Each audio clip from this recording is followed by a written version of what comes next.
and placement is on the left. Going up against Doryoku no Last Samurai. One of only 2 remaining JP qualified players in this event, in this phase. Then you saw the head-to-head Chikurin going up against Edge. Look, last time they met, 2-0. 2-0 in favor of Edge. Like Rob was letting you know, the man's accolades, Edge has been on a hot streak lately. It's really hard to talk about this Tekken and not talk about him. The activation on the Heat Burst, he's been playing so well when it comes to just playing Tekken 8. Heat is a new thing. The offense is in his favor. Hwoarang is one of these characters that really does get away with it. But let's talk about Chikurin. Chikurin's got multiple characters under his belt that he's willing to go to. Mostly 2, but even more so the willingness to adapt and switch characters when he needs to. That's what got him here, and it can probably propel him even further. But he has got a huge, huge task in front of him. Edge, the further he gets into a tournament, the sharper this guy gets. It's in the name. You got to respect it. And the Hwoarang is going to be his character of choice. And we see Clive on the side of Chikurin. If we're talking about just the matchup overall, do you think, you don't have to know, but do you think that Edge has the experience versus a high-level Clive? Absolutely. In fact, you heard our analyst talking about it, right? These guys have run into each other, especially on net play, a lot. You can find a ton of matches, Clive versus Hwoarang, Lily versus Hwoarang, Clive versus Shaheen, because Edge has gone to him in some moments too. But I like the way MYK has been singing his praises for over a year, and he's so right. This guy continues to elevate, continues to rise to the occasion on the stages he makes it to.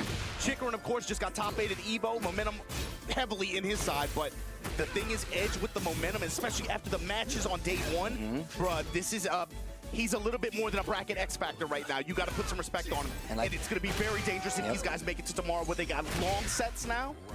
And before we even get done talking about both of them, Edge's going to take that first round.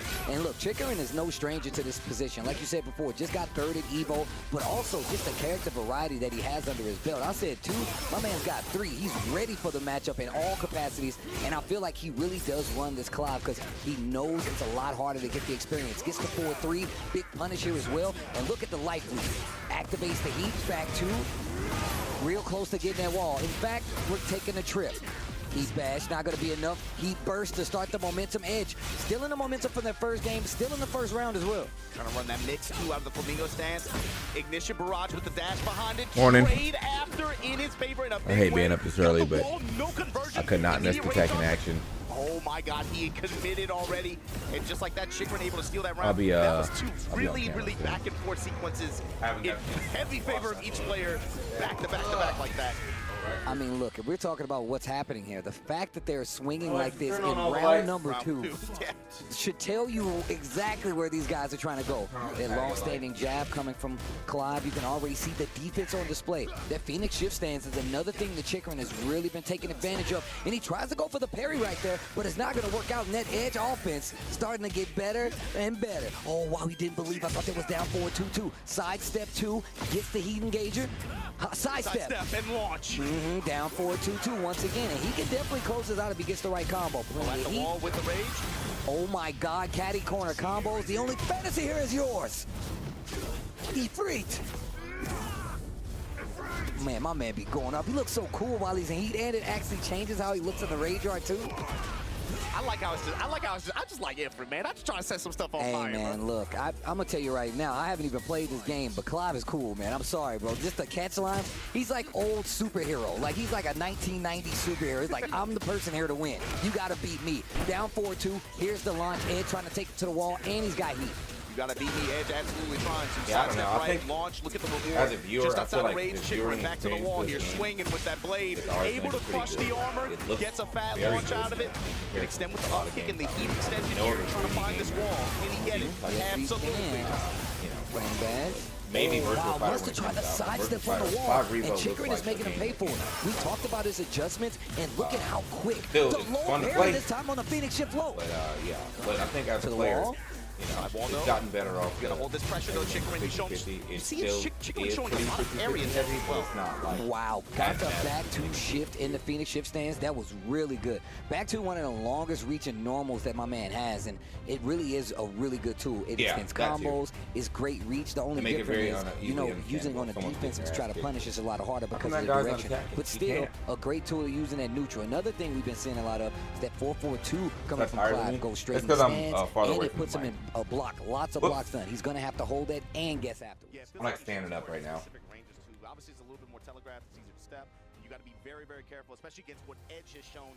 If you give him a telegraphed linear attack like that at range, he will launch you and he will like walking around my house and shit. And whether it's stands. Yes, exactly. So it's about Chikurin identifying ranges where to use these attacks as well. Okay. You see Chikurin going to some of these longer strings now. And they both had overall pretty good call against each other in a lot of Leave it up these for the time situations. being, Counter hit from there.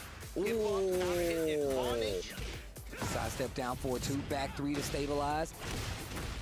Feet first, gonna get the wall break too. I don't think he's gonna be able to kill, but it's gonna be a bad situation. Heat dash for the rest. Oh, nice, shifting to the armor. Beautiful sequence after the balcony break. That's kind of the flip back kick just to take wall positioning just easily. He's feeling like kind of like the guy to beat for real. Like I feel like in all of Edge's matches, maybe it's just wall range, but I feel like every time Edge does very well, like I feel like he's beating his opponent. Familiar story here, same situation as last round. The armor, he's using it so well, especially against Clive. It's the HP. He's willing. HP is cash. Spend that stuff. Go down 4-1, and he tries to sneak in the low. Don't think. Actually, no, he can carry for the wall. Chill out. That's the thing about Edge. His offense is so unforgiving. If you give him space, he's definitely going to take advantage, and that's typically something we see for Chikurin. But we also saw this versus Chikurin yesterday when somebody was trying to eliminate him. He's like, yeah, I'll go down a round, maybe even a game, but the rebuttal is going to be strong. I would love to see how it's going to work versus Edge. Here we go. Off this low parry. Chikurin trying to build some momentum here. Down back 2 enter there. That was a good roll out the corner. Trying to get the carry on the wall, right? Yeah, this is the difference between some of the other climbs that we've seen. I gotta roll more myself when I'm on the ground, bro. I'd be quick standing all the time, but like sometimes you gotta really just roll with it. There's a running 2 with the double kick enter. Finishing the string, getting the blue stuff on the tail end too. Trying to sidestep to get away from the wall. Edge predicts it. Sidestep left just to keep him there. Use a homing attack. Doesn't want Chikurin to step off the wall as easily. Plus brings into Ignition Barrage again. Okay. He is going to Flame Blast. Oh my God, he's back 3. Like the blade. Yo, I'm going to tell you right now, Edge plays at this range where you think he's just going to keep swinging. Keep looking for these down 4-2s, and when you least expect it, back 3. Oh, the only fantasy here is yours with a he leaned back knowing he was getting hit by that. That's so unfortunate. That's something that can be so frustrating about playing him too. It's like pretty sure he's dead. He's really good at establishing and training you on certain patterns and ranges, and then just when you think you understand it, he doesn't do anything, or he becomes a little bit passive. Then when you think you understand that, he does a rage art, or he does a heat burner. It feels like every option is always on the table with him. I like how he forces some of these interactions just to make you swing, so he can make these actions happen, these side steps, the down 4-2s. Edge not always taking the bait though, and he's done a great job of just spacing out and just punishing him for it. And side step 2 again, and he's not finishing. He could have had the hit, would have had the engager. Oh, the smash, the explosion on the wall. And he's gonna get the wall as well after, Steve. Big damage, not dead just yet. Oh, nice. And the punish. Dash up, activate. Edge trying to just throw him out of it. The patience. Oh my gosh. He went straight to the string. He reads the low, blocks it, calls it out. That's one of the things that helped Edge in his earlier day matches versus Atip. Willing to go for these low crush moves, low parry right out of the gate. He's a gambler too, man. He's not afraid to bet. Okay, not a lot of damage because it's not really charged up. Blocking punishment on the Phoenix shift slide. Activate. Defense, little down jab. One of the main tools for defense stopping in this game now. Scary position right now for Chikurin, though. Okay. Just flame blast in between. My turn. Now you take the wall table. Oh my God. Wow. That wasn't even a third dimension. That was just a raw crush. He got a burp. He just jumped over. Right, the Barbados Slim. Okay. The Barbados. My man went right under that bad boy. 4-3 catches him out of there, so it's not going to be a combo. 2s. 10 seconds left in this last round. Touch jab to interrupt. Chikurin with advantage, keeping it tight. Punishment and the checkmate. Chikurin 2-0 over Edge. Man. Wow. Wow. In groups here, so that puts Chikurin up top. Edge gonna have to deal with whatever is left over between this next match of CBM and Eyemusician. And once again, we didn't even mention, this is once again a legacy match. Japan versus Korea, a long-standing rivalry between players we've been watching play out, and I love the fact that EWC gets that carryover right away because you're seeing the best of the best long-term Tekken in play. Edge, of course, just recently getting on a lot of people's radars, but he's been there for quite some time. Chikurin, like we said before, man, one of the best out there, man, and still willing to go into the lab, grind out these matches, and knows how to actually change up his approach. But he didn't even need to change characters this time, and this is something we've been seeing him do regularly throughout the weekend playing Tekken 8, but not going to be able to do anything here is Edge. Yeah, so he comes into this event, of course, former TWT champion going up against the former WWE heavyweight champion. But Chikurin, of course, he has a lot of experience in this. Like, both these guys have played each other a ton, you know? And like you said, even though if Edge over the course of the past 2 years has had such a build-up, it's not like he was scrubbing it out early on either. He was doing really well for himself, but he just continues to elevate and elevate. And it's one reason why even in this bracket, even with the loss to Chikurin here, you cannot feel comfortable if you have to go up against this guy going for the rest of this day, or certainly tomorrow if it comes down to long sets where we've seen him perform really, really well. Well, that's all it's going to take if you guys get the win, but we're going to send it back to the stage to get Chikurin cheated. Showdown here in Tekken 8. I said he was the guy to beat, and Chikurin said, bet. One thing about Chikurin, that man did not come to play, but he came to play, though. That was nasty. 2-0. That's what you do on the big stage. All right. No two ways around it. Chikurin, of course, known for his experience in many years of play. He definitely showed it off here. He's just ready to go and top his group. He is hungry for a playoff Anything else spot, I need to but he do? can't get there yet. So we'll need to see who his opponent will be. Brush my teeth, In order to find that out, put product in my care, woke up, put my camera on, but I have to put my camera on. Competitors. First, coming to the stage, the one and only CBM. CBM, of course, that stands for Cherry Berry Mango, but there is nothing sweet about this man's gameplay. He's a dog, a big dog. This man has traveled the world competing against the best, and of course, he is from South Korea, so he is fighting against the best at all times. Steel sharpens steel, and this man is a Ginsu blade. You talk experience on one side, I'm going to give you a young prodigy on the other one. His opponent, it's Eyemusician! What up, Jim? Representing Team 1, the young prodigy has been a known staple for the past 7 years, What up, Hedge? especially in the South Korean right. scene. In 2025, he finally broke into that Tekken 8 international scene to earn a spot at EWC 2025. Passing the first gauntlet with flying colors in number 1 in Group B, can he do it again here on the main stage for Group A and potentially playoffs? I'll tell you what, it is not going to be easy, but one thing that is easy is what you guys got to do. And that's nothing but sit there and enjoy the show, ladies and gentlemen. The highest level of Tekken is going down right now. Let's send things over to our commentators. That's what I'm talking about. Some good-ass Tekken, if you will, man. They know what they're in store for. You can hear the crowd getting into it. And speaking of getting into it, CBM, Eyemusician. I want to start with Eyemusician. Kind of missed the heyday of Season 1 Yoshimitsu. Took me a little bit. Has, for the longest Fun chilling at Smash Con. Tekken 8, been Oh shit, Eater Arena. Yoshimitsu out there. Long time. I've been saying Super Nova or Smash Con too, bro. I called it Smash Con multiple times in the last video I did.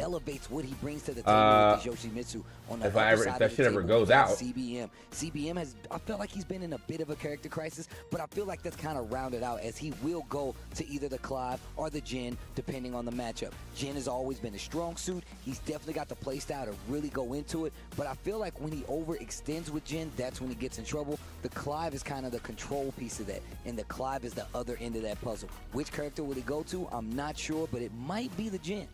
And the other thing too is, I mean, on the other side, Eyemusician, this guy's always been an X factor. You're talking about like, yeah, Mr. Heyday with season 1 Yoshi. He's done more with less. You gotta think. I'm thinking back to the end of Tekken 7. He was doing damage with that Yoshi, and the thing is, he showed up to this EWC weekend fresh off of that qualification at Evo, who he went over CBM to qualify, by the way, to get his ticket to get here.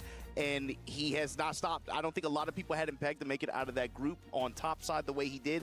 He said, I'm more than an X factor. I'm the one you need to be looking out for.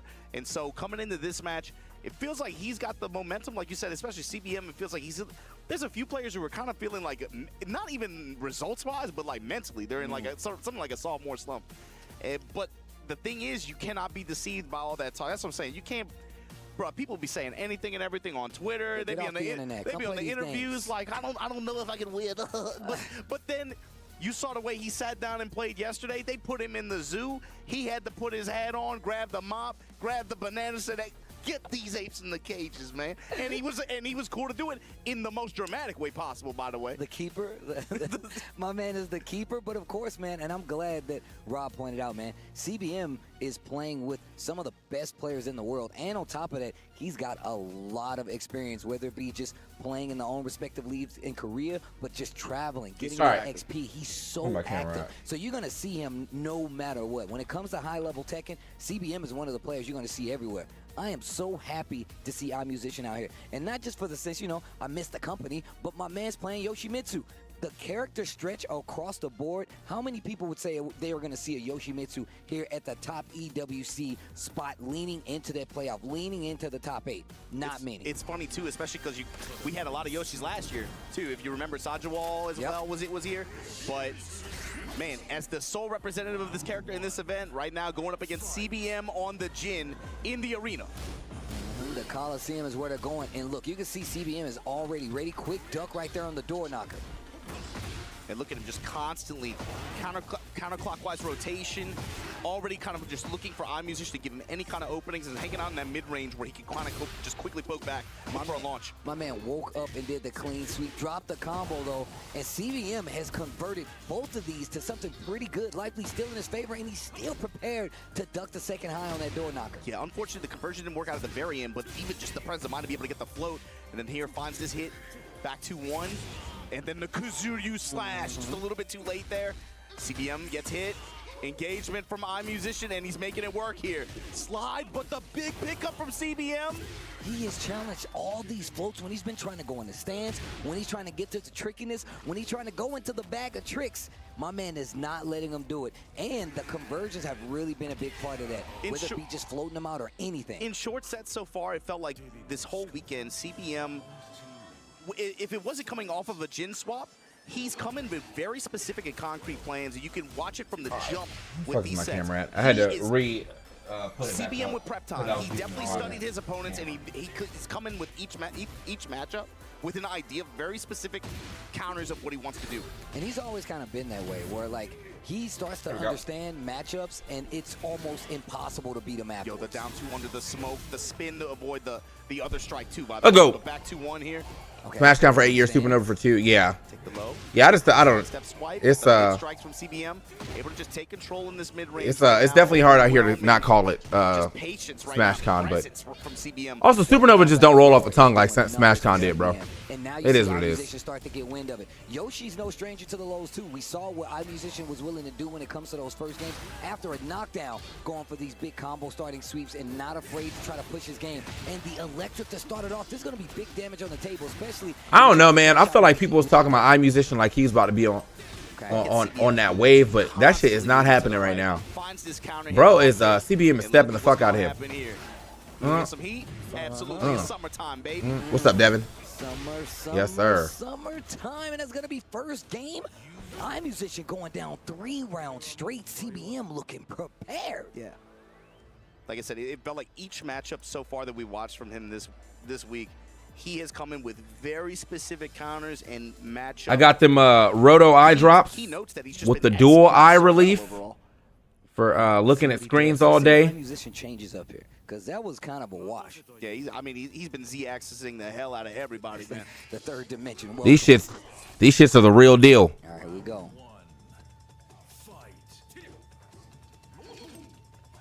What's the sword up early. 4-4. I like what he's doing. He knows that he's looking for the down back fours now, so now he's just tapping. Look, he knows he's looking for the lows, and now Eyemusician going for a slower stance, but gets the heat engage started. Kuzuryu slash here, going to be able to get Eyemusician this engagement, this wall, this sweep, these slashes.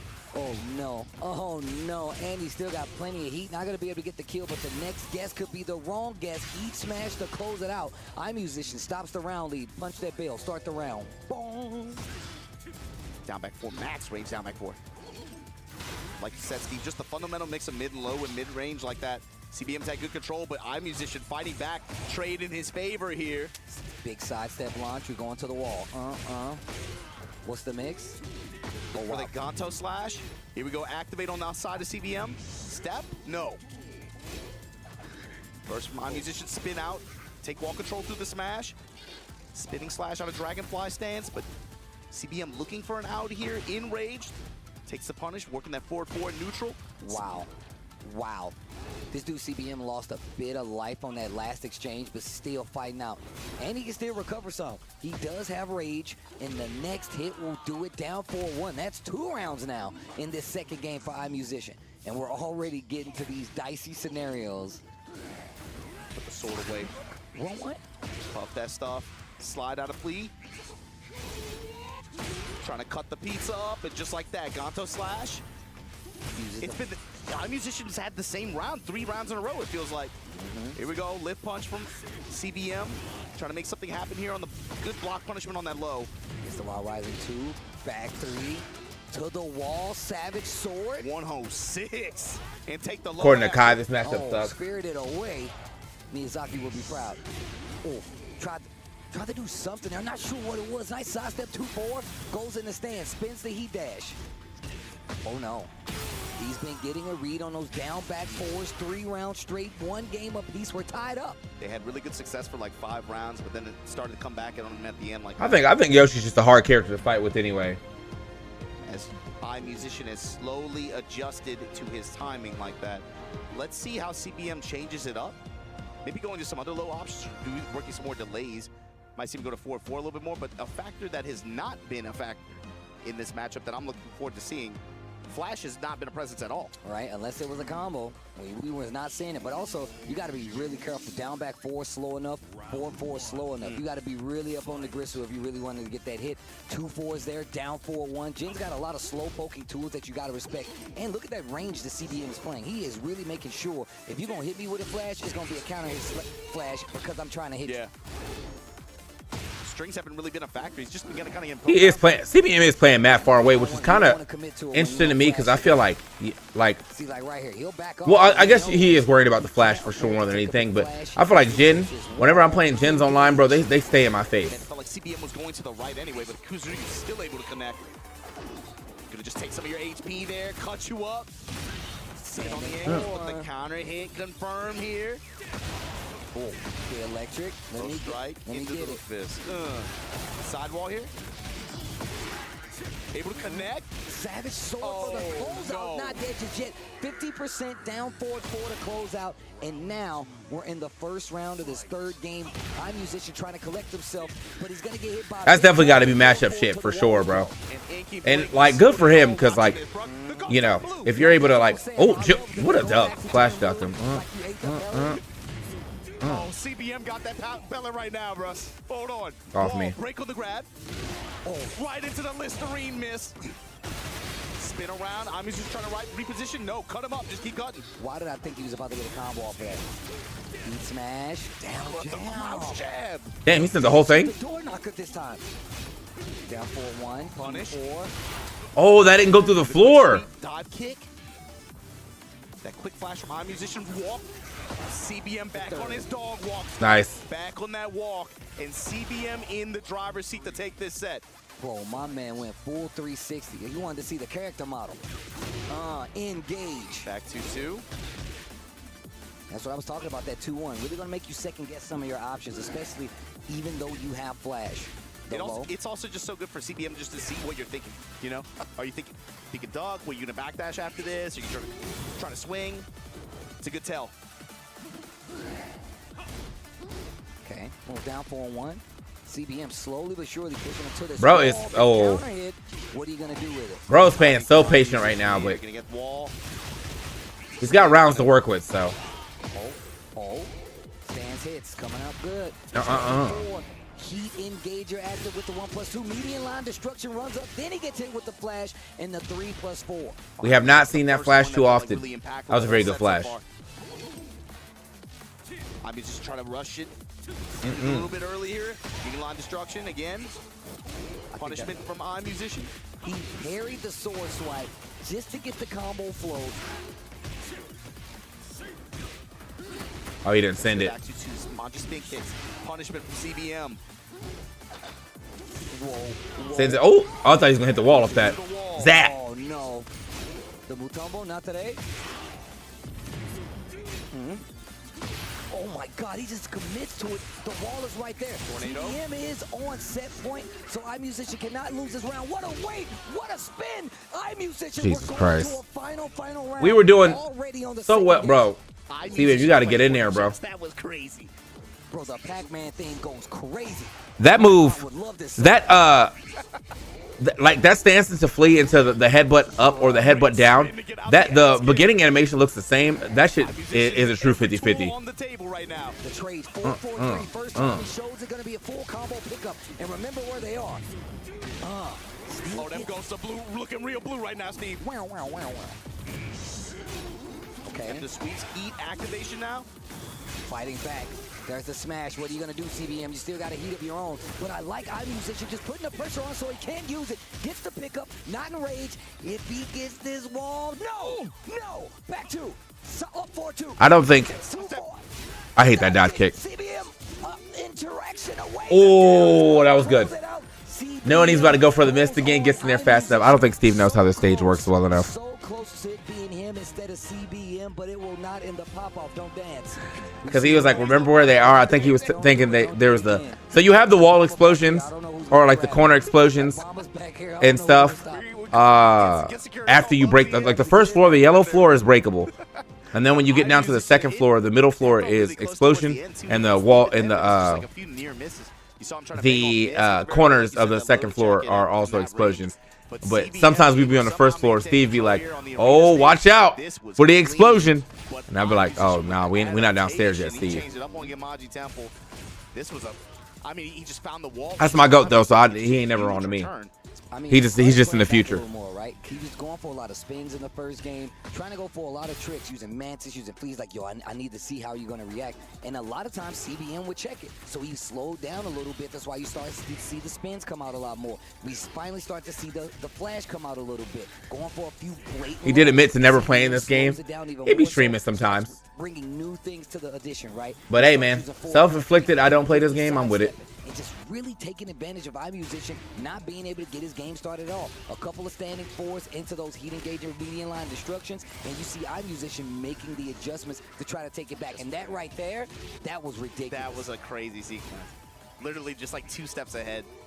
And look at this. I didn't even realize it was only 11 seconds left on the clock. I was so locked in, I was not aware of the times. So now you're forcing them to interact, but now CBM interacting with the rest of the bracket, going to stay on the top side. Eyemusician, the lone Yoshimitsu is here, but of course, coming on up. You see him right there, a TW. Wait, so we're doing the same thing that we did yesterday? Evo champion, Evo Japan champion in the flesh. Chikurin coming back up. He's hoping to make it out, but CBM is gonna. But now you get like eliminated for the tournament again. It's just different groups. Interesting. On the stage, they're about to go head to head to stay alive here at EWC. Because the first 2 days was like the same level of groups, I guess.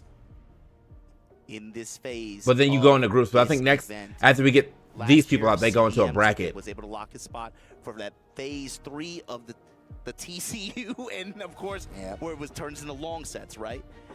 This is going to be an important one for Chikurin because I think he's the kind of player who I think excels at that kind of long set as well. So for Doryo no Last Samurai, the last samurai of effort. That's what they say. They say about him is like he's a grind monster, right? I mean, I literally used to watch this dude back in T7 days, stream for like 6-7 hours with all the characters he played, and he'd be like, all right, now we're done. My man is no stranger to the work it takes to get the job done. And CBM has been on that grind for a very long time. Definitely about do. We talk about players about do. CBM is definitely putting the time in. It's looking all blue on the side of CBM as he's definitely had the leg up when it came to the last time these guys went head to head. But one thing I said about Chikurin, which is true, is that he is a grinder. The thing about CBM, though, I feel like once he has your ticket, it is so much harder to beat him. Like, it wouldn't matter what character you play. If he's beat you once, he feels confident in his playstyle and the way he presents himself that he can do it again. But I love the fact that he keeps his nose to the grindstone when it comes to that. Steve, what characters are we going to see?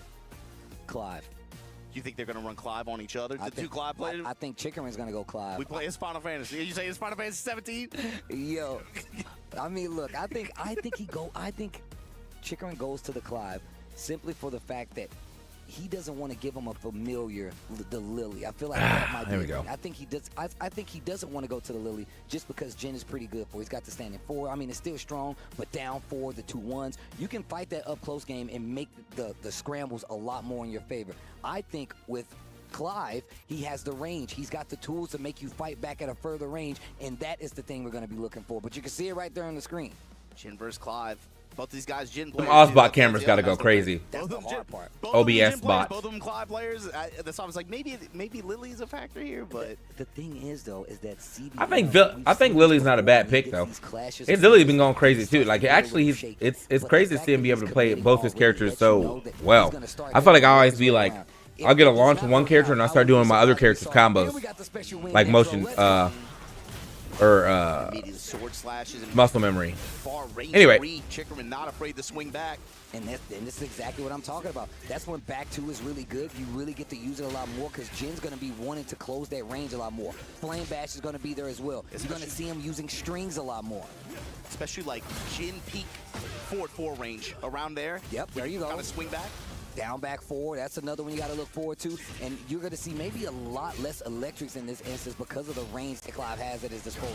Yeah, I mean, and look at that. That's the thing about this character. He fights in a range that very few other characters can really compete at. Jin, of course, has some tools, but Clive can get massive return as well.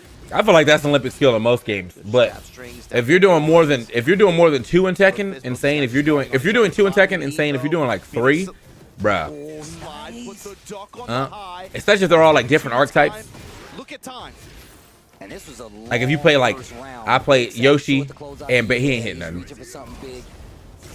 If I play Yoshi and Bears and Jin or something like that, we're like, all right, bro. And I was talking about the I told you, bro. Do you know the DBZ player Nokami? I know him. I don't know him like personally, but I know him. Like I've been to tournaments and stuff where he was at. Non-jailing high string, just like that. He's gonna have to be really careful against CBM. What a sidestep, ducking again. Look at the range he's playing at.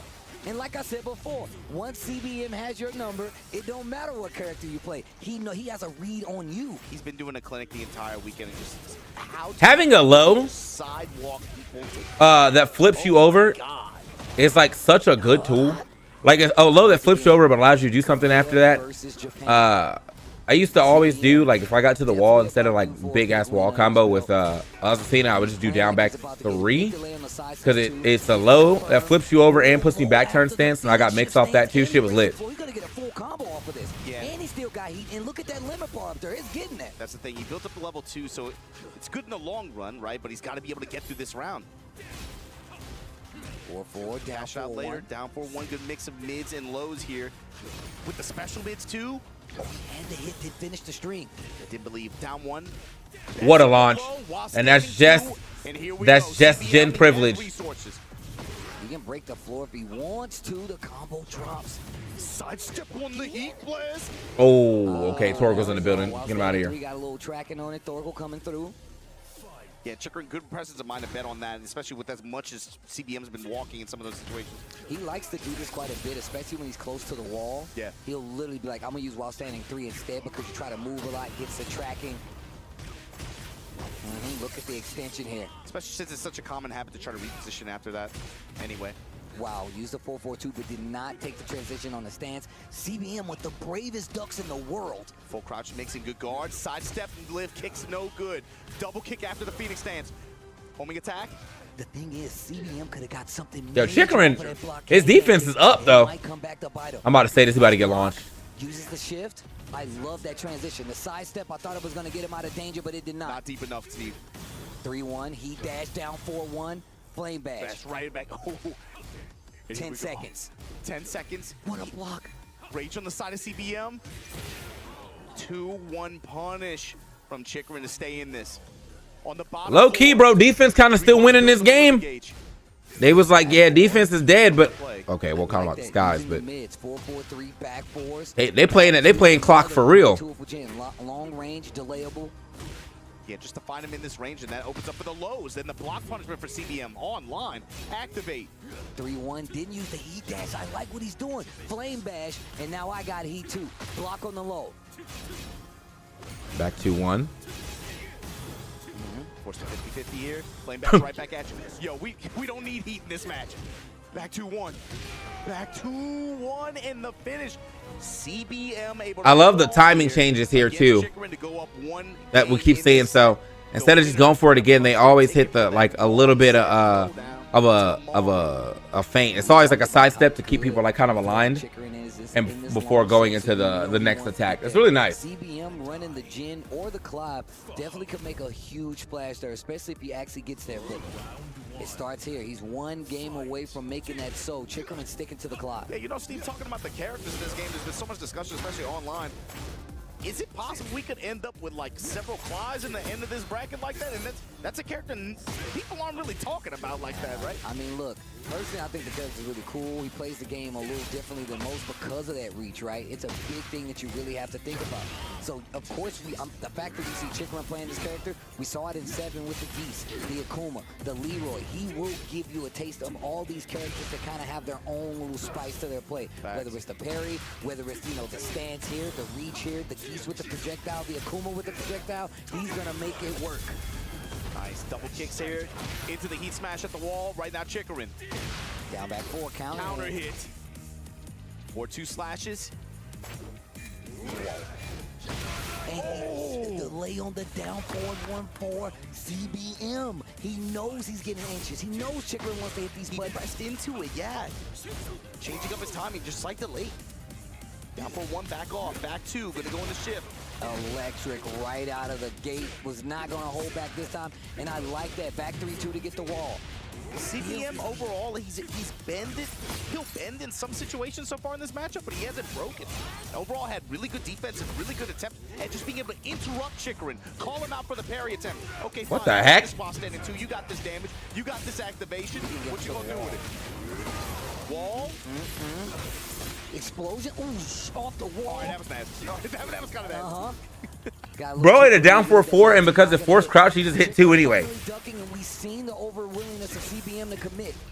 I like that. Finish it 2, down 4. Now watch for the down 4-1. I knew it. 2-1, down 4-4 instead. And this is exactly what I was talking about. Once you close that distance, you get him to the wall, it's a lot harder for Chikurin to get out of there. It's a lot harder for Clive to make those fights. And that's why you see him going to Flame Bash so much. Because that's one of his quickest close-up normals. And that's why you see him prefacing it with the jab. Oh, back 4-2-3. Good break. Man, this dude CBM is playing crazy right now. Grab instant break. This time homing attack. Total comes out. The parry. Bro, his parry's been on point too. Impactful connection there. Back 2 in the Phoenix shift. Caught you ducking, and I got my extension now with the heat. Yeah, first time he goes to the mid, he's successful here. Trading lows, medium line destruction with the wall to back it up. And just like that, CBM was not letting Chikurin get started at all. Any opportunity he had, interruption, no, I'm taking my turn back. Put me on the wall, put you First on the person, wall. I think, to enter top side. Let's go. 3 EWC 2025 Tekken 8. CBM came in here. Let people know, bro, do not give me prep time. I don't have a butler, don't need one. It's cool too, cause man, I got to see CBM play like a lot. He was on the he came to the Tekken booth and he played a shit ton. And so I got to see him play like multiple characters and whatnot, just like against a bunch of, you know, regular people. But he's nice, bro. He's nice as fuck. First person top 8, let's get it. He's always gonna catch wind of it, and that says a lot because he's going against Chikurin, who is also known to be so prepared for no matter what matchup comes his way. And yeah, you saw it just, man, this set 2, CBM, his defense really was just, it's not just about block punishment, it's just about a presence of mind whenever Chikurin wanted to press, be able to maintain pressure. Cloud's a character you can't just easily just mash on like that. You have to play almost like to their pace with the way he works. And CBM, whenever it was his time to interrupt, press, or milk a counter hit like that, he was on point with it. He had it there every time. Well, look, this guy CBM gonna be going on, but we got an interview on the stage. I would love to hear what they gotta say. Let's send it to the stage. And just like that, CBM. We just heard the crowd chanting your name. We see the pop off at the end right now. You've officially qualified for top 8. What is going through your mind right now, brother? I have no worries that I was just enjoying this event and I was so hyped. And the last matchup, I knew it because I showed Clive yesterday. I was confident about it. So I don't care about results now, and now I can so relieved and I will enjoy it for tomorrow. Okay, now, as far as that matchup specifically, I got to ask you stuff on my fighting game nerd side of things, right? Do you think that 2-0 that you just got was more of a character matchup thing or a player matchup? It's just about a player matchup, I think. Okay, now, also, we do know that you have had some 9th place finishes, right? You have multiple 9th place finishes, maybe a little bit of a curse. Do you think that you just broke that, and was your mind on that at all going into this match?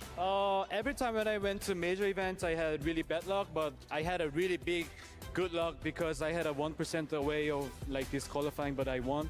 So I thought I'm just breaking the curse right now, and I'm so happy with that. Thank you.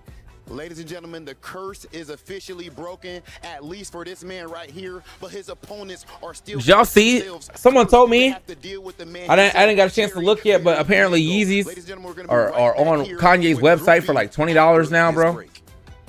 I'm like, damn it. It's a nice ass shoe, but not now.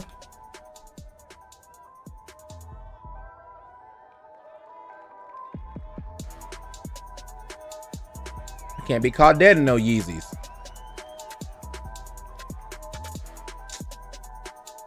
Oh, why, Kanye?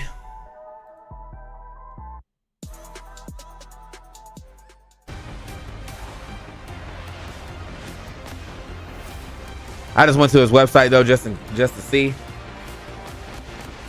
Bro, what the heck? What is this, man? What the heck, bro?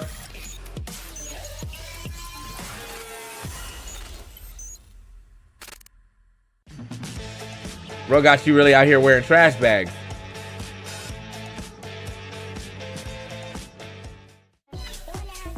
There's only one picture for each thing? I can't get a zoom? What the fuck are those, man? What? Oh my God.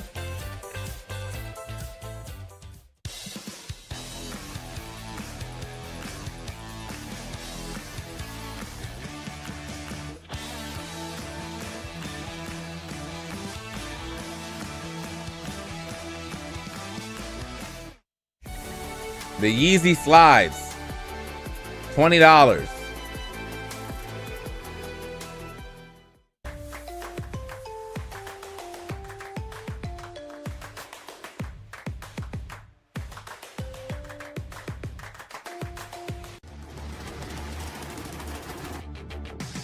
While we got a little time, you know, I can always get a little Zenny zone going.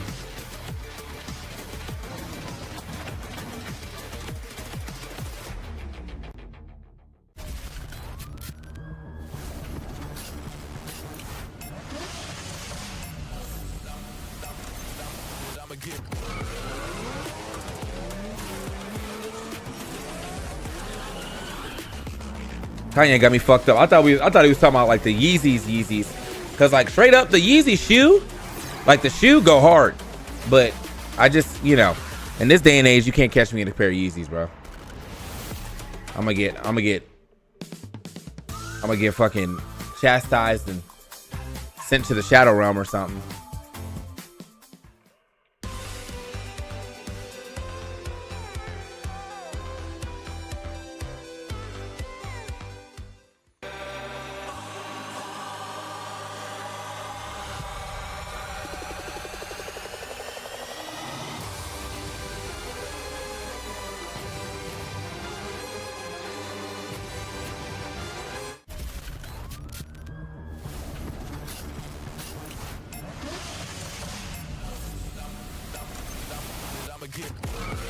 I'ma get.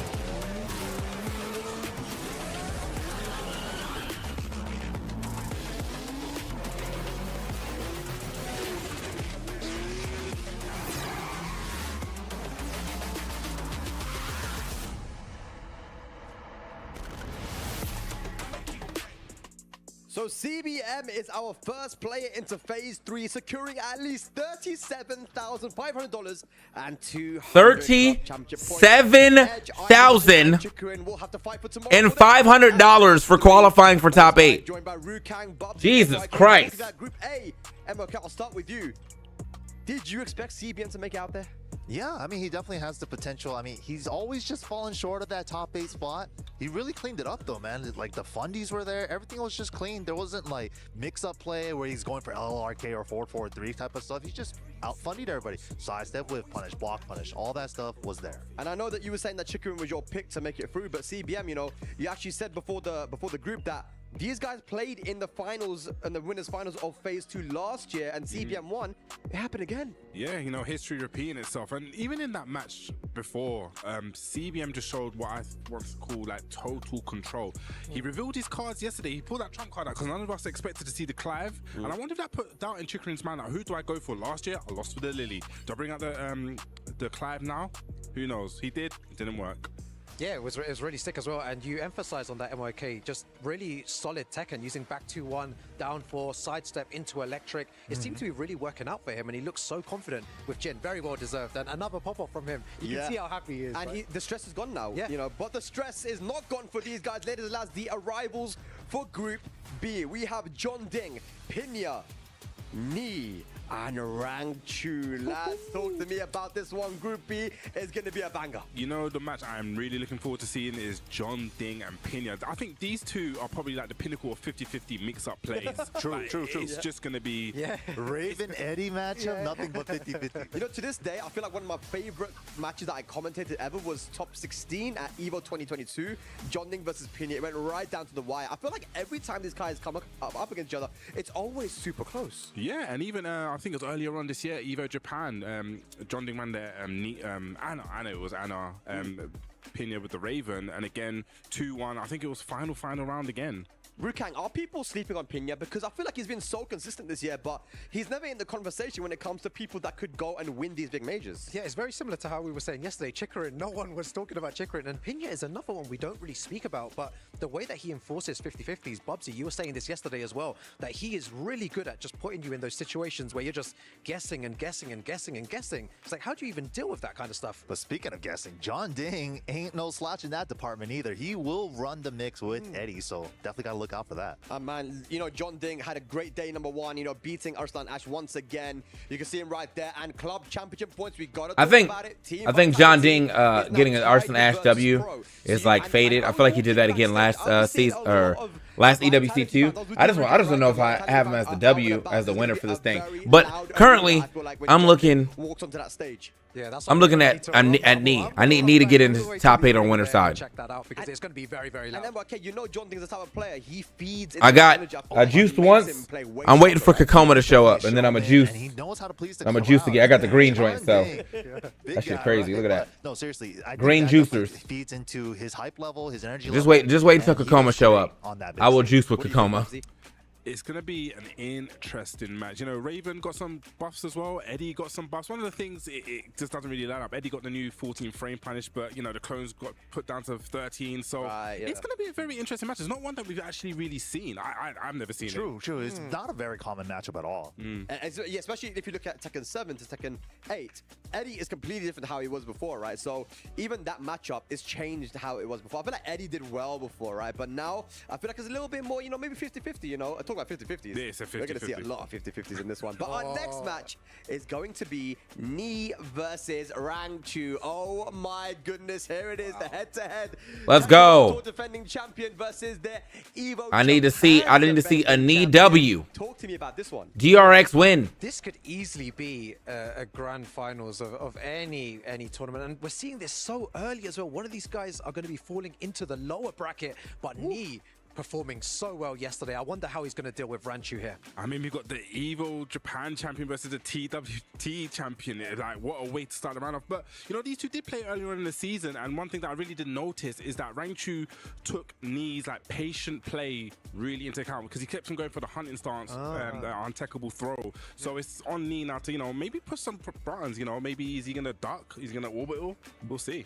Yeah, that mix-up kind of got changed up a little bit. They gave Bear the hunting bear down forward 1 now to kind of like mix you up with that animation on startup is very similar. But then the Gray Life removing unbreakable bear throw doesn't give the free booty anymore. So yeah, a little bit changed up in the mix-up. We'll see how much that comes into play as well. I'm not gonna lie to you, man. I've been seeing Knee, the way he plays versus the Bears in Korea. You know, we've seen in the STL as well. Knee has been able to take out Rangchu multiple times. And in that matchup, I feel like Brian can really lock you. I mean, he locks anyone down, right? Let's be honest. But versus the Bears, when he can't move, and the way he times that QC back 1 and his jab pressure in general, do you guys think that Knee is the favorite here for this matchup, or are we counting? Are we counting out Rangchu a bit early here? Like, I'm not counting out Rangchu. You know why? Knee still hasn't won a TWT finals, and Rangchu has 2. Yeah, good point, MYK. Bars right there. Yeah. All right, but I just got a message in my ear that we have Ryan Hart on stage 2 with some breaking news. Take it away. 안녕하세요, 라이언입니다. 이쪽은 벨라입니다. 요즘 못돼. So, here to catch up on some PUBG Battlegrounds action. It's been popping off here all week long. Now, the club championships, we got to talk about it, right? It's all up for grabs. Team Vitality, Virtus Pro, Falcons, Twisted Minds. There's a lot going on there, jostling for power at that top area. Talk to me, man. What's happening? Well, we don't have a Team Vitality, thankfully, and we have Team Liquid. We had Team Liquid, but they were eliminated yesterday. And right now, it's only Virtus Pro, Team Falcons, and Twisted Minds in that race. And as of currently, Virtus Pro is in the lead. They are on top of that leaderboard. So this may be where they're going to get their title win. That's crazy, man. History in the making here over at the PUBG Battlegrounds area, man. Make sure you catch all the action on the stream if you're not already locked and loaded in. See you later. Thank you very much. Yeah, bro. I don't know how he does it. Again, we talked about it, right? But I wish I had that skill. Is very, very important here, right? But I feel like Pinya, he could get the job done. I have a feeling, I don't know why, but I feel like Pinya is going to make it out of this group and winners. That's what I feel. It's a big claim. Well, I don't know what you guys think. I mean, Pinya definitely got a shot. It's something in Kaisuke said yesterday in his losers interview, is just like he felt that he didn't get any mix going because Pinya just... Anyone know how Riddles is doing? Pinya's mind. So it's really as last I checked yesterday, he got out into day 2 on the loser side. He lost to Daigo. But like, that's Daigo. But, you know, the little wrench in the gear, Raven has. They hold bets for these. This is so hard to call. They hold bets. 50-50. The outcome could be a 50-50 too. This one's the hardest one to I need you to. I'll say on your side. They hold bets. I'm gonna go Johnny D. Johnny D for the whole thing? For winners? Like for this whole group? Yeah. I'm gonna go with Knee if it's for the group. really? Here on Twitch. Okay. You know who I'm going to pick. I'm definitely going to pick Knee on this one as well. But for everyone watching at home as well, really look at how Pinya enforces his mix-ups, because the way that he does 50-50s is incredible, and how he gets into that range to do it is magnificent. Are you going to say the same as well? No. I'm actually gonna go for Rangchu. Rangchu? I just have a feeling, you know, with the Bears, and especially when I watched the way they played at BAM last time, I just feel that the matchup just suits him. Brian's got that high jab. You don't want to jab against Bears. We know what happens. She's gonna probably go with the Kuma. Let's see what happens. Mate, do we have an opportunity? Is there a chance now that all 8 players are going to be Korean? There's a very high chance for that, right? Oh yeah, you just drop that Oh gauntlet. yeah, wow. That's a big statement if they do that. crazy. And it goes back to what you said as well, Bubsy. Again, I have to keep going back to it. When the Koreans have to prepare for a match when they know they're going to play against, they turn up, man. They have definitely turned up. Was it 12 out of the 16? Yeah. Yeah, Insane. Insane. Three Well, quarters. Yeah. either way, ladies, that CBM was our first. But who will join him? Will Pinya prove everyone wrong and get the job done for Japan? Or will it be another Korean? We'll find out after this break. And we're kind of yapping today, but I guess they got to yap a little more this time because they don't have as many matches. I think it's just the 4 groups.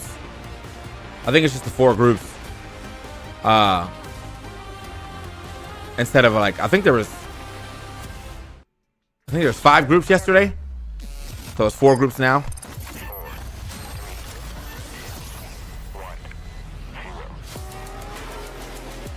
Wait, no, it was 4 groups yesterday. A, B, C, D, E, F, G, H. Yeah. I don't know then. I think they're playing less matches. Because we didn't really get to see losers.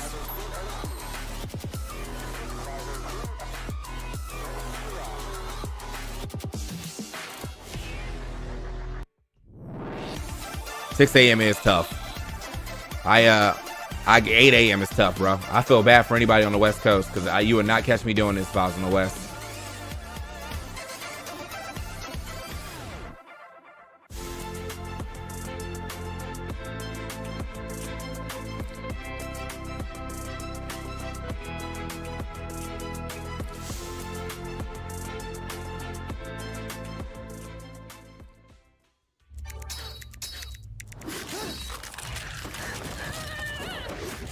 These commercials go crazy though. Reach your impossible. Lenovo Legion. Thanks for coming, Prof.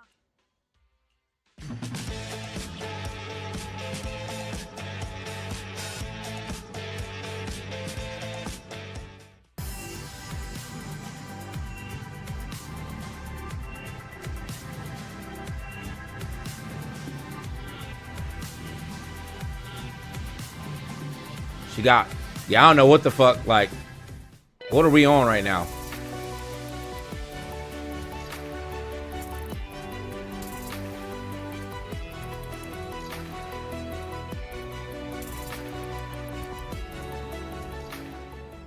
Aries, Taurus, Gemini, Cancer, Leo, Virgo, Libra, Scorpio, Sagittario, Capricornio, Aquario, Pisces. Baking soda, Moon, Ascendant. What is bro talking about?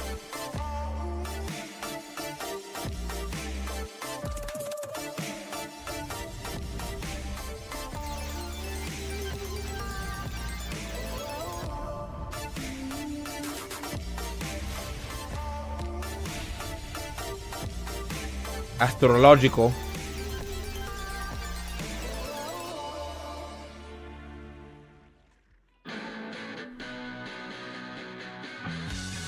Oh, I'm saying, bro in that YouTube chat just popping off.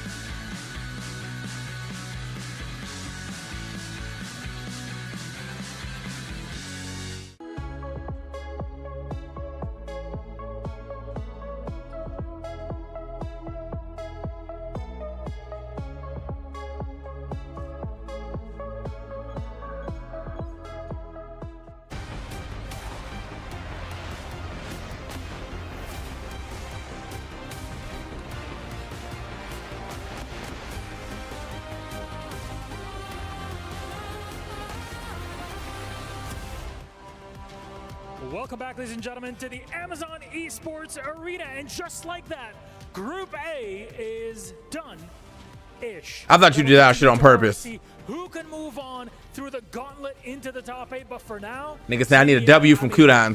Kudans. He's sitting pretty. He's gonna be sitting home, watching the next 2 games, getting himself set for tomorrow. Man, I absolutely love seeing the energy from CBM. Of course, the crowd was going crazy for him the entire time. We seen it pop off, and this man officially broke his 9th place curse, which is crazy to even call it a curse because that's pretty godlike to be able to get 9th place all the time. But at this point, he's officially in the top 8. What up, MPW? Closer to becoming the EWC World Champion. But he will have to worry about more players like the next player that we are about to bring to the stage. Milosh, I think it's about that time. Ladies and gentlemen, show some love for Pinya!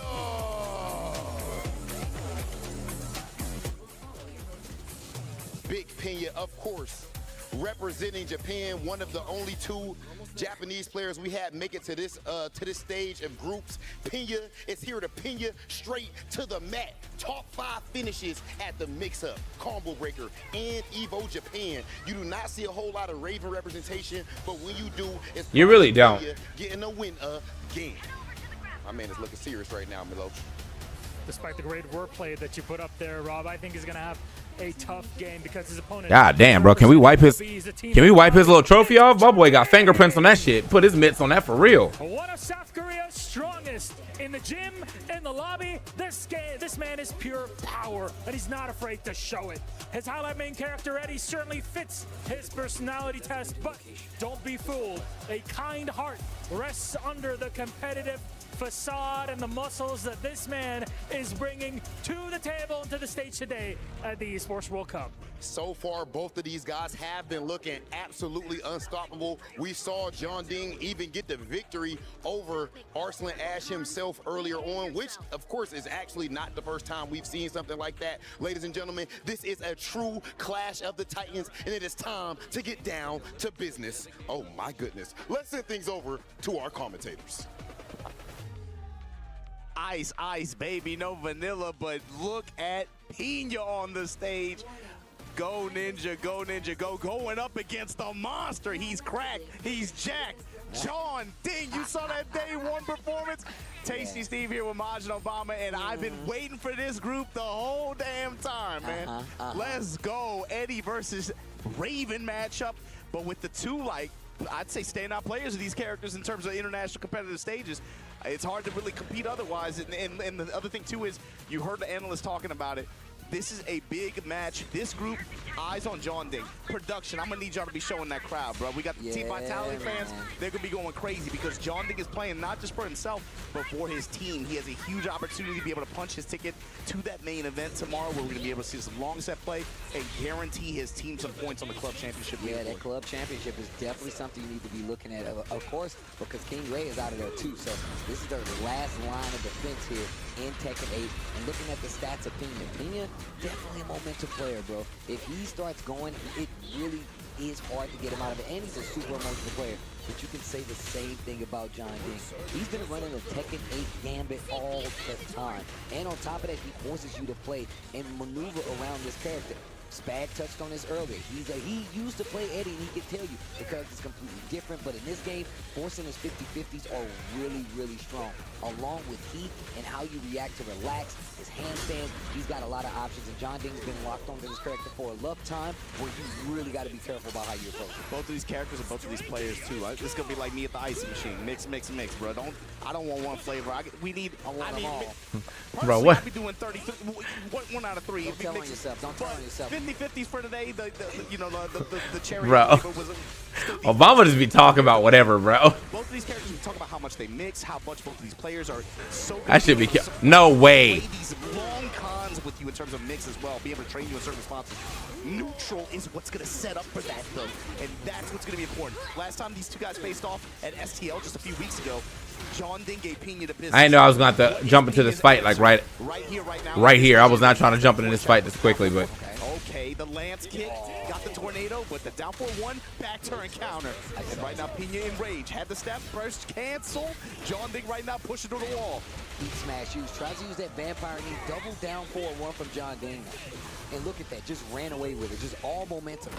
We've seen how Pinya can get started and what he's done to all these other people the minute he's got the game started. John Ding just removing all of it. Big counter hit once again. That's how he started the first round. Yeah, and look at what Pinya goes to in some of these sidestep situations where he's able to find a whip as well. Obviously, down 4-2 has an incredible reach, but I hate that move. So you'll see him in some of these situations going. I hate that move specifically on this stage too. As well as going to be a key normal for him in this matchup because of the passive homing attributes on it. It's really hard to step some of these attacks that he has.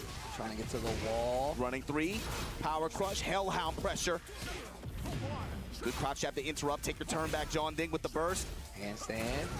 Mids and the parries, and that's what's stomped on about this. I actually thought he was about to hit him with like a big launcher, a vampire knee or something like that. But this is even better. Knows he doesn't need much to close it out. I'm not sure if this is going to do it, though. No, but he's going to be able to get the dash. Time expiring, and then baseball slide at the very end. Pinya still in this thing. Bottom floor of this stage. Wow, I'm here. And all that into the back turn 2-2. Okay. This is top 16, I think, winding down into top 8, yeah. Artemis, and down 4-1, that's going to be key for Eddie as well. You heard Bubsy mention it, a lot of the shadow clone pressure, a lot of attack for Raven. Minus 13, but there we go. Counter hit, jackknife, safe counter hit launcher. That's something that Pinya was really struggling to find himself in that position when they played at STL. Just being able to get that full crouch mix like that. And he is leveraging every. Or maybe it's top 16 getting the first, like, people, because only one person qualified out the first group right now. So I'm assuming it's giving you the first 4 people today, and then we get the next 4 people tomorrow, and then we get on Sunday we get top 8, like the rest of it. And look, going for the low. He knows what he's doing. And for people watching at home, this is what makes Pinya so fun to watch. Awesome response there to the handstand setup. Immediate down back. What up, D's? To the side. Safe mid, fast check like that. Hellhound pressure. He is definitely not hitting a button. Challenge, thinks he's gonna press after. Down 4-4 punish. This is what makes John Ding. It's not just about his movement. John Ding, bro. What's going on? He has Elbow Bro is not pressing at all. But it's also his options in terms of parries, counters, the way he uses teleports to move around the stage, and also in some situations take advantage. 2 Asian dudes playing black and brown characters at a high level is actually really cool. Hey, man. We are representing as much as possible out here. And you saw it there, right? With his back turn, he's got the parry, he's got the power crush, he mixes in the lows. The counter, once you get comfortable trying to counter poke him with that or make some guesses, just like that, he'll counter you. I saw that. Chop. So I saw that. Good at being able to create like Yomi situations like that. Down for 1 punish, of course, that's going to be very important for John Ding as well at the 13 frame rate. But again, that threat of that jackknife. Counter hit launcher, safe on block. Boom, we putting some knees on you too, plus frame. I like back that. 2. That's another tool that John Ding can go to in a lot of these situations, especially since in this case it dips out to the right. Okay, hold on. Oh, the jab out of the air. Yes, that's important too. Being able to check Raven in some of these situations where he goes airborne, having your float combos and options ready. John Ding showcasing why he's here, man. Instant smash on the whip punish. Told you, man. I told you, man. That stick looks so long. It looked better with the picture, right? It does, man. This industrial stick with no art, quicksand, and the jab out of the air. Yep. In these situations, again, with strings where Raven goes airborne, John Ding is ready. And now the mix-up, John Ding got trained now, so they just hold back, so fine. I'm gonna just take the minus frames, and I'm just gonna push on my mix-up. Look at that, trying to swing on my back. John Ding has to have a top 5 or top 10 username. He's no longer on the table for both players. Down back, I mean, it's up kicks. I like it. It's recognizable. I don't know what makes it so good though. I thought it was just his name. Low key. From John Ding. Back 3-3 counter. Oh my God, this might be it. And he's got rage art, so yo, invite him to the cookout. The more ninjas, the better. Let's go. That was a dicey. Yo, some of my ancestors to beat on you real quick. Come on, man. And they playing music, right? Frankie Beverly. Also, it's part of it. Ah. Hey. I wonder what the ding stands for then. Whoa, what else? Before I let go, going low. Okay, down back 2. It's just fun to say John Ding. That's real. Trying to put the ashy elbow on him, John Ding. Yo, the Johnson & Johnson. Shout out to my boy Yikes. Again, floating him out of the air. I like this on both sides. Neither one of them, they're letting them run away with the offense. Always contesting. Nice, the Wild Rising 1. Floats him out again. Scale combo steal, but the corner, the wall is right there. Yeah, see, he was looking for a launch there, but that interrupt and able to convert into a float. Into full crouch in the sweep. This time going mid. Punish. He's going to get pressed. Yes. Break the glass. Yo, invite him to the cookout. What you bringing? Plates, not enough. Getting real close to rage. Big damage on the side right here. First cancel, enough real estate. 1, 2, 3. Rage art. Got him back. Got him back. Do it to him as well. Witness the result. Oh, we got some Tekken 8 defense going on here. Into the shadows. Who the hell? Rider kick. Yo, you see the pose? My man is Hit looking real tokusatsu there. We go down 4-1s, and again, down back 2s, down versus down 4-1s. Both these guys poking mids on each other, Activate. looking for any kind of opportunity to be able to get an opening and just force their mix. Oh my gosh. One thing I like about John Ding, he literally, if you let him get in the heat, he's gonna be like, how good is your defense? And look at, again, Pinya able to just use these counter options to be able to get out of dodge like that. Oh, goodbye. +2 counter hit back 3s, and John Ding gonna He dead as hell. game with a kiss, man. Look at that. One game apiece here. See Chef's the kiss. Vitality boys out there getting hyped for John Ding. Bro, I'll put it at home, they were I put it in crazy Discord when too, but John yeah, I Ding get came you. out on that stage. Ooh. But Pinya, what do you do? Obviously, not going to go to another character. It's more about thinking about what you did wrong, what you could do better, and see how John Ding was reacting to some of these instances. But honestly, it was just a scramble the entire time. It's razor thin margins. Some of those were like just very razor thin decision making calls. The stage setup actually, yeah. But like, after I heard how much just getting in the top 8 made you 37K, like, yeah, they got money over here, bro. He gets nerves. He gets very nervous. They got money. And right now, I'm not seeing any nervous body language from him. He's out there. He's locked in. He knows he's got to play a set, and he's just in there. Break the floor. This is what's so good about this stage for Raven. You have so many options to be able to get floor blast, break the floor, go to the wall. Every time Raven gets that specific low, It's your playground. I mean, yeah, this stage is a Raven stage. down 4-1. Jesus Christ. Follow-up into a floor blast, and I got the wall. Oh, almost had the Caddy Kona combo. Going with that Hydra Bite low. Forcing the back turn, but there we go. Step, not deep enough. John Ding. Rocking and rolling in heat. Able to guard after the teleport as well. Hey, get off that floor, brother. Force mix, no slide, yes. From that range, usually the most common Just for option getting is slide. top 8, yeah. Okay. Just fighting back with the 1-2s. Yeah, 4-4. Homing attack whip. John Ding. Yeah, that's what Spag was like. No, bro, no, bro. Already know. You saw the execution error too. Pinya held on to the block, Ugh. setting one after that block sweep. Spag said when CBM qualified, he said already guaranteed 37K. I said 37, not 30, not 3,700, 37,000. That's what he said. I said, hey yo, chill out. Here in this corner, no longer on the table here, but he does have the wall. Good bit of damage here. Pinya, how's he gonna react to these handstand mixes and transitions? Down 4-1, you saw him clipping, trying to set the right. So good. Even though it's 14 frames, it's just an ever-present threat in terms of the Z-axis coverage. You always gotta respect it. Oh my gosh, John Ding with the lead in the set. The crowd erupts. The crowd erupts. Back 3-3. That's what I'm saying, bro. Y'all need production people. I'll come over there for that. To the wall. Oh wow. Big damage on the board though. You see that handstand 1 conversion to get him to relax like that? Pinya though, willing to challenge and look at the reward here, baby. Right back at you, all that damage and the wall. And you're gonna have to deal with the Kagebushin, yes! Kagebushin no jutsu. Back turn, fainting with the Oki. When are we gonna see you compete in Tekken? Thanks for the 5, Matthew Griffin. I said I was gonna start entering some TNSs, to be honest. I imagine I'll go like a clean 1-2, and then probably have to do the redemption bracket. Why not? See him fishing with that jackknife. 4-4-3. A little relax right there. Wow. Sidestep, double kicks on the call out after the block down back. Ooh. John Ding now trying to get the real estate coverage, get this wall. No, not gonna get it. Who am I playing? I play Lydia. I mean, I've been playing a lot of Fakaram lately, but I don't think that's my main by any means. I think he's fun though. He's just not my guy. I need to be able to walk. I can't walk with Fakaram. That nigga too big. Spins the heat. Pinya still got some of his own. Mid, no confirm. 4-1. Wait until Miyari Zo come out though. John Ding.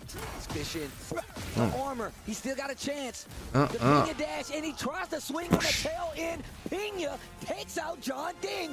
John Ding now in danger. And you know Pinya is feeling good. The pop-off and Vitality is sitting there mean mugging in the God damn. Like some that was a crazy cutback to the crowd after after watching that comeback. Being able to move in through the bracket. I think they are trying to change her look up right now. Had to have known with the way that he was playing on day one, he had to been riding high going into the set, but seeing who he has in this group, some of these players are very troublesome for him. But being able to win this close set against Jeding like that on this stage is going to do a lot for his confidence. He's had, again, an incredible year since Season 2 dropped, especially after kind of like falling off late last year, right? But with the way he's playing right now, with the way this character is right now, he's cooking. But this next set for him is going to be really difficult, no matter who it ends up being, Rangchu or Knee. But here you go, Jeding, of course, had really good challenges, especially on this arena stage here.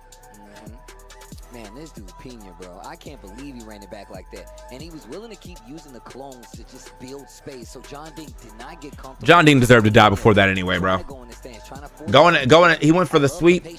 That shit got super blocked. I want to take this round at my pace. And instead of getting launched, he just got jabbed. Like, yeah, he should have died before that anyway. Every time Jeding tried to press, Pinya was ready with the interrupt, whether it be a button, whether it be him just using a string to interrupt. The lows kind of worked out too, bro. Teleports as well. Down back 2 floats were on point. It felt like if there was an opening, Pinya was able to find it. But let's go check in at the stage and see what they got to say about it, man. I'll take a muscle. I believe we didn't get that fucking. Why we didn't get that handshake, the super slow mo. It was the latter, ladies and gentlemen. Just like that, Pinya officially qualified, but not qualified. He has to win one more match. But I do have to make sure I show a lot of love to Team Vitality, because right now, of course, they're fighting for the club championship. Jeding actually, you hear to make some noise now. Jeding actually loses right there, but he is still in it.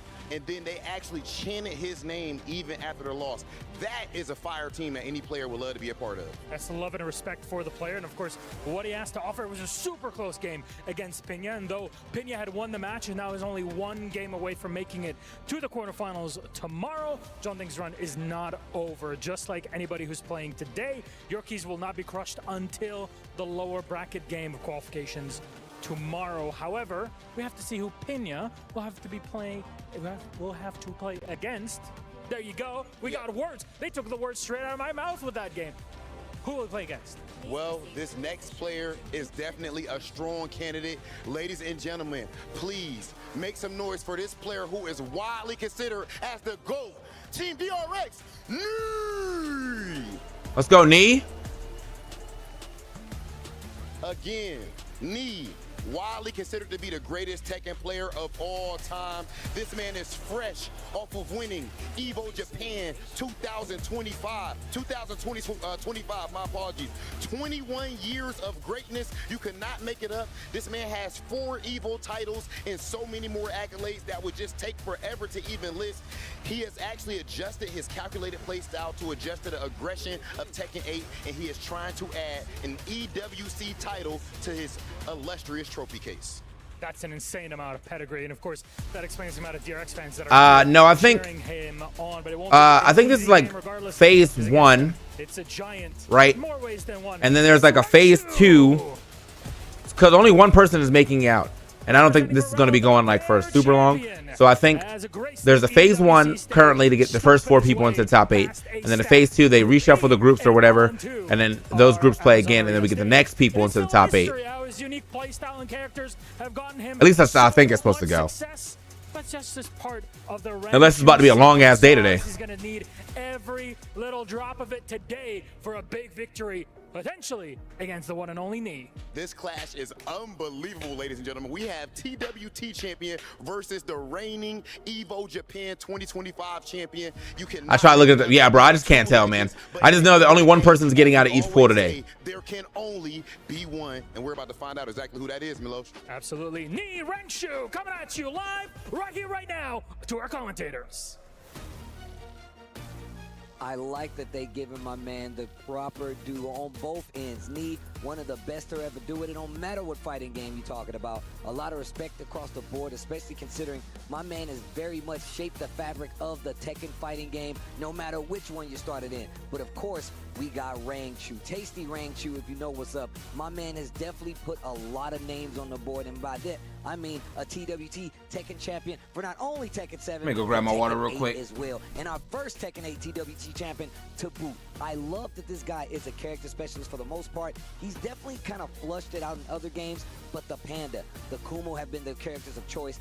Knee, on the other hand, he will play the matchup if need be, but the Brian has been on fire lately, and it has been his main transition to be as successful as he is. Look at the King in the crowd, and you know I gotta show some love. And it's the classic T2 King with the puffy muffle. The suspenders. Oh, that's what I'm talking about. That's what I'm talking about. Steve, can we is this okay? Is this a glaze okay stream? Can we glaze? We can do this, man. Bro, with the walkout, I always bring it back.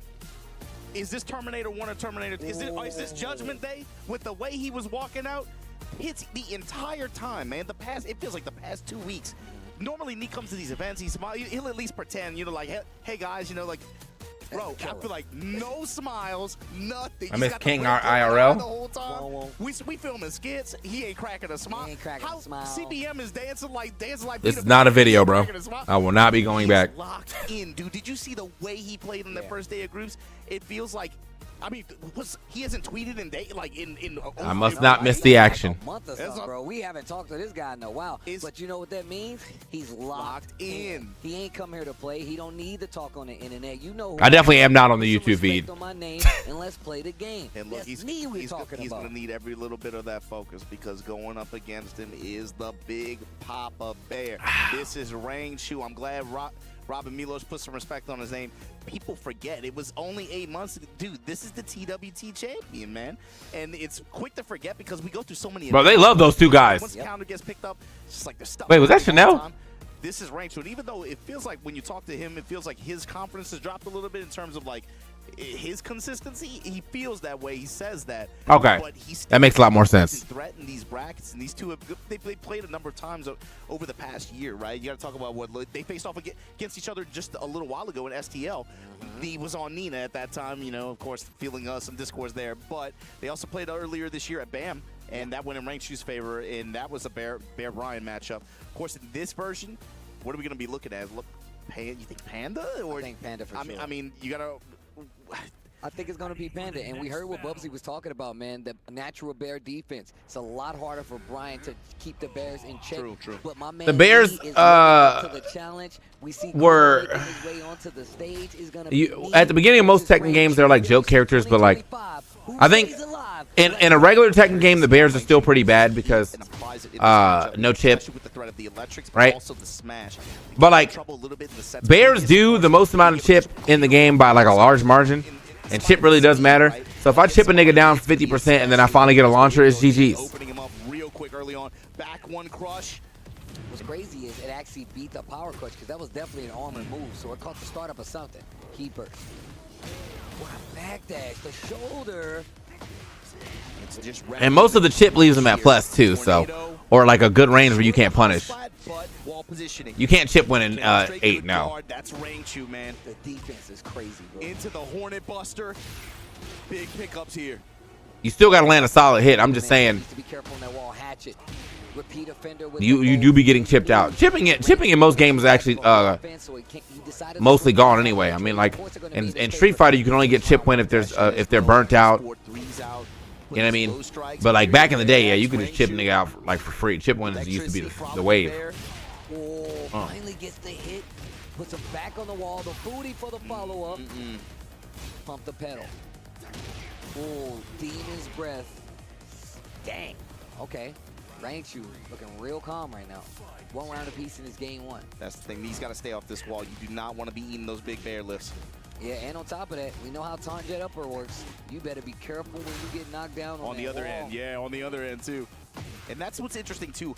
Watching Rangchu's option selection when he goes into Hunting Bears. Oh, damn. He's been going to the throw so often this season. Millie Rock. You heard the oh, my God. The fact that some of the animations Knee. now, it masks so GG's. well. Intention, man. Big Godfist right here to close it out. 2 rounds to 1 in favor of Rangchu. No, I'm glad you pointed that out. Another reason I would go to the throws is because, 1, the floor is lava. 2, you actually get the zap. Damage on layaway is crazy, but basically. That's one of the better options, the quality of life options that is new to Tekken 8, and Kuma really does benefit from it. Yeah, and I feel like my issue with Knee sometimes is that like he still want to play Tekken 7. Nigga, get in there. Does this explode? Oh my God. Oh, you're not not dead, but it's gonna hurt. Oh, it's summertime. He on the hunt. Took that thing up. Make it. The down forward 4, 12 frame into the smash. 12 frame mid. Of course, that down forward 4 being able to just kind of just float that little knee leg out there like that. But then he leverages the heat smash, and that's play Tekken 8, my brother. Sure oh shit, it's King. Play Tekken 8. Let the offense consume you. I like the approach though, but this is exactly what he was talking about. It is really hard for Brian to keep Kuma honest. He's got way too many pokes. You really got to pay attention to the hunting stand, and that really changes your approach when you're Brian. You got to change it up completely. And you see him instantly going to hunting stands because he knows. Ooh, the dash pressure. And look at we've commentated multiple times together, me and Tasty Steve. I've definitely done Tekken. You know, I'm actually going to go do PAX West Tekken again, but unfortunately, I think Steve probably, I don't know what he's doing, but it's gonna be me, Rip, and MYK, which I do like both of them as well. But I do miss commentating with Steve. That's my goat. I want to commentate with Obama though. That sounds like a fun ass block. That shoulder on him in return. Frolicking Bear, yeah, let's go.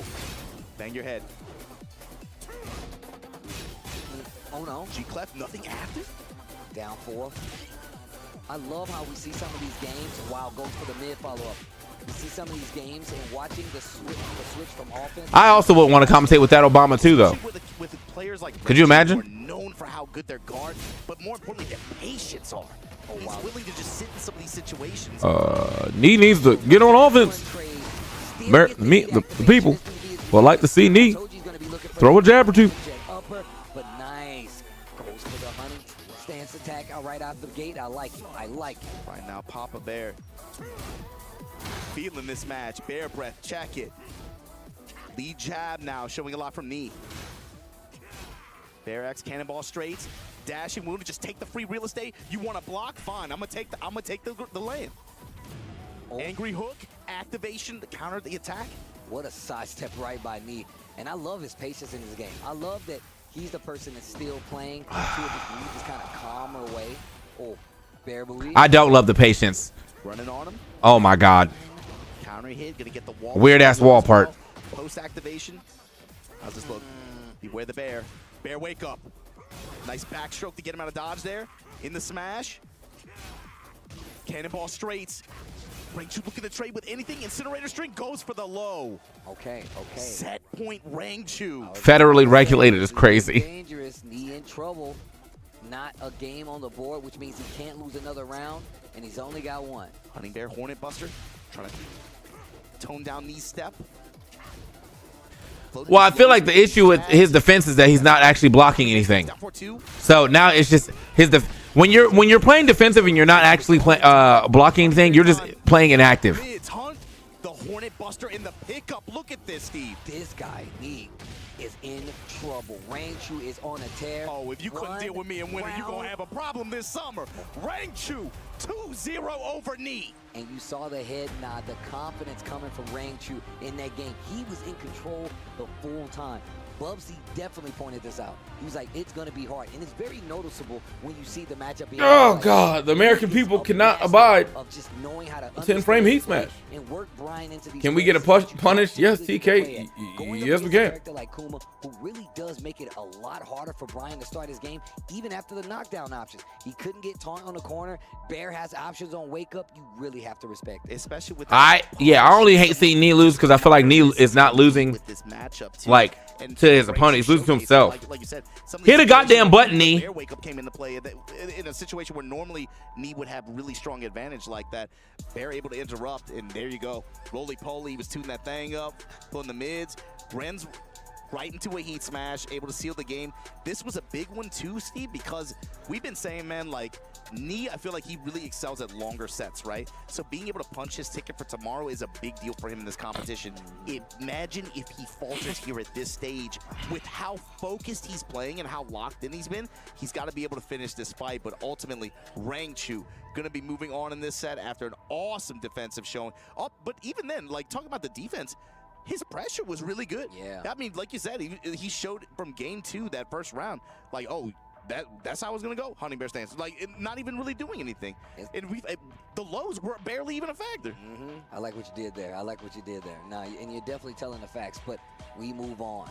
We got Pinya coming back to the stage after taking out John Ding, and he has his work cut out for him. I want to see what happens in this next game because it's going to be Pinya, Rangchu, and this is a very interesting matchup. Of course, we know he's originally from Korea, but now lives in Japan. We know that Pinya is Japan-centric. We know where he comes from, and this is going to be an amazing match. Rangchu has taken like the mantle of being somebody that's really been training up the Japanese scene as well, and I mean, I don't know how well he plays with Pinya and how much they play, but he's definitely one of the big. There you go. He knows it. That's the thing. Both of these guys know each other better than anybody else on this, just as well as anybody else on this roster, and especially when you consider the other Korean players who are teammates. They play against each other all the time.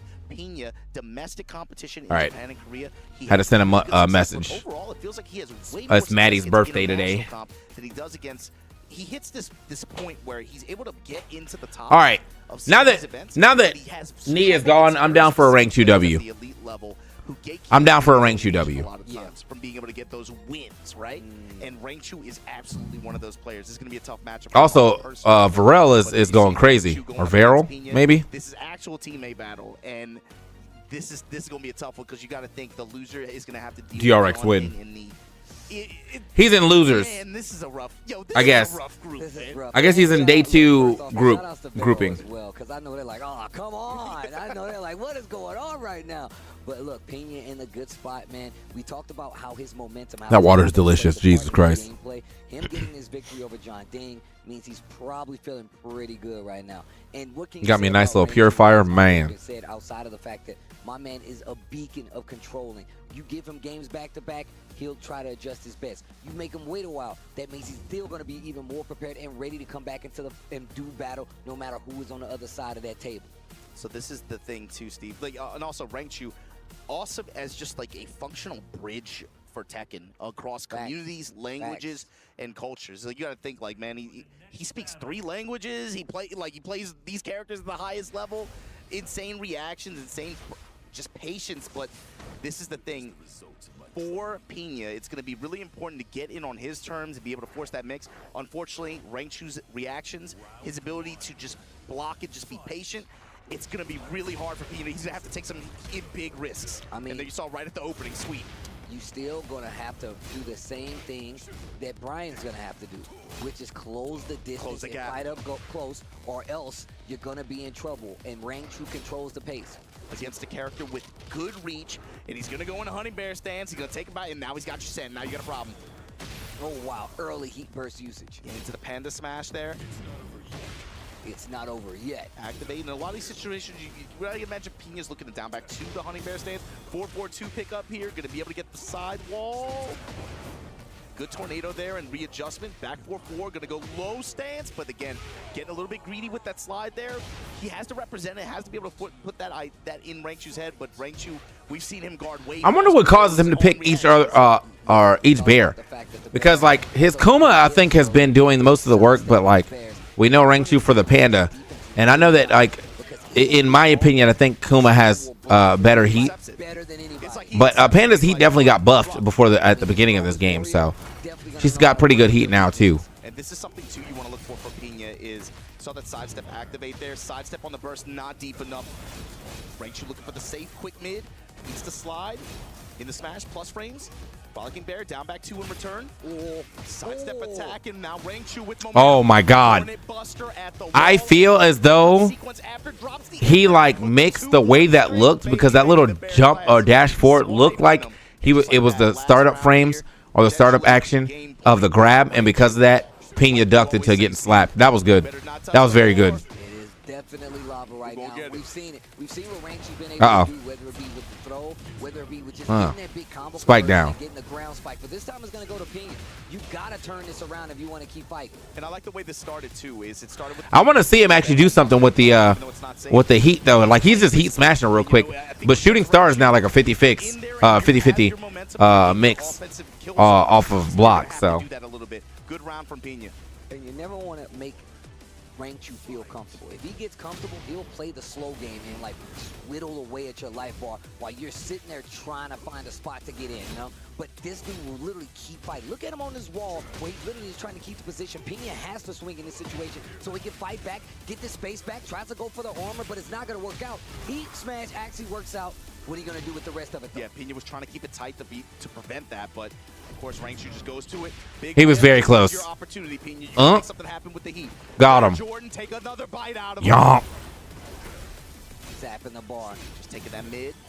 Crusader, and then comes up with the while standing 2 after the dash mix. Gonna get the wall. Right at 20 seconds. But Pinya, what do you do with this? 1, 2, 4. It goes into the sweep and it hits. He's taking more risks, Steve. Even the opening of that round, he was just fishing with the down 4-2. Not safe.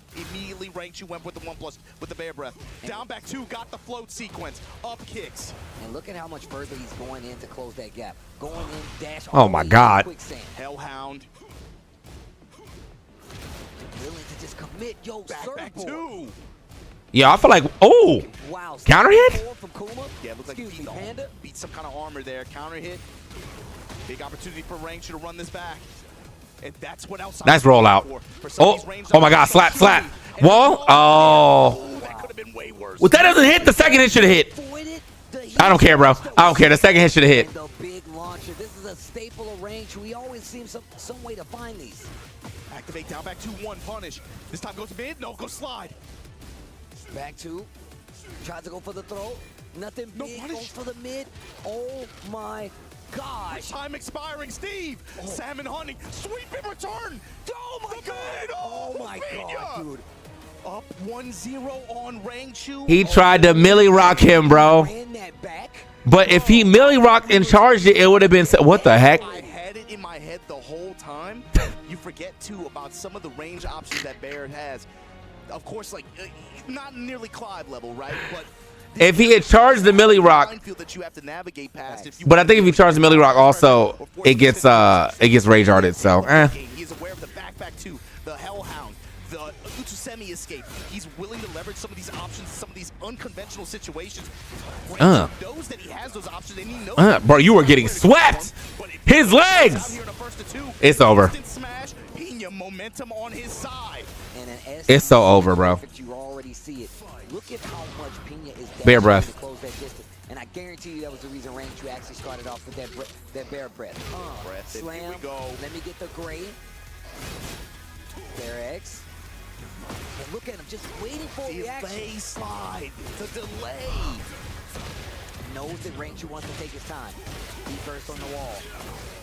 First round. Pinya low-key was just a bad matchup for Knee, bro. These niggas are just letting him play the game. Stop letting him play the game. See Rangchu trying to walk left for dear life. There we go. That's how you do it. Passive homing options there, able to track him. And just dashing to realign as well. And once again, now the thing is, Rangchu is known to do that. He will hit you with the fake out twin pistons. He will use the armor up close. Not a lot of people are brave enough to fight Rangchu, how Pinya is fighting Rangchu right now. And it's starting to show up. Wait a minute. Rangchu's like, oh, you really want to come close. You really want to play this game. We saw him in that last round with 2-on-4, and now just a little down. Oh, he hit a button. I was like, I've never seen that move before, but it seemed like it was slightly safe. Using a lot of options in these situations too, Steve, that would prey on the responses that Rangchu that he's shown so far. You saw there, he went back turn 4-4-3 with the built-in delay mid like that. You knew that Rangchu would be looking for a low. Rangchu a step ahead each time. Engage. Down back 2. 1, 2, 4. He's lucky he wasn't more airborne there. That could have been a lot worse. Probably, but I feel like Pinya is able to play like, because there's a lot, like, I think Raven has a lot of good moves from like distance. That like he's allowed to do. I gotta go through his move list. There's like 3 moves in my head that I'm thinking of right now, but I haven't seen him so far from Pinya. I see him a lot from the American Ravens. The sweep is one of them though. That sweep is like a range 4-ass move. Exactly what I'm talking about. That whole first game where you saw Pinya just running up, dashing up, quicksand. Saw that you were going to swing, then I'm going to hit a big button to get that launch.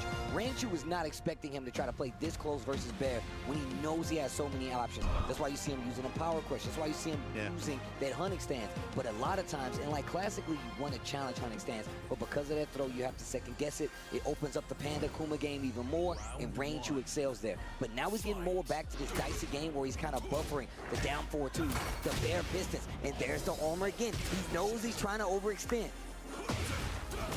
The slide. Good punish. Yeah, that's the thing. That range Kuma, of course, his 12-frame punish like that hits from very far away. Normally, that while standing 3+4, you can put a little bit of distance on it to make some characters trying to whip their 12-frame punish, something that Pinya was using to great effect. Oh my God, I am yawning so much right now. Body's trying to wake up. The parry, immediate smash, able to check it. Frolicking Bear, and how does Pinya react here? Just guard. He'll take the... Again, the analysts talked about this. You're willing to take the throw in this case. You don't have white health left to give up anyway, so fine, take it. Better than being sidewalled and getting hit by a Hornet Buster or something like that where he can get a big combo sequence. And you can see right now, Pinya's getting real exhausted. See, he's getting greedy right now. Pinya's getting exhausted trying to fight his way into some of these instances. And you can see Rangchu just breaking up to stick a jab out. Bear X. Okay. It's frustrating because of how unforgiving Over Bear here. is in terms of damage return versus what they're doing, you know? Yeah. Over here. Have to take bigger risks like Here. this when this while standing one. Sit your ass down. Sit your ass down again. That time good Soul Zone 2. The counter on the throw and the smash to take it back. Did he say shut? He was like, shut up. Like, yo. Shut up. Pinya in rare form right now. Quick back dash. Gets the counter hit this time. Go straight to the tornado. Okay. Spike this time, cartwheel. Rare usage of that from Pinya.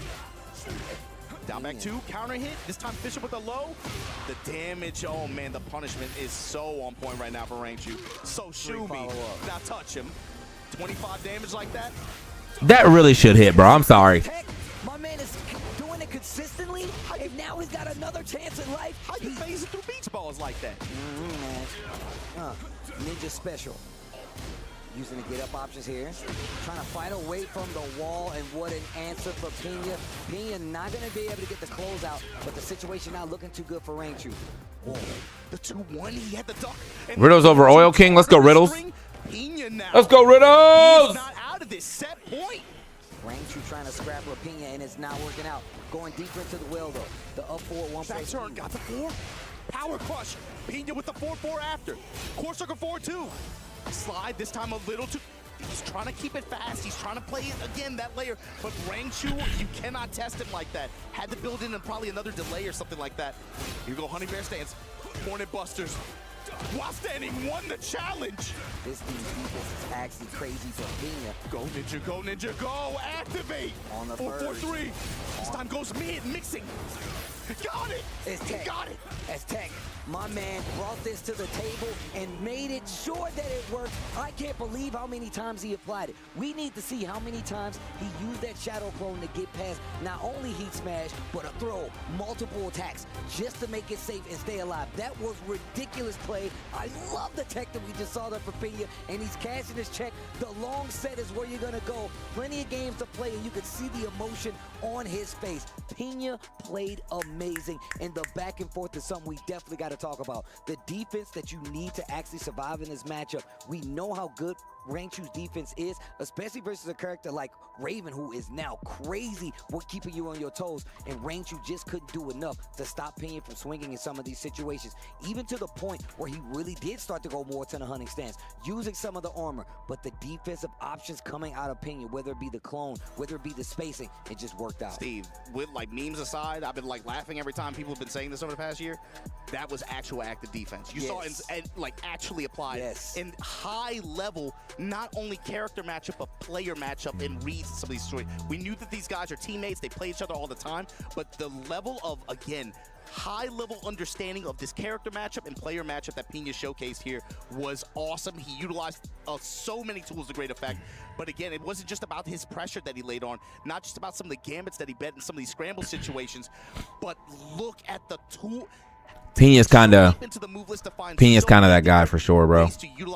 This shit is parries and counters to find himself and be able to reverse these situations without just blocking like that and being damn able good to pop off too.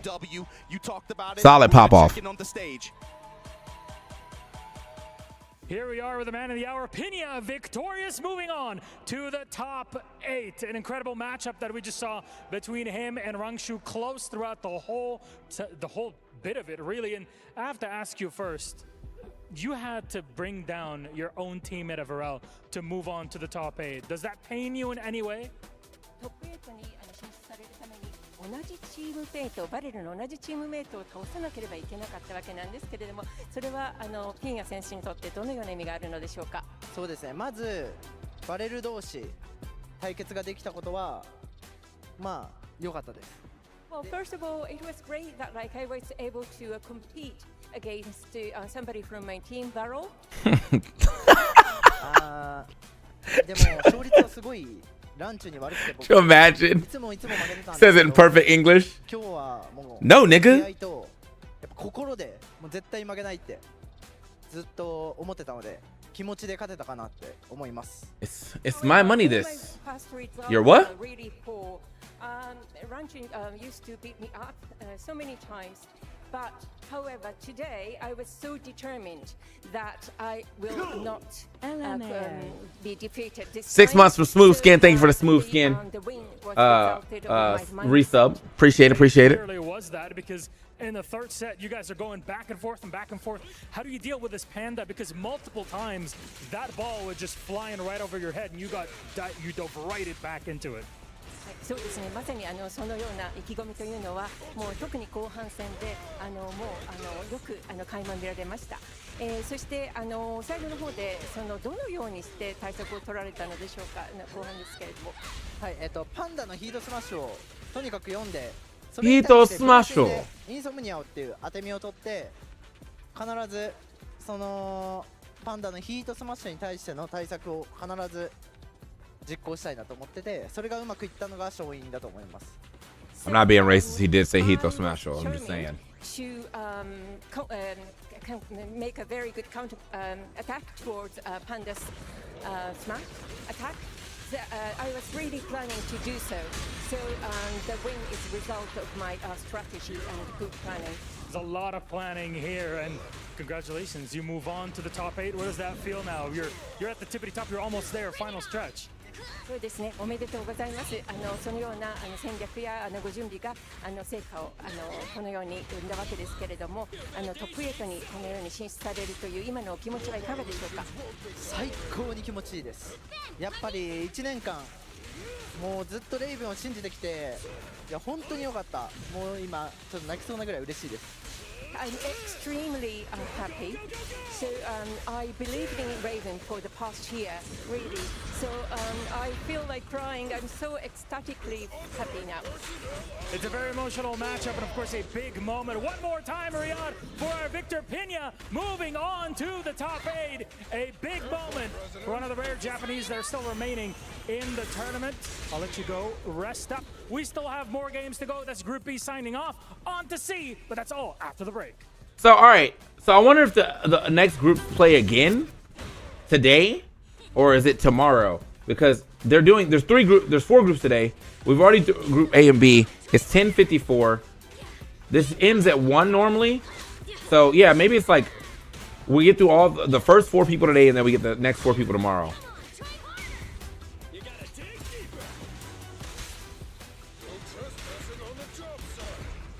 Now this is still like low-key a bracket. Maybe tomorrow's round robin.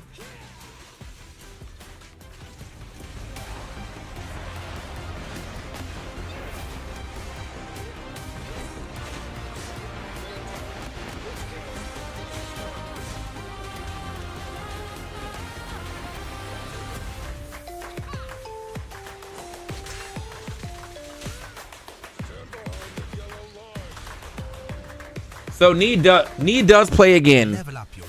Is that ZZZ in the background? It definitely is. I'm trying to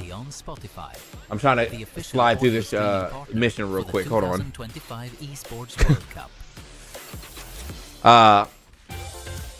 Need plays again, but not today, I think. At least that's kind of what I'm understanding so far.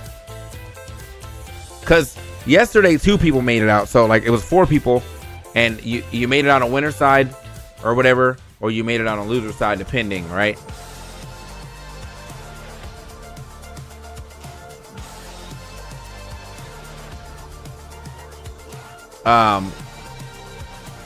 But now 1 person's making it out, and it's throwing me off. I don't know who's supposed to be like what happens with the other 3 people that didn't make it out.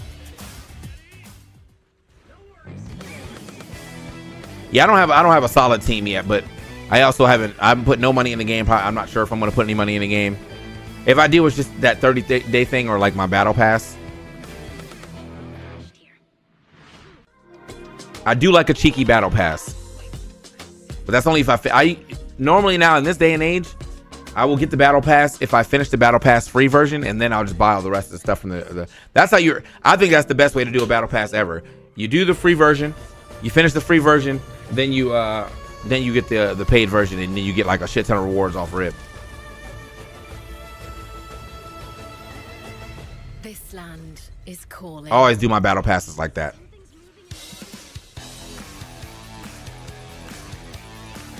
Because if I pay for my battle pass and I don't finish it, I'm pissed.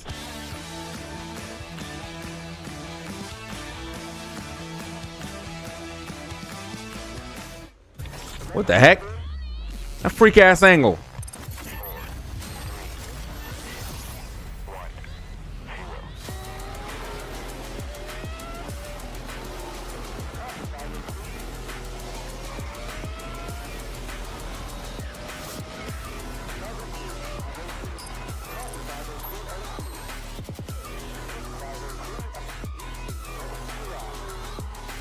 Universal fan service.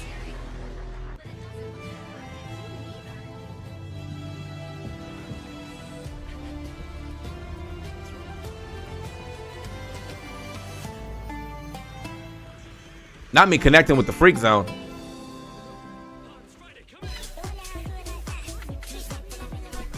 So far, that's my favorite song that plays. That shit sound like it go crazy. Next commercial, I gotta sham it.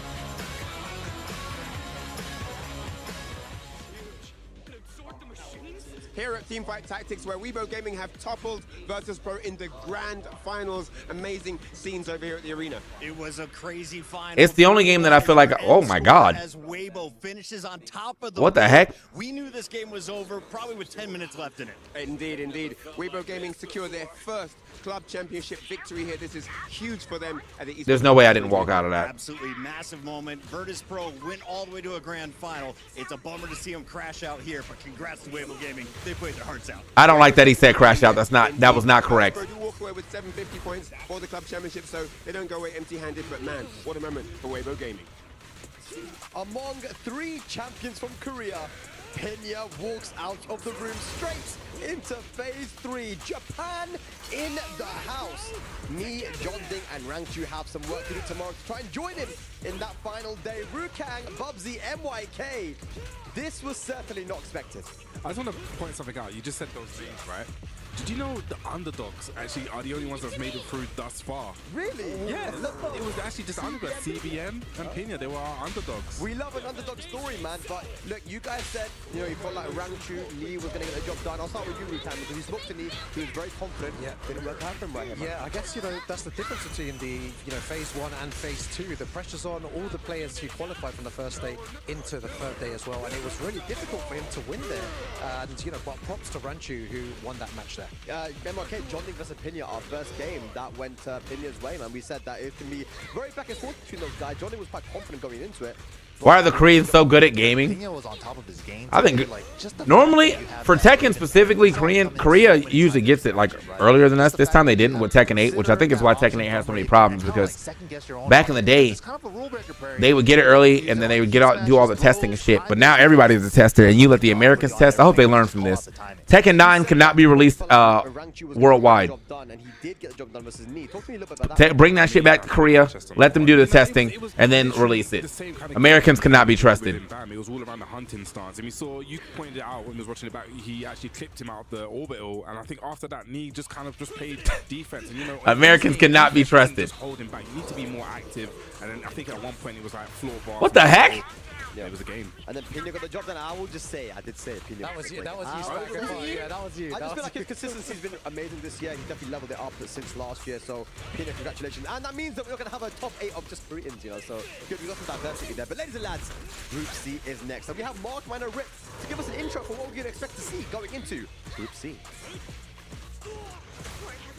Phase 2, Esports World Cup Tekken 8 action. We are finding out today who is going to be making it into our top 8 that's going to be played out. I'm excited to see it. Rip, how are you feeling? I'm feeling fantastic. We got Group C coming up, though. Let's talk about it real quick. We got LCQ winner Kokoma going up against Ulsan, and another LCQ qualifier, Kudans, going up against Arslan Ash. Those are going to be exciting matches again because the LCQ guys, they work so hard to get here, and it's again, they have a big chance to be able to get into the big money. Let's go into Group D. I'm actually really excited to see how that's going to play out. We got Lowhigh versus Mulgold, two really strong players, and on the other side, we have Atif going up against Mulgold. Who do you think is going to win, though? Group D. I want to say Atif has the strongest chance. Everybody's looking at Atif right now, and again, he has a lot riding on this. Second place last year, second place all the time, but I think he's about due for a big championship. I think Mulgold's taking him out in Group C. I think Kudans is going to be this big surprise and take out everybody. Stay tuned, guys. Very much. So are they not? For that little rundown. I guess they're not commentating today. But it's Group C right now, ladies and lads. You know what? You know that means. Right? You saw the player rivals. Kudans, Arslan, Ulsan, and Kokoma. Talk to me. Wow, just the names there. I think It is very possible for Arslan to not get out. Us here to pull that because all of them past champions. How do you even break them apart here? I have no idea. We look at this last tournament. It's 2-1 to Kokoma. I mean, Kokoma, you were saying that actually, Spike, he wants to find his old self, right? Yeah. He wants to get back to himself, but I don't like that.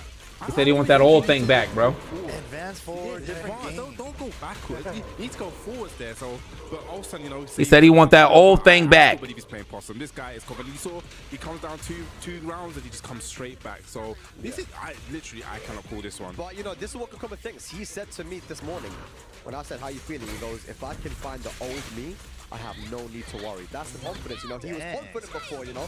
But he's going up against the EWC defending champion, MYK. What do you think about this matchup with Kokoma and Ulsan? It's very interesting because both these players kind of, like Kokoma seems like he's hyping himself up to be like overconfident almost a little bit. But Ulsan, ever since like Evo last week and a little bit of a character crisis, he's kind of like, I don't know, I don't really believe in myself, but it's just like his fundamentals, his own play style, and just like the way he plays, when it's on and he's in the match, he turns it up. And he's like, you know, even if he's not really confident with his character, he's committed to it, and I think that's the most important thing, right? A lot of people. Is Grace the girl that just came out with the grenades? You know, we see with Chikurin, with the Lily and the Clive. I never got a chance to play with her. I don't own her, but she seems kind of cool. For the Lily, like, that kind of having those two characters sometimes can kind of get into your head a little bit. But he's got The story got you messing around with a lot of characters you actually don't own, which is like I think pretty cool, to be honest. Which is gonna be the match of the day. Yes, it's Kudans versus Arslan Ash. I'll start with you, Bubsy. Talk to me about this matchup. I mean, I'm very interested to see who Arslan Ash is going to play. I believe that Kudans is going to be very prepared for him. Is it going to be the Anna? Is it going to be Nina? I don't know. Last time we saw Atif play, Arslan play the Anna, it was against John Ding. Anna? There was a few, like, you know, missed opportunities, big whiffs. So against Kudans, he can't do that. It's small margins. Yeah, I know. I wish Arslan would just go ahead and double down on the Nina, bro. That's your character. Coming off that fresh Evo win, what do you think? Yeah, very similar to what you said, Bubsy, as well. Is he going to go for the Anna or the Nina? That's the big question here. It's still first to 2 action. I said this before, in a first to 5 setting, Arslan Ash is near impossible to beat. But here, he really needs to make the right decision going forward. Anna or Nina, who knows? Okay, well, actually, I believe that we have Ryan Hart right now with Arslan Ash for an interview. Let's hear what he has to say going into this match. Arslan, it's been crazy since you burst onto the scene. Super fantastic results, ones like we've never seen before. I want to ask you though, you know, you've played against players that have been playing Tekken. Let me get it. Insala masala. That's my shit, bro. Today you're going to be going up against another legend of the sport in Kudans. Man, this man has been throwing electrics longer than grannies have been shopping in. Insala is if God's willing, and then mashallah if God willed it. So that's like present tense, past tense. I need an insala right now, bro. Inshallah. I don't know. I think you just need to adopt. You know, and this year Kudan has been playing so good. I saw him struggling last year. He didn't do anything. Like he traveled all over the world, but he couldn't provide results. But this year he has been playing amazing. I think it's just more like I am also playing so much. This is my full-time job, so it's easy when you see a full-time job to understand. You know, also the way Tekken 8 works, it just not only, you know, it just erase the legacy part a little bit, not too much. So it's like a new game kind of. So it's easy to like legacy players of course have advantage, but new players, the difference is not too much between the new players and the legacy player, I think, because of Tekken 8. Thank you very much for that fantastic insight. Arslan Ash ahead of day 3. He's feeling confident. I really love that interview from Arslan because, you know, Ryan Hart asked, you know, what do you think about someone who's got way more experience than you? And he actually said, you know, legacy is kind of not as important now in Tekken 8. And then Arslan's like, yeah, he didn't do anything last year. You know, that was brutal. Now, I don't know why Arslan took that shot. That was unnecessary. They just want to get straight to the game, so I'm going to ask you one. Nigga like me, I was here last year making it happen. Arslan also didn't qualify last year, so I'm not sure why he said that. I'm gonna have to go Kudans. Unnecessary. Magic's gonna happen. Magic's gonna happen. Rukang. Oh, I have to go with Arslan Ash on this one. Okay, all right. Well, I'm going to also go for Arslan Ash. That's 3-1 here. Let's see if we're going to be right here on the desk. But ladies and lads, Like, we didn't forget. Pakistan make it into phase. Like, we did not forget, brother. That escaped Arslan Ash last year, and there are 3 Koreans in his way, including the EWC defending champion Ulsan. Ladies and lads, don't go anywhere. Group C after this. My lord, bro. I'm telling you, they're feeling time for sure. They need yapper time. I get it.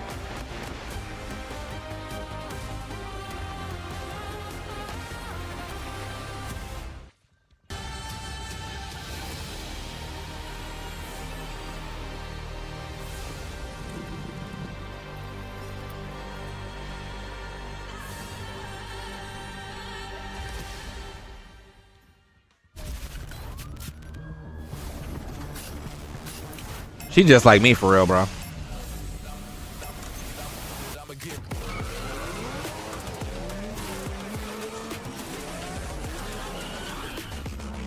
Just a little midnight scroll.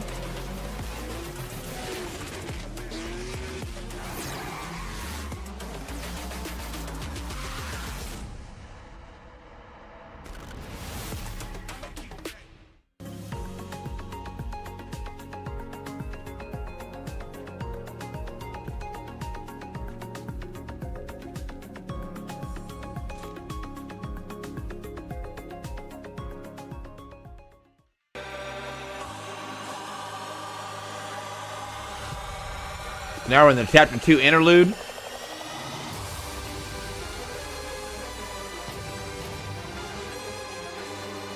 many chapters is there? 5 chapters, okay.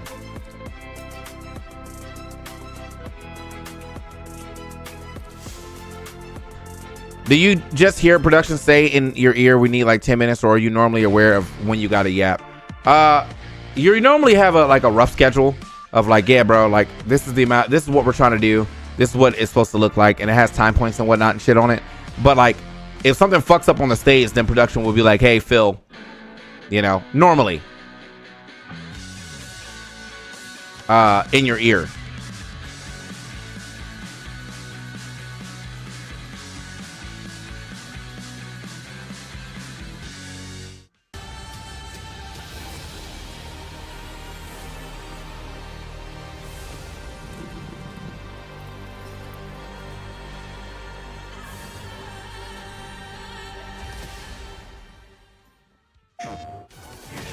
This is Peter.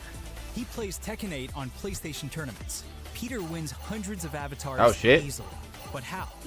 On his PS5, Peter launched Tekken 8, found PlayStation tournaments, and I hated the way that they phrased that, because I thought they were about to tell me Peter won hundreds of dollars.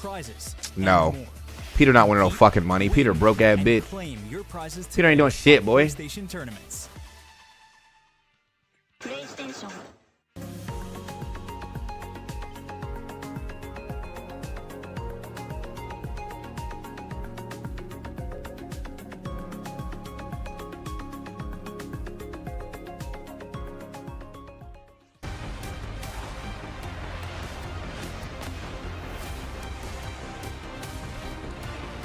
Enter not level 30. What's the oh, 60 is the top level? Okay.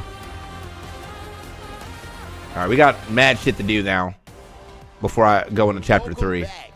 Welcome back. World Cup, We just got done with Group B here in the second phase of Tekken 8, and oh my goodness, it was wild. Big Pinya, I told you, he was going to pin his opponent, he's going to pin your opponent right to the mat, and he gets it done against Jeding and then Rangchu as well. I'm not going to lie, I know a lot of y'all at home did not have him favored in those two matches. I did not. It is a heartbreaking moment. I don't like how you called me out for that either. Over the world, because should have had him 2 games also in a row, and then still Pinya, his preparation, we talked about it in the interview, he's prepared a lot for it. He's faced this sort of opponent before. He's ready for it. He is #1 out of the group now in the top 8, guaranteeing a lot of money, which is a big deal for him, even if he had to drop down his own teammate from Team Varel to the lower bracket. Hey man, you know what?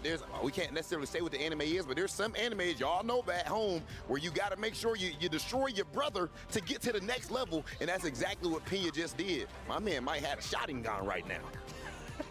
It's definitely a story to look out for, though, Rob, as we continue on with our groups. On to Group C. We've passed the halfway mark. Shall we introduce our players? Let's do it, Milos. Let's do it. Our first one representing Na'Vi. It's none other than Kokoma! Qualifying out of LCQs is no easy task, but the South Korean has studied and practiced hard and recovered from a tough start to the 2025 competitive year. How deep will his first ever EWC run be? We're about to find out, Rob. Well, Kokoma, definitely a phenomenal player, qualified from the LCQ, but this mountain that he has to climb next has actually seen the mountaintop. Ladies and gentlemen, put your hands together for DN Freaks, Ulsan!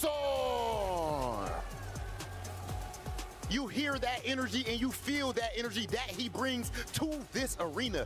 This is the reigning and defending EWC 2024 Tekken 8 champion. He's also won Chain Shift 2025, BFG. He's top 8 finishes at EVO Japan, BAM, and CEO. This man is on an insane hot streak as he has actually won 3 out of the last 6 majors that he has attended. Ladies and gentlemen, this is the man to beat officially, because in the end of the day, it is his championship to lose. Even if he is the man to beat, you could still see the shakes when he came in on day 1. A lot of relief once he survived through the initial set of groups, but it does not get easier at this point. We'll see who can make it past Group C. For that, we have to start our match. Kokoma versus Ulsan begins right now. To our commentators. Phase 2 Esports World Cup, Tekken 8 action. We're in Group C. We got 2 legends on the stage. It is Markman with Rip. Rip, it has been a long time. Oh, shit. All right, so they are here. Cool. Good to be back currently. Ulsan, EWC champion 2024, coming into this match here in Phase 2, going up against Kokoma. Rip will always take a little shot when he can take it. So that currently stuck out, like, because I don't know if y'all know him, but Rip has been you know, I don't say he's been like blacklisted, but he definitely has not been doing he hasn't been doing world tour at least. That currently stuck out for real. So I think he said something last year, the beginning of his last block too. Hopefully he's not overthinking things. No, and well, the thing is, for both of these players, I need to specifically call out. That currently came out like a shotgun. Trying to figure out which currently can they do the most damage with. They haven't seemed to, at least in Season 2, really find the characters that is going to secure them those big victories. They've been floating. They've been going back and forth. Kokoma using a little bit of Dragunov, using a little bit of Paul, using a little bit of Feng Wei. Ulsan also the same way, using some Lars, using some Dragunov. What's he going to do? What are these players going to pick? This is a race to 2. And again, these guys are very familiar with each other. These are world-class players. Exactly, and Ulsan, as you mentioned, having a little bit of a character crisis himself. But when we saw him in Phase 1, he almost lost to JDCR. Yeah. He was down 2 rounds in the final game. All of a sudden, he just turned something on, right? Light bulb came up, and he won. I got to call that out because, you know, the week before, he lost to him at EVO. Yeah. That is a huge thing, to be able to overcome in such quick succession and be able to move forward. That is the true hallmark of a champion, is to be able to, you know what? I lost that time. I'm going to buckle down. I'm going to lock in. I'm going to focus, and I'm going to take it. Yeah, Kokoma right now, he needs to find a way to get back to his winning ways, right? He knows he did not perform well in Phase 1, and he's trying to maybe psych himself up in some way to change things up and do better. But to me, it's just, you can't focus on the money, even though it's incredibly life-changing money out here at the Esports World Cup. You just got to play the game. You've done it before. You've played all these opponents before. Just go in there and get it done. Well, you guys saw it. He has the smell of victory, but can he take it for himself? Kokoma and Ulsan starts now. And we saw from Ulsan yesterday, a lot of down forward one, down two, classic Dragunov. And when you really I mean, I did play it. Press the offense. I can't say like I'm like the most like I love it a lot, but I don't hate it either. Oh yeah, without that, and these characters themselves have just been such a staple in the top 8s of Tekken for the last decade. It feels like. Oh yeah. Oh, he tried to go to the 4-2-1, but Ulsan ready with the step into the launch. The follow-up has him towards the side. Good side roll. Oh man. Oh, big counter hit. Rage one now, Ulsan countered again with the down back 3. Kokoma going back to his old ways, I think. Maybe he was talking about the rhythm. He found the rhythm. Less afraid to do the risky lows, maybe. Another thing I've noticed about his playstyle, he uses a lot of the down back 3, but doesn't use the QCF1 with Fang, even though it's faster now. Yeah, it is a little bit sped up. Different types of punish. Of course, launch punishable with that down back 3. Let's see what he does. How they're going to approach. Has the wall positioning here, but a great step from Ulsan again. We're up forward 2, and the guaranteed follow-up. And he gets the back turn mid as well. Pressure right now. Good 10-frame punish there. Punish that as well. I see Battle Beast on the roster, so I'm good. Real. Oh, whoops. Back to the old him, I guess. Man, he's looking strong. Let's see if he can continue onwards. A lot of these games, a lot of these sets that we've been seeing throughout group stages today have been really one-sided. Really one-sided. Dash of down forward 3 gets him. All the decision-making from Kokoma right now is there, right? Everything is working out correctly. And there it is, the QCF1. He can hear you. He can feel you. Oh, it's a hey, yo. Wow. You going to rush in assault this? Not today.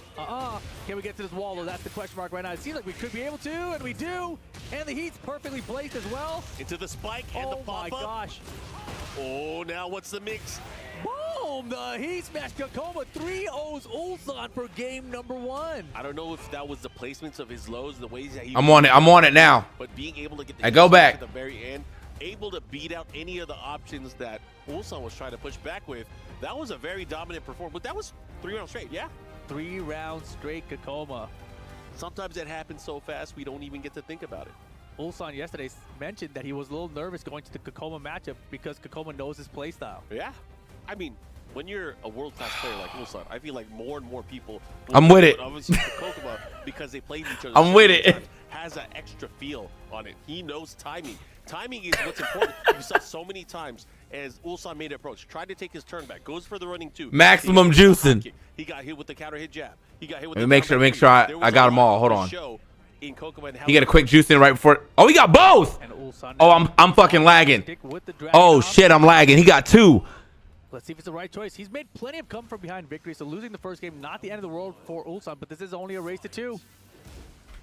I mean, you don't want to drive in from the rear. Let's see where the blue joint at. Is he going to approach? Now going for the ignition switch to follow up. And Kokoma side with him. Gets the 1-2 second hit. Bro, he's just dashing. They're both just dashing. Okay, Ulsan now starting to open up offensively. Gets the salvo. Can't leave me behind, bro. I can't be left behind. Where's the high there off the back 4 extension? And oh my goodness, can he chase it down? He's trying to get the heat engager behind it. Back in my day, you were not chasing that down. That's a good point. Okay. Looking to close things out here right now. Kokoma looking really strong. Yo, but he positioned himself into the wall with all the pressure. He went for punish that. He dashed. It's over. 4 rounds straight Kokoma. Blue one purchased. I will not be left behind. I will not be left behind. Punish because of the power crush. Ulsan is struggling right now. I mean, he has to get on the scoreboard, man. That's 4 straight rounds now for Kokoma. Yeah, we haven't seen as many back force from him. But their rush is all fine at his mark. And oh my goodness, Kokoma is on today. Yeah, the forward 4 able to land here. Now real shit, bro. The wall, he gets it, big damage. He's going to have to activate at some point. One of these players will. There it is. I got to do it out of one nostril. That's the nostril that's not working. Oh, he got the heat smash. Like I said, he has positioning here. Goes for the assault one more time. He got to hit one of those. That's what I need to see after that. He hit one. Like, you know what I'm saying? Like, I need him to elevate out the chair. Just. But right now, Ulsan on the board. Dangerous for Kokoma. Let's see what he does and how he approaches here. I like it. Gets the follow-up, mix up. Again for the low and the guaranteed hit. That is guaranteed follow-up afterwards. Oh my gosh, everything's starting to land for Kokoma. You'll take me back to the old me. Oh, the duck, he didn't get the right punish. Doesn't matter, he's just gonna shoulder anyway. Had the heat behind it, would have been a heat dash to make it safe. And here we go, set point Kokoma. Bro, I can't believe it's this early.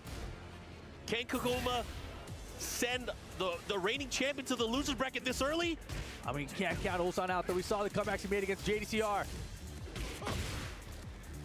Okay, signal. Oh my goodness. The way that Kokoma's approaching with just his spiritual pressure, just dashing in his face, it's crazy. Working out right now, too. If he can get one launcher.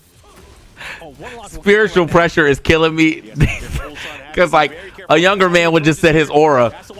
But spiritual pressure, I'm about to use that shit. Finding little jab pokes. Punish. Bigger of a risk that time. Duck. He got the mini punish. Could have got way more. It could have been the game already. It could have been the set already, but instead. The challenge, the second hit. Oh my gosh, he could have had it. He could have been over right now. He would have been one match in, but instead Ulsan final round game 2. Still set point Kokoma. Yeah, got a little greedy there with the back 4 transition. Able to get punished here, but right now Kokoma not skipping a beat here. Has the pressure, has the wall positioning.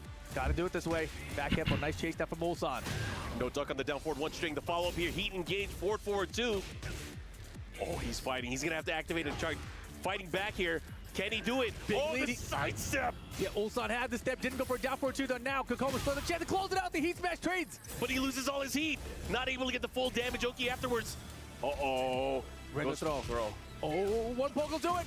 Oh my god, that was close to the wall. Would have been a wall splat. Spring kick doesn't kill. The back four will do it. Kokoma takes out Ulsan. Going back to the old me. I don't know which version of himself he found, but the version he is running right now is proven to be working. And Kokoma moving on to the upper bracket finals. He has a chance to make it out. Unbelievable. Compared to how he performed in phase 1, that is a little bit of a shocker there. Sending our reigning, defending EWC champion down to the lower bracket in phase 2. And you got to remember, he came in the hard way. Through the last chance qualifier, didn't even win the LCQ, but made it here, and he's now making a huge statement against our defending champion. Yeah, sometimes you just need that opportunity. And Kokoma making the best of it here today. He's one match away from qualifying into that top 8. And just every decision was the correct one, it felt like, in that first game. Yeah, different sources of power there. Amazing. The way that he was switching up his offense with his movement, just the pressure of him just kind of being in Ulsan's face, it made Ulsan second guess when he was going to attack. Because again, lots of counter hits, lots of opportunity for Kokoma to be able to get punishes here and there. Yeah, and the wildest part too is just that even when things didn't go his way, right? Ulsan starts winning these rounds. He just kept I'm on it now. Like never phased him.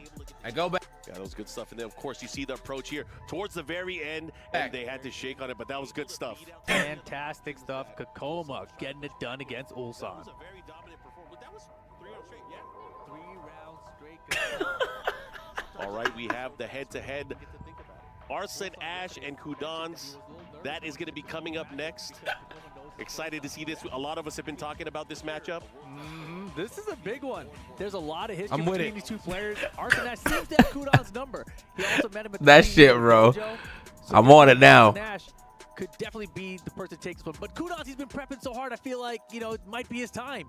Yeah, and you know, this is going to be one that I think is going to be very, very intricate. And I think early on, they're going to find out what kind of pace it's going to go into. Yeah, I'm very, very curious about this one. Kudans been training, I think, like 12 hours per day, right? He had such a good run, won the STL championship offline, went to EVO, didn't perform so super proper, also didn't perform super badly either. And let's see what happens here against Arslan Ash. All right, we are going to throw it to the stage, and we're going to find out what's going to happen next. Let's go. Wow, and just like that, a surprise result, I feel like you got to say. The LCQ qualifier, Kokoma, actually takes down the EWC 2024 champion. What is going on right now? Incredibly fast series as well. Blink and you'll miss it, but that's the beauty of it, right? You're here with the crown. It rests so heavy. The stress, you could see it on everybody's faces, especially Ulsan in this case. And through it all, it's a great story that we have to tell. It's not over for the EWC champion from last year, of course, but still an upset and a half here on the bracket racer. Man, we literally are hearing drums right now. My man, look, the Twisted Minds mascot. There's some crazy energy going on right now, and I believe I know which player's name they are screaming. I know exactly why they're doing it. So how about we start our next matchup here in Group C. First up, none other than the man himself, the GOAT, Arslan Ash. Representing Twisted Minds, there's one man holding the GOAT title. It is this man right here, the spearhead of the Pakistani scene, a trailblazer and a Nina main like no other. Last year he was out in groups. This year he is absolutely on his revenge arc at the Esports World Cup. Arslan Ash, you cannot make it up. This man right here is another player that players actually consider potentially the GOAT even in his young career, already with 6 EVO titles, feats that we have not seen. That said, the game is not played with accolades, it's played with that controller in your hand, and this next man he is about to go up against is a legend in the game. Put your hands together for Kudans!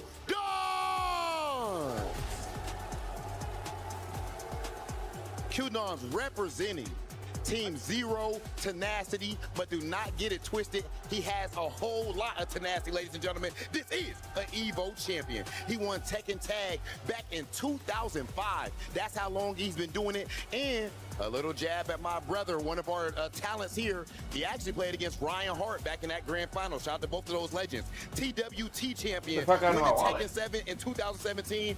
This man has legacy and experience. This is an example of the new legends versus the old. Rob, if we sit here and we just start counting down everything that these guys have won, we'll be here all day. We have a game to get started with, so our commentators sat and are ready. Arslan Ash is sat behind versus Kudans. Let's get it started. Match of the day, Pakistan's Arslan Ash versus South Korea's Kudans, the legend. This one should be a lot of fun. Mark, I always love phasing out of the dimension. That's just my shit. They called it out.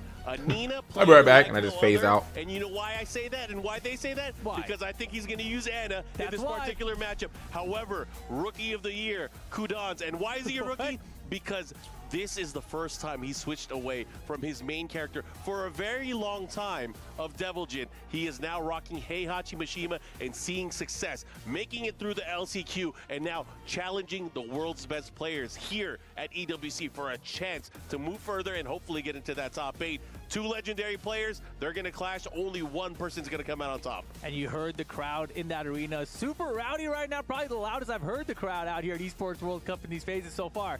But Arslan Ash, you see the Nina hover there, but it's most likely going to be that Anna. But also, these guys, they've met before, right? Pre-EVO Dojo, Arslan Ash beat Kudans. It seems like he has his number through and through, but Kudans has been training. He knew this was going to be the matchup from last night, so I'm sure, without a doubt, he has prepped himself to the best of his ability to try to take out Arslan Ash. I expect that from every single player that's here, that they're going to prepare for what's in front of them or what they know. And I'm excited to see what happens here. What has Kudans been cooking? Because this is such a rare character that we would see. Obviously, he's been winning some tournaments here and there, representing in his region. But at this level, we've not seen a Mishima in a very long time. Exactly, and also qualifying for EWC through that LCQ alongside, you know, his homie Kokoma. And they're both in the same group here in Phase 2. Pretty wild. Kokoma, of course, already sitting, waiting for a chance here. Ulsan, of course, had to go into the lower bracket. One of these 2 players will be facing off against one or the other. It's going to be, I mean, the stakes are high. The stakes are insane. Yeah, I mean, I was just thinking about it. One of these guys is going to lose, and they will have to play Ulsan. Yeah. That's wild and by it doesn't itself. matter which one goes there, because that's going to be a crazy match. So Ulsan or one of these 2 will be eliminated. Yep. From Phase 2. Yep. Oh, that's crazy. All right. This is so wild to me, too, because Kudans, I remember he visited Southern California way back in like 2005, maybe even before that. In the Tekken 5 Dark Resurrection days, right? Yeah, and I remember he played so much that he hurt his hands on stick. He ended up winning the tournament by playing on pad back then. Yeah. That's how powerful he was, and he went to EVO and everything. But, you know, that was 20 years ago, literally 20 years ago. He's had one of the most storied careers in Tekken to be able to step away from the game, 20 years, come back, and be able to win a world championship. Not many people can do that. So when you're talking about GOATs, that's probably one of the most greatest storylines. If you're on the winner side, this is like 3,700 for 5th. Deal with champions from different eras, and this is one that we're being treated to right now. One of the legends of old going against the legend of now. That is absolutely true. Arslan Ash, without a doubt, the legend of now. Since 2019, 6 EVO titles to his name. And he's done it with so many characters and now across 2 different Tekken games, Tekken 7 and Tekken 8. Yeah, he is amassing EVO titles and EVO championships faster than anybody else, even faster than the rate of Justin Wong back in the day. And the thing too, the tournament sizes that Justin Wong back then were nowhere near the size of terms that Arslan is winning these days. Yeah, it's great to see because, again, more and more people are into playing and competing at these tournaments around the world. For us, you know, we were used to those Tekken tournaments where our biggest tournaments were like 300 people, right? That to was be able to huge to see me. thousands now is insane.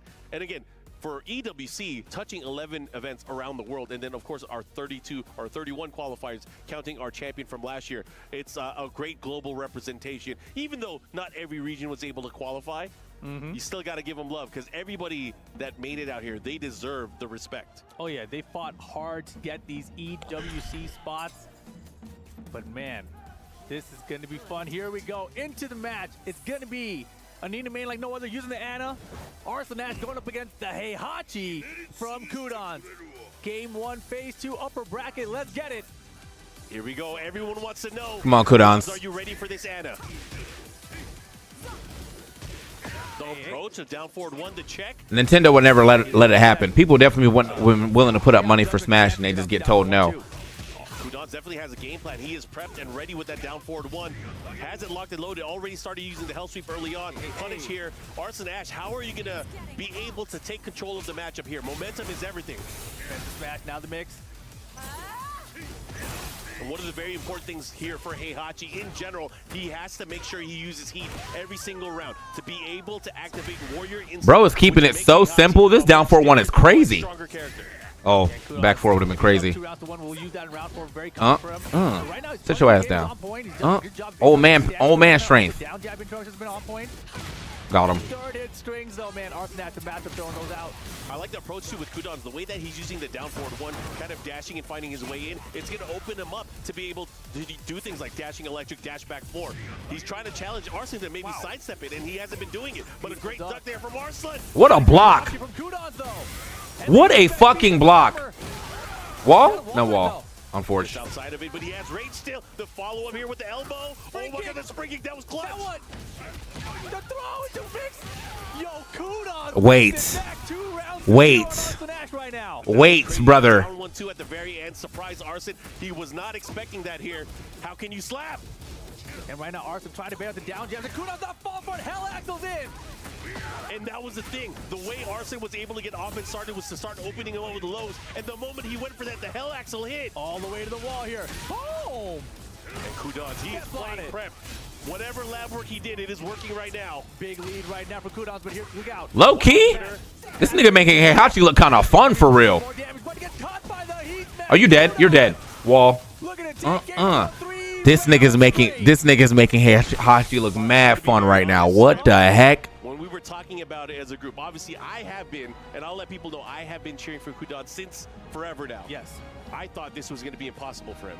But what did he just show? He showed us a 3-0 victory. That's not easy to do against this particular player, against Arslan Ash. I have been commenting these STL events on Soup for a minute now.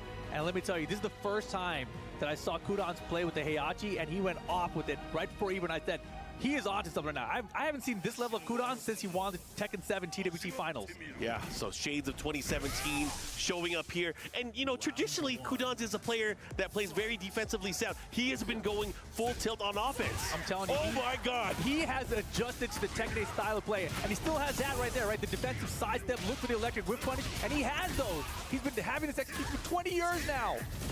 Arslan has to be careful. He's in a bad spot by the wall. Oh, my gosh. So from crouch, down forward 4, guaranteed demon uppercut. Eat up? I don't think so. I'm full. Third hit of the string. He's looking to duck at that time. Kudans is on it right now. The sidestep. Oh, my goodness. He is showing everything. Oh, the Chaos Judgment reversal of the throws. That was, oh, my goodness. Wait, before Kudans will walk into the way. 1-1-2, and Kudans 4 rounds straight now on Arslan Ash. That's unfortunate for Arslan because that was a big opportunity for him to take the momentum back. Okay, they're shooting. Yeah, down back 2 starts around. Very interesting choice there from Arslan. We won't see it now. He locked in game 2. If he wins this game, you can't swap off wins, so he just assumes that Ana's going to do it. But I really feel like I don't know why he doesn't believe in the Nina. Good block. Sit your ass down. Oh, he's trying to chase him down. what a whip punish. Arslan with an amazing down forward too. He's gonna push towards the wall. He should be able to get the kill here. The back foot from Arslan was so good. I feel like I can't electric that well, and that's why I don't try to play these Mishimas, but I probably don't even need that shit for real. Need to put the band-aid on it. Kudans checking it down for the 1-2. He's like, there could be a stance. This nigga's throwing no electrics. Uh-oh, he has access to Warrior. Oh, down jab, brother. He's been looking for it, right? Kudans has been Yeah, he already, the first game was quick. And Arslan now finally using the stance to auto-counter it. There's a level of confidence here, and it has to say a lot because Arslan did not waver at all. He stuck to the Ana. He is trying to fight this out. Oh, the second. This is big. This is going to hurt big time. The wall's right there. Kudans adjusting for the wall spacing. Hey. One more hit. One more mix. Oh, counter hit. Punish that. Set point for Kudans. And he's all stocked up. Is it instinct time? Yeah, I think he's going to go for it. He does not want to give Arslan a chance to fight back. He's going to pop, and he's going to go in. Oh, here we go. Warrior instinct activated for Kudans. Bro, his defense is crazy today. The demon breath becomes much more lethal. The hell sweep becomes much more lethal. Arslan, how are you going to deal with it? That's a great stop. Take your turn back. Oh my gosh. Catch up down the green. Didn't work out with the wild touch from Hayashi. Here comes the Best of three. Oh, yeah. The demon breath, the follow-up, the damage. Slapped him. Oh my God. He might be dead. He might be dead. Not dead just yet. Kudans gonna do it. The hell be 2-0. Kudans over Arslan Ash. Kudans. I'm about to play Heihachi. Bubsy, I told you so. We right. Tell those other three guys at the desk what just happened. Wow. And again, a lot of people thought he was the underdog going in this, but that performance just now was not that of an underdog. Jesus Christ. A legendary performance from a reigning and just storied champion. That is crazy. Absolutely crazy. We talked about it. Speaking of juice. I've beaten this guy multiple times, even recently. But I knew from what I saw from Kudans just like a month ago that he has been training his A off. You know what I'm saying? Like, he's wild right now, man. He is not looking good since 2017. I got real nice. Out, real nice. Too much information, but I remember after season 1, after all of the tournaments ended, Kudans sent me a long message. He was like, you know what? I think it's time. I'm finally going to switch characters. Wow. And when he made that switch, I wasn't surprised that it was another Mishima, but I was surprised that he was doing so well early on. Because you remember, he made it out to the TWT Finals, LCQ, got pretty far. You only say that as a smasher, bro. It wasn't developed to this level yet. Not yet. Not everything needs to be best of 5, bro. You lose, I think you learn. Yeah. You lose. I really commend the FGC for being fine with first to twos. You know what I mean? Yeah. And again, a lot of the other, because like I know, like anytime I see that announcement, if I'm going to a tournament and I see that announcement come out from Smash, and they're like, whole tournament, again, if you whole tournament is best of 5. I don't want that. I didn't ask for that. This matchup, which is crazy. LCQ qualifier. The first pools should almost never be best of 5s. On the winner's side of the LCQ, Kudans ended up beating Kokoma to be able to guarantee his spot, his top 4 placement there. Wait, first to 5? Are you sure it's first to 5? The lower bracket, and he made it as well. But these guys have trained. I ain't see the format. I just realized you said first to 5, not best of 5. That's crazy. All right, that is a little crazy. I just said best of 5. Like 2018, right? These guys were actually Little Timmy would never do that. Yeah. And Kokoma, I remember it was at NorCal Regionals, I think it was. Kokoma pulled out a DLC character because he knew Kudans didn't have experience against it, and he beat him with it. So I'm just wondering, now, it's like, damn, that was lit. To qualify for the top 8. All right, this match right here, I don't care who wins. Yeah. The last time these both of them my goats right now. LCQ here for EWC, and Kudans ended up winning that one quite convincingly, I would say. And again, maybe this is a lot different from how it was just last week. But again, Kokoma said he got to go back to the old him. And if the old him was any indication from what we saw in the last game, Kudans has his work cut out for him. And that's a great point. Kokoma today has been playing fantastic. We just saw Kudans today playing fantastic. Let's talk about the lower bracket. Arslan and Ulsan are going to be playing each other. And one of them's going home. Not just that, whoever loses here, the winner of that match has to play them. That's disgusting. And this is a crazy group. This is a crazy group. This is an awesome group. I love this game. Oh, man. Again, if you guys are tuning in, this is Tekken 8. This is Esports World Cup, where the best players in the world are battling it out for pride for glory and to cement their status as one of the best players of all time. Yeah, this one is super intense because they do know each other and they have trained together in the past. But now so much on the line here just to get into that top 8 of the Esports World Cup here in 2025. Of course, it's Kudans' first time out here. Kakoma showed up last year but didn't even make it out of the group stage. He did take out the John back. Oh, wait. So that was a really surprising performance for him, but still didn't make it out. The All right. I got a lot of emotions running here. the Chance the Rapper album is out, where he looks as though he may have went back to form. We'll find out. I want to play him, or I mean, I want to listen to it, but he got me scarred, bro. He got me scarred. And we're talking about the Tekken 5 days, man. We're talking about old school. We're talking about over 20 years ago. All right, bro had me scarred, man. I'm just saying, like that all them good ass mixtapes to come out with that fuck ass album. That shit had me scarred, bro. It's gonna probably be what we saw last week: Feng Wei versus Heihachi in this race to 2. Whoever wins this set is gonna be top 8 tomorrow. Lots of pressure on these guys. I cannot wait to see it. Looks like they're finally locked in. What is this man smelling? Oh boy, Heihachi special. We're gonna ring the bells. We got an army of Mishima. It's just a herbal. It's just a herbal like Feng Wei with the stolen what is that? scrolls. Let's see what happens as these guys get into it. This is combination, if you will. We got Kudans. Let's go. Apparently, it's good for waking up your senses. Well, you're not getting woke up quick enough. Back 4, bitch. Not just a payoff, but look at the huge damage in the corner. The mix-up here, down 3 follow-up. Full cross sweep from his It legit though, like Vapor Rub is that was a good hell sweep block. Is all you know, like a cream. This is just what it look like inside. So no cream, just just like a vented group of herbs. Oh my God, the windy! At a disadvantage like that, you're gonna throw out the Godfist and it's gonna land. Honestly, Kakoma gave him one moment. He's like, here's 3 frames to do something. He's like, all right, I'm an electric. You know, I'm like, what? Hey. Man, those flinches with inches, the electric will work. You gotta be ready for that kind Excuse of me? Bro, what Mark be saying, bro? Yeah, big counter hit. Should be able to push towards the wall here. Not gonna get it. Here's the follow-up. Good challenge there from Kudans. Hey. Oh, brother. Into the mid. Yeah. And the heat smash. Use your heat. Wake up and use it.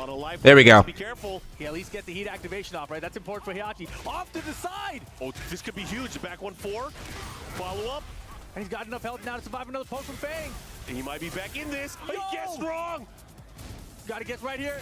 Not guessing right. Kudans with the right choices today. That was an insane sequence. That comeback round, that could have been 1-1 rounds. It could have been a much I'm like, I know what you do in your free time, freak ass nigga, bro.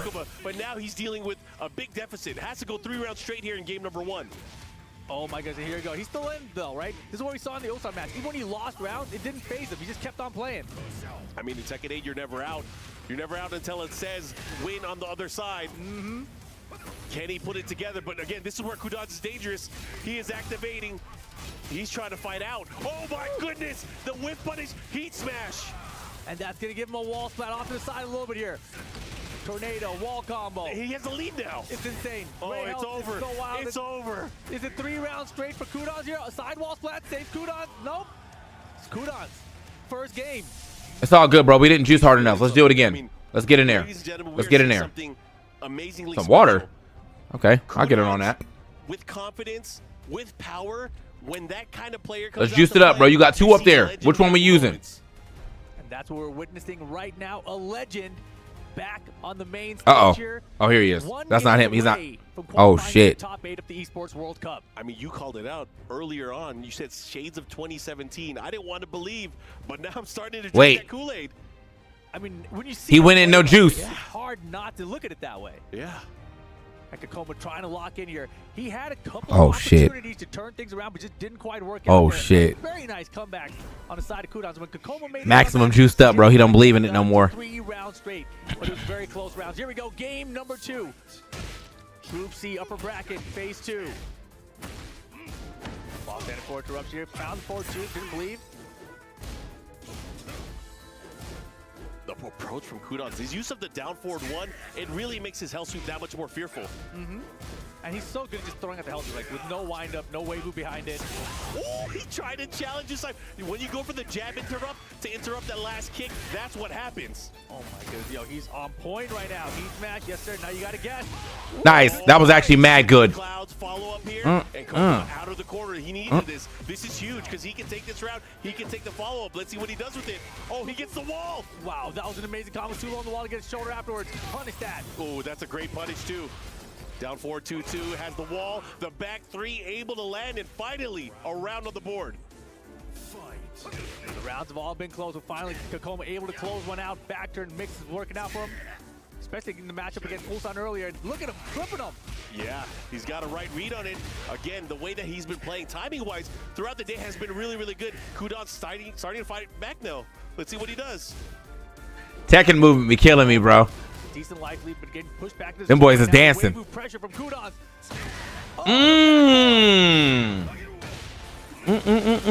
Oh. Doesn't get the last hit. Healthy pressure. Keeps him guessing. Oh, nice backstep though. Scooped. Wall. Side rolls out. Didn't punish his back. Has a chance here. Gets the follow-up. That's big damage. He's got a shoulder. Yeah. Get some more health back with the running 3 for the pressure. Now 10 seconds. Low parry from Kudans. Kudans, bro. It could have easily been a counter hit. It could have easily been a win. But Kudans fighting back. The tenacity. He is never giving up. Checking the feet. Oh my gosh! What are you doing? He's panicking just a little bit, right? I mean, these moments are so tight.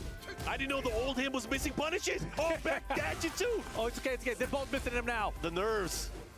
The execution. Good from the back forward. Counters QCF1. He interrupted the activation there. Hey. Oh, he missed the follow too. These guys are bobbling it. What's going on? High pressure situation. A lot on the line here. They're circling each other, trying to find the opening. Goes for the forward 4 there.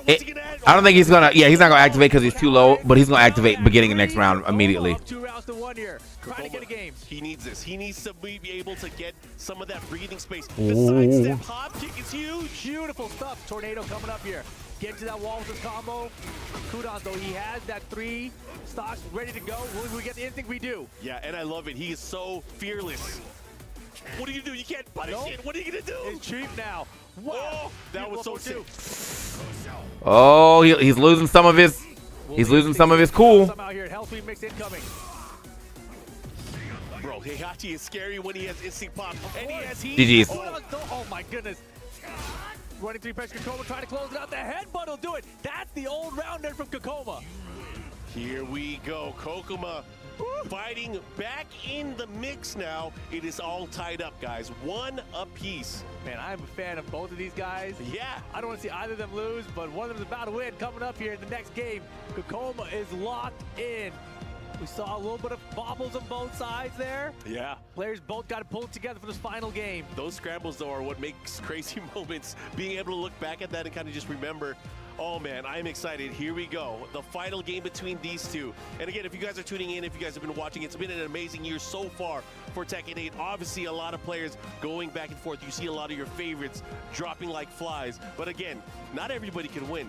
There's only going to be one winner at the end of this. But again, you got to give everybody their props. Here we go. Feng Wei versus Heihachi. Winner moves on.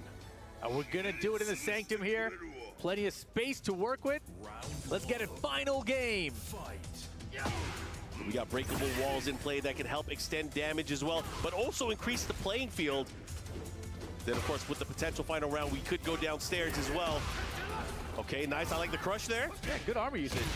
Oh, the interrupted while standing 4. Talk to the hand. Back 1.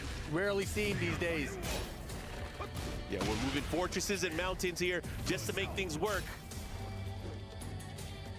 Both players, heat bars winding down. Kudans, the first to spend the smash. Ducked unbreakable. Let's go. Yeah. An instinct. It doesn't have that little like. That little pause. Sucks. I was gonna say he's gonna wake up and do something with heat because he had the bar still there. But that was a really good duck there a second ago against the guard break. That was really important for Kokoma. Yeah, that was a pure control thing, but Kokoma in the lead now here. Oh. From crouch down forward 2, new launcher there for Heihachi. Yeah, who uses that even? Raw and neutral, it's not even a punish. Yeah, but it does track to the other side, so he's able to make it work. Uh-huh. So popping him. Look, he's not a wall step from Kokoma here. Got to guess correctly here again. Oh, he canceled it this time. Back 4. Talk to the gut. Here we go. Javi, what's your main game? Before I answer your question. The electrics is still there. Got to be careful at all times. Man, Kokoma slowing things down just a bit, but here comes the hell. Okay. Well.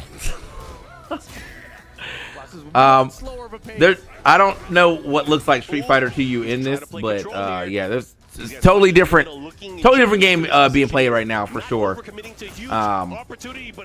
By like a large margin. Like in Tekken, you know, obviously third dimension matters a lot. Combos don't look like this in Street Fighter a lot of the time. Usually combos are more grounded based. You can get some people that get floated in their combos, but for the most part, it's grounded based. This game's also slower per se. Like the fastest moves in these games are usually about 10 frames, but the fastest moves in Tekken are usually like 3 or 4 frames though. So I don't know, man. This is a legendary player mode activated. He's about to activate it. It's gonna be scary. He's laughing at Kokoma though. They wave dashing all over around until one mess up. Real. Or just even a combo with the launch. Is he looking to end it here? What's he gonna do?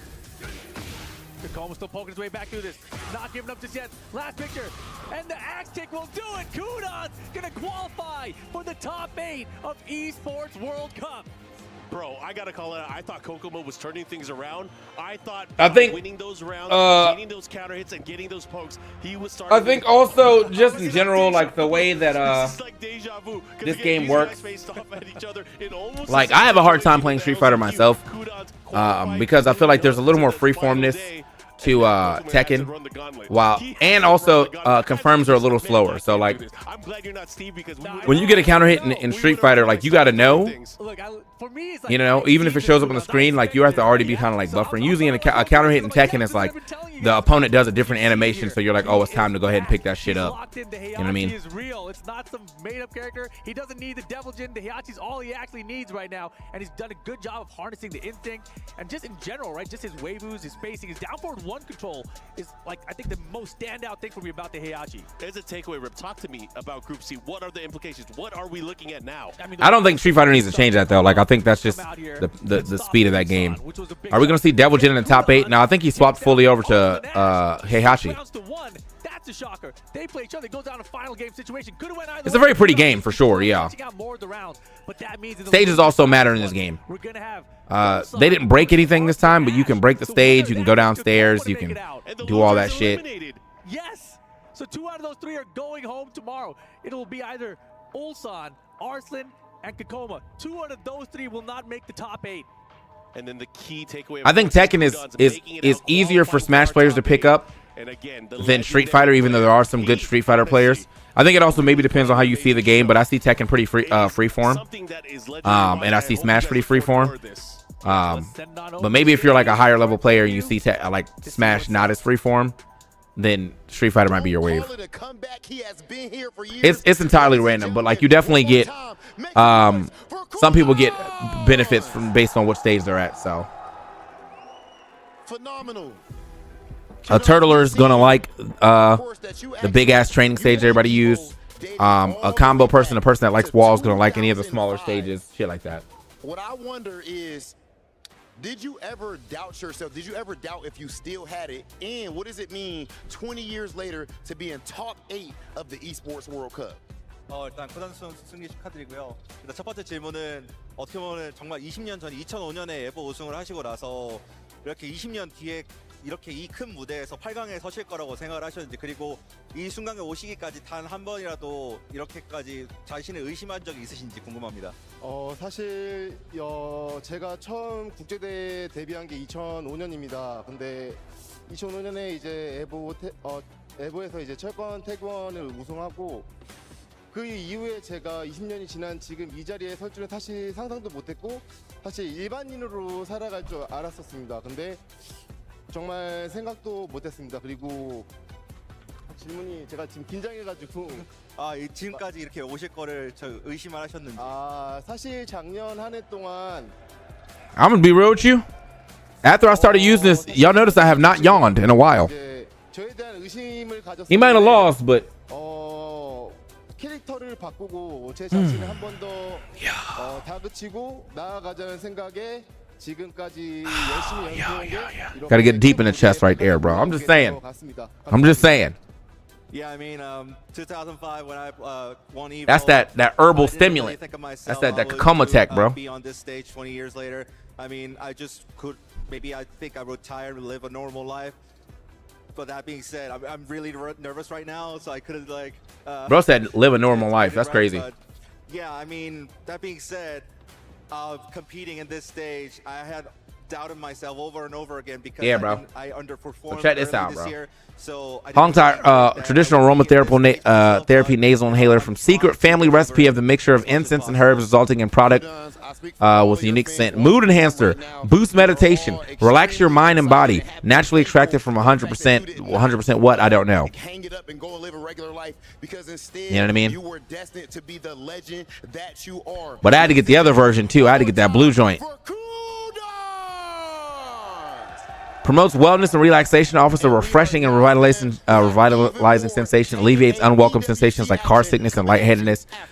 Herbal ingredients, boost energy and alertness, portable and convenient for travel and everyday use, easy to use design, product of Thailand. 100% I don't know is crazy. Locally sourced from 100%. 100% what? Hey, you asking for a lot.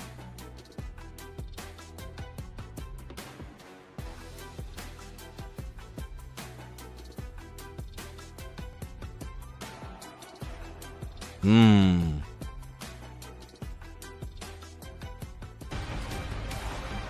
100% thumbs up guaranteed.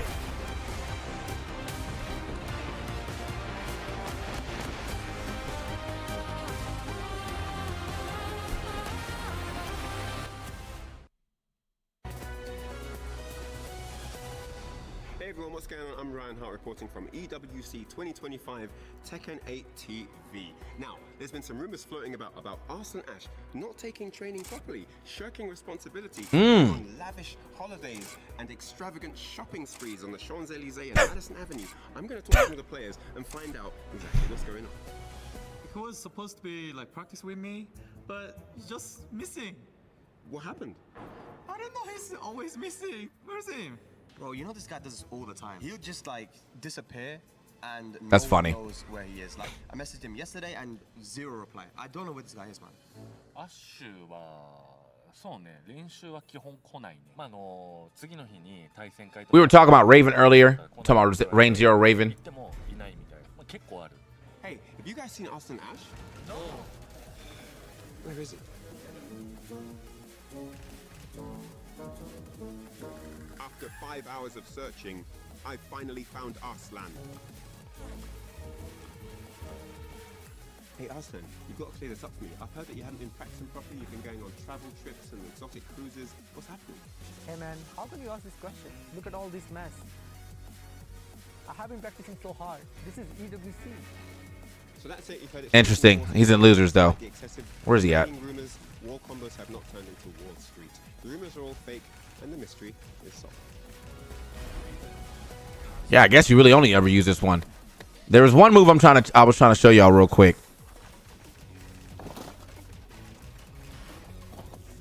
Get ready for the next battle. Drawing, my man? No. Oh my god. My drawing is really good. Armor King. No, not that one. Not that one either. This is a good move too, though. Minus 14 is crazy. I did not know it was that bad. Holy shit.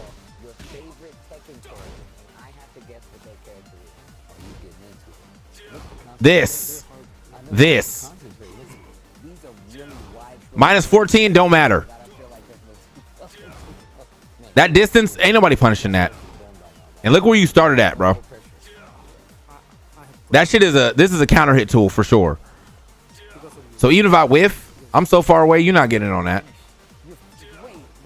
Now I'm back turn.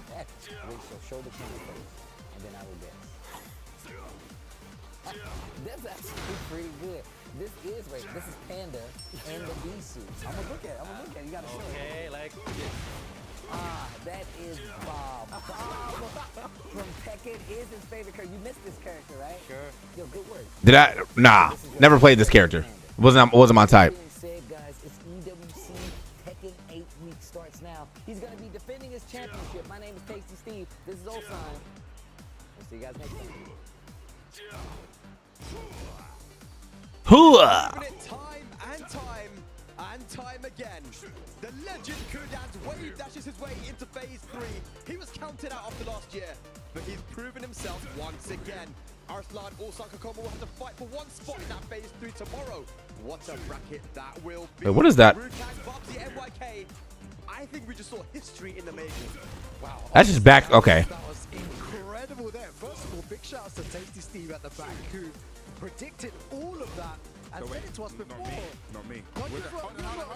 Is this 16 frames? Okay. He got a slower launcher than anybody else though. I didn't realize he had a good sweep like that too on his back turn. Okay. Well, I'm still just sitting here thinking, I'm still trying to like digest it. It was the way he. Let's just go to the Arslan Ash match. It's just the way he played. Who's my main? I play Lydia. With the strict gameplay, you see a lot of down jabs. He just didn't want to get Anna started, and that's where the match would have been won for Arslan Ash. If you got the jabs, the down 1-forward, 1-2s, that's where it would have been really sticky pressure. But it's just like Arslan didn't even get started at all. Also, my graphics are down because I've been playing on my laptop lately. So. Kudans set the pace in every one of those sets, right? And even against the Arslan match, anytime like he was in his face, he just stayed real. He was doing the Williams sister tactics with Heihachi to the end. It's like, I'm gonna stay in your face with down forward 1. You're never going into full crouch rear mix. He wasn't able to get comfortable at all. Every time you tried to apply the full crouch mix up, there was something there, whether it's a 100 walk, a down forward. What's up, Kid Sid? So locked in. And I just want to let you guys know, by the way, that Hydra Bite. For the Jafonso Award. No.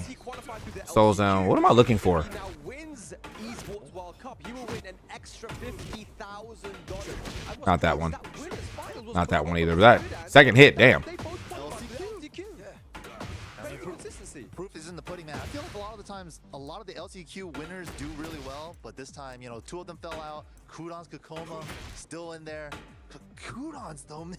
Oh, you can just. Okay, wait. That means the first round of losers in that group tomorrow is Ulsan versus Arslan Ash. Oh. You know, the defending champion of EWC. That was the match we saw last year. Interesting. Well. Ulsan Arslan and Ulsan managed to clutch it out, right? But man, that is crazy that one of those guys is going to be going home, you know, early on the final day. It's down back 2-1. Okay. The group literally just turned on his head, and then we have to say. Yeah, they be using this move a lot. The underdog. The guy that we put as underdog to challenger now, is he suggested a favorite maybe? We might have to push him up one more tier. I don't know. To be fair, me and NYK, we did put him on the contender. Greg, what's good, my boy? What's going on, y'all? What up, people from Greg's stream? We are getting into one more group today, and then we are done streaming for the day as well. So we got like another hour left. Yeah, I'm about to learn Heihachi for real though, bro. He made Heihachi look mad fun.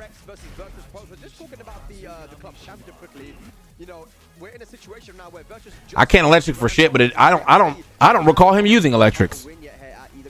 I don't recall him using electrics if I'm being honest. I can't electric for shit, bro.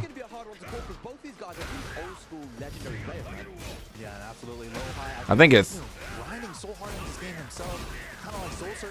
You can just cheat electric though. Yeah, I was actually watching these two play literally before I came here, and it was quite interesting that you see the playstyle that Lowhigh came with yesterday was all ultra aggressive in your face, but when you see the guard against Mangja, he really like. Okay, so you got to get nice at that. Because that shit makes it safe, or you can full charge it.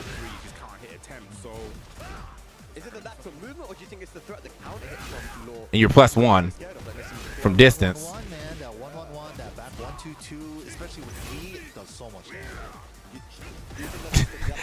Bro said. Got to get ready for work and clip my shit up. I have a great stream, bro. Hey, thank you, man. What up, Skizix? matchup in this group is the one. Dude, what? There it is. It is going to be, ladies and lads, Mulgold versus.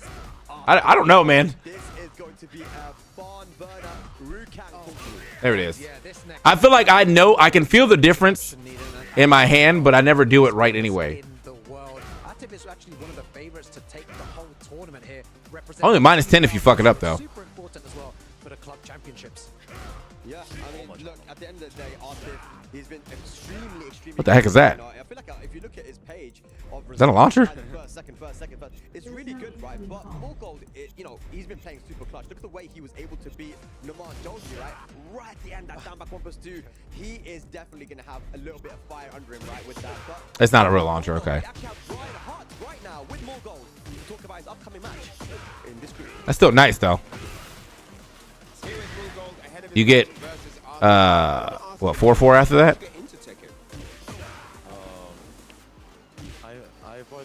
He was playing Matt Smooth. I went arcade center with my father. Father brought you to the. Yes, that was my first Tekken. Wow, that's incredible. And so he brought you into the game. And how has Tekken changed your life? The fuck is that? I think, Oh, I'm holding it. I didn't believe Tekken changed my life before, but from now, You also had that one. my life. So I think I have to try more hard at Tekken. Amazing. I will be learning this character for the next few days.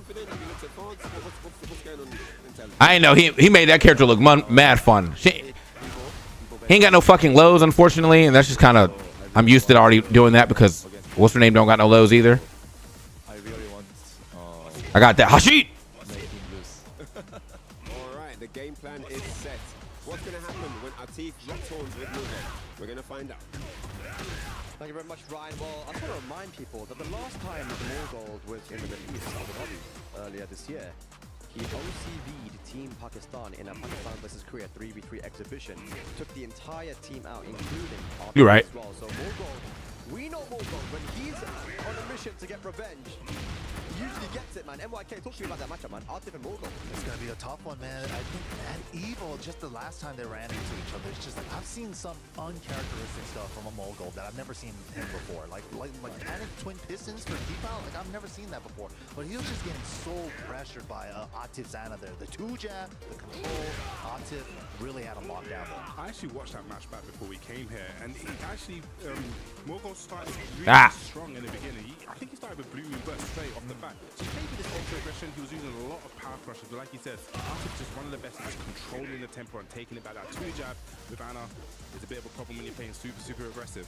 Yeah, exactly. And back You know what? MYK's point about, Watch me be playing this man on Leverless in a little bit. games that we've seen today where people are -5, -6, and they're choosing to disrespect. You know, we saw heat engages, and then Kudans doing an electric out of nowhere. So it might be the way to kind of move forward with Tekken, to disrespect the frame. Well, I'm going to ask the same question, guys. You know what time it is. I don't want to say we were wrong last time. Bubsy, I don't know. I think I should go last. Oh, that's just your wall standing. Okay. Very good wall standing. Jesus Christ. -0, but full crouch. What the fuck was that big ass kick I just did? You know what? I'm going to go against the grain. I'm going to say Mulgold is going to get it. He's going to get his revenge, in my opinion. Yeah, I got Mulgold. I was thinking about it. Ladies and lads, last year's grand finalist and favorite Atif alongside Mulgold, All right. Mungja, and Lowhigh. Yeah, I'm gonna fuck around with him later though. It's going to be That's gonna be. Let me change my fucking final group. Group D coming up. game looking kind of ugly right now. Game looking a little ugly for real. Like I'm back on my main computer. I should be doing nothing but Ultra. And I throw the V-Sync on just for fun.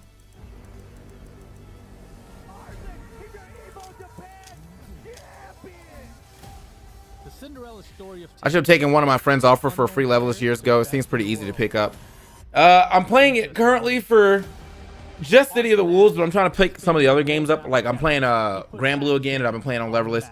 It's not hard to pick up, but it definitely isn't. I wouldn't say it's like the easiest thing ever, but Watch Mishima guide or main man guide on Heihachi. Word. I main Lydia. Am I trying to get you to juice? Every tournament he needs to prove again he is not only the best in Pakistan, but the best in the world. Tekken has changed my life. I'm a pro gamer traveling around the world, and it makes me feel so proud that I am making Pakistan a little bit more famous. 6 months is not that bad at all. I will show the world that I am still the best, and I will bring EWC trophy back to Pakistan. I think main man yaps too much in this guys for me to want to watch, if I'm being honest. Ladies and lads, Spag here at the Esports World Cup 2025. This time joined by a returning player, Bilal. Bilal, my friend, do you know what you're actually doing here right now? I am still surprised. I don't know. You don't know what you're doing here? You're actually here to play a first to one. But normally I feel like I can't watch guys and learn much anyway. I'll rip. I have to do my own thing first and then like go watch a guide. Oh my God, it's Mr. Joe Budden here coming. That was expertly played by Joe Budden.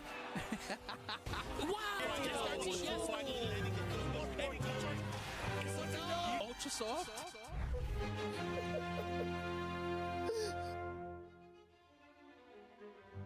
Oh, look at his face. He can't quite believe it. How do you feel? Hello? Are you ready? Okay, let's go. I think this is a chance to do the same. What stage is it going to be? We're going to the Coliseum of Fate. Of course, Fate brought these two together. Yeah, bro, he went back there and tried to throw fucking toilet paper at the commentators. Like, what the heck? He doesn't even need to first. Round two, Bilal. Round two, here we go. Big whiff punish there from Bilal. Hang on a second. Nice. Okay, 2 rounds to 0. One more hit's going to do it here for Bilal. It's going to be 3 rounds straight. Oh, the parry as well. Bilal takes it. 3-0.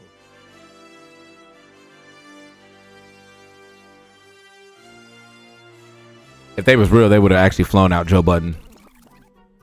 Hang on, what's this? Oh, he's gifting him the toilet paper. Bilal.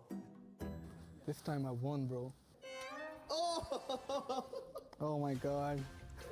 It's for Z. This time, be ready, man. It's CWC. Good one. Good one. Thank you. Thank you. I'll take it to my room.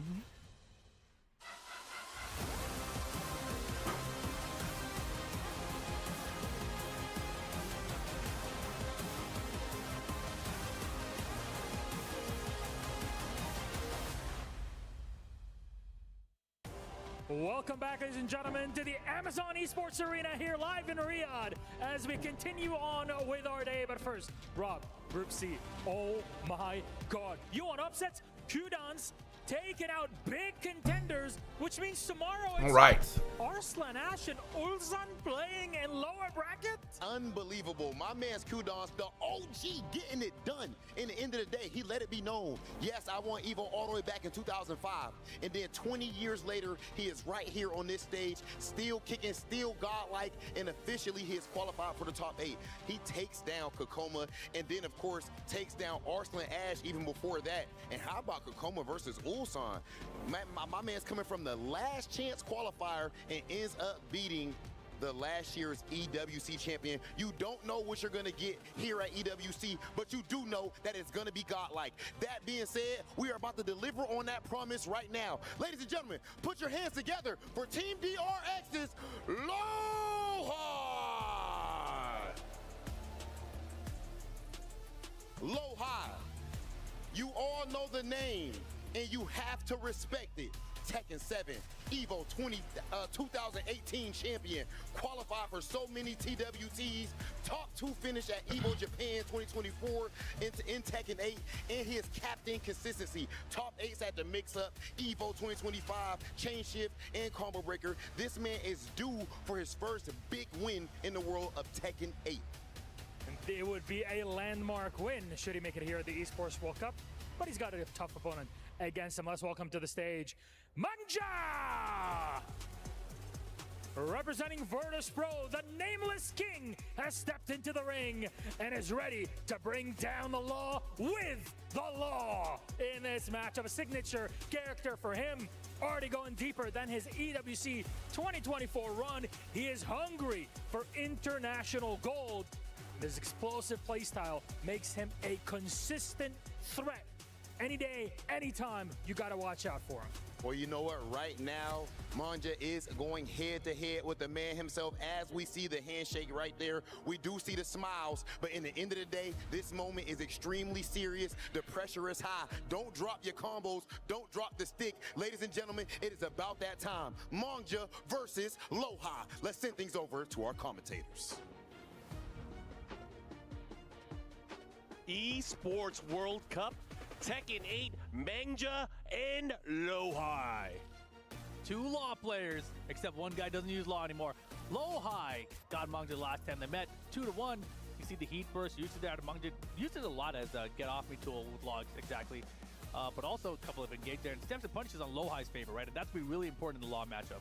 Yeah, I think with Brian, he has a lot more options to be able to beat movement and kind of get around. And, you know, Lowhigh has always been one of those players that has immaculate spacing. Manja, though, he has kind of, from what we've seen so far, really reinvented his Law style and coming back and beating demons that eviscerated him last year. So he is having an amazing Esports World Cup so far, but now running into a legendary player in his own right with Lowhigh. I remember playing Manja originally way back in like 2010. Oh, you played Mulgold. Mulgold, yeah, way back then, exactly, before the name swap. But back then, he was still a contender, right? He won Ultimate Tournament back then. That was in Tekken 6. So here he is 15 years later, still competing on the biggest stages in the world. And it was so cool to see him, you know, place at Evo Japan to get the ticket to EWC last year and then do the same thing again this year. All right, bro. These guys who managed to skip the whole qualification process just by getting it done. We're getting a W tonight. But I don't even know who I want to win out of this. Wait, you know what? He is using the martial law. Asif is still in, right? I think I'd be down for... Actually, I'd be down for anyone winning this one. I actually like this group a lot. Hold on, let me turn this shit back up. Between the characters, at least. Yeah, a lot of jab, down forward 1, down forward 2. Oh, man, he is throwing out attacks here, making great use of the jab here. But you know what? What's a jab to a counter hit back 1? I think all of the really small folks you saw there on Lowhigh side, no chip damage, right? So he just put himself at risk of being countered eventually. That's exactly what happened. Yeah, that's one of the things you have to be very wary about, especially with characters with great pokes. It leaves them more susceptible to counter hits if you're going to be careless. That was Snake sick. eyes. Here we go. Lowhigh picking up where he left off yesterday. Yeah, and it was in winning succession. This time getting a big forward 3 counter hit, pushing now towards the wall. He's going to get it. And that was a really good option too, right? He saw Law doing the crouch dash forward. He's like, all right, if you hit any button out of his crouch dash, my forward 3 is counter hit. He knows what he's doing. He's a professional. Yeah, yeah. Does he have a... Oh, my God. Does he have a license for that? Perfect. He's got a license for perfects right now. Not a great start for Manja here. Lowhigh up 2-0. Yeah. He's going to have to dig deep. Find a way to really not get counter hit. That's what he needs to find right now. A way to not get counter hit. To the wall. All right, another familiar situation for Lowhigh here. Spring kick from Manja, able to get out of that and reversing the roll now. Poison arrow, follow-up, slide, nunchucks. Much better round now for Manja. See what he does. Oh my gosh. Not keeping an eye on his heat dash or his heat timer there. Lowhigh opts to spend heat right at the last second.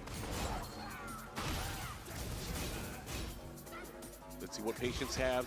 Oh, he's going to close it out. One more hit, one sliver. Oh, the risky slide. Gotta go for him. Just run up and nunchuck. He's got a big opportunity to close out the round. Strainer Rage Art should work out here for him.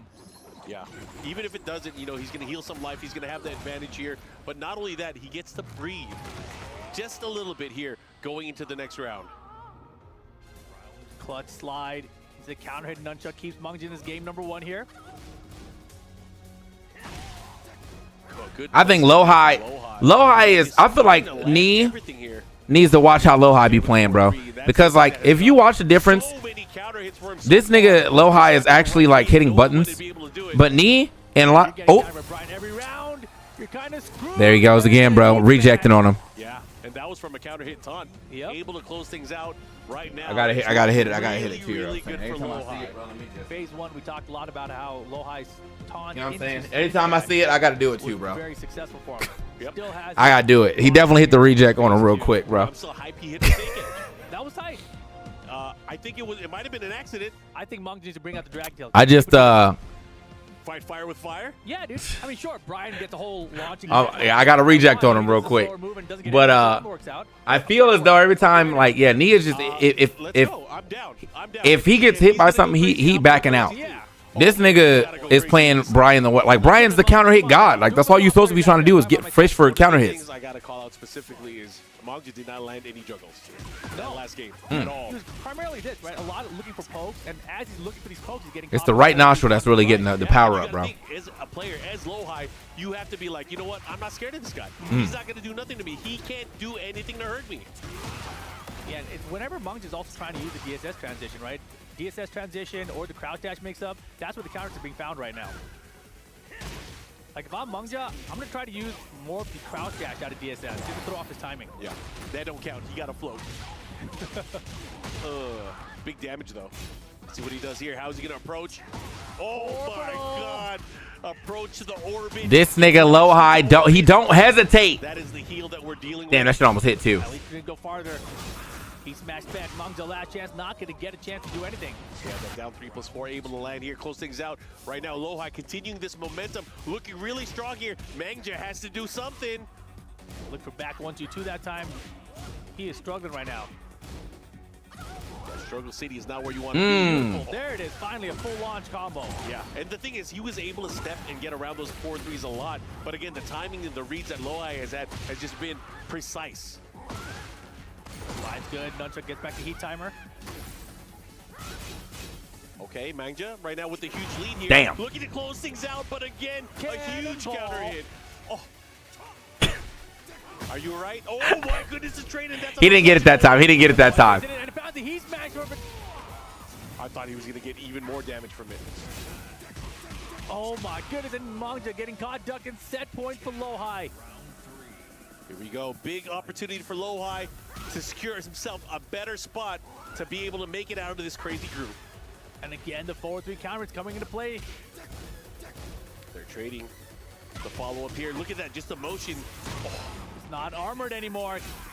Yeah, able to beat it out here now, pushing towards the wall. Mangja has to do something. Out of range with the nunchuck attempt, and just like that, hits the wall too. Yeah, it's going to be very, very sticky here because he's going to probably have one more sequence here. He's gonna have to deal with, just a little too far away. Jesus Christ!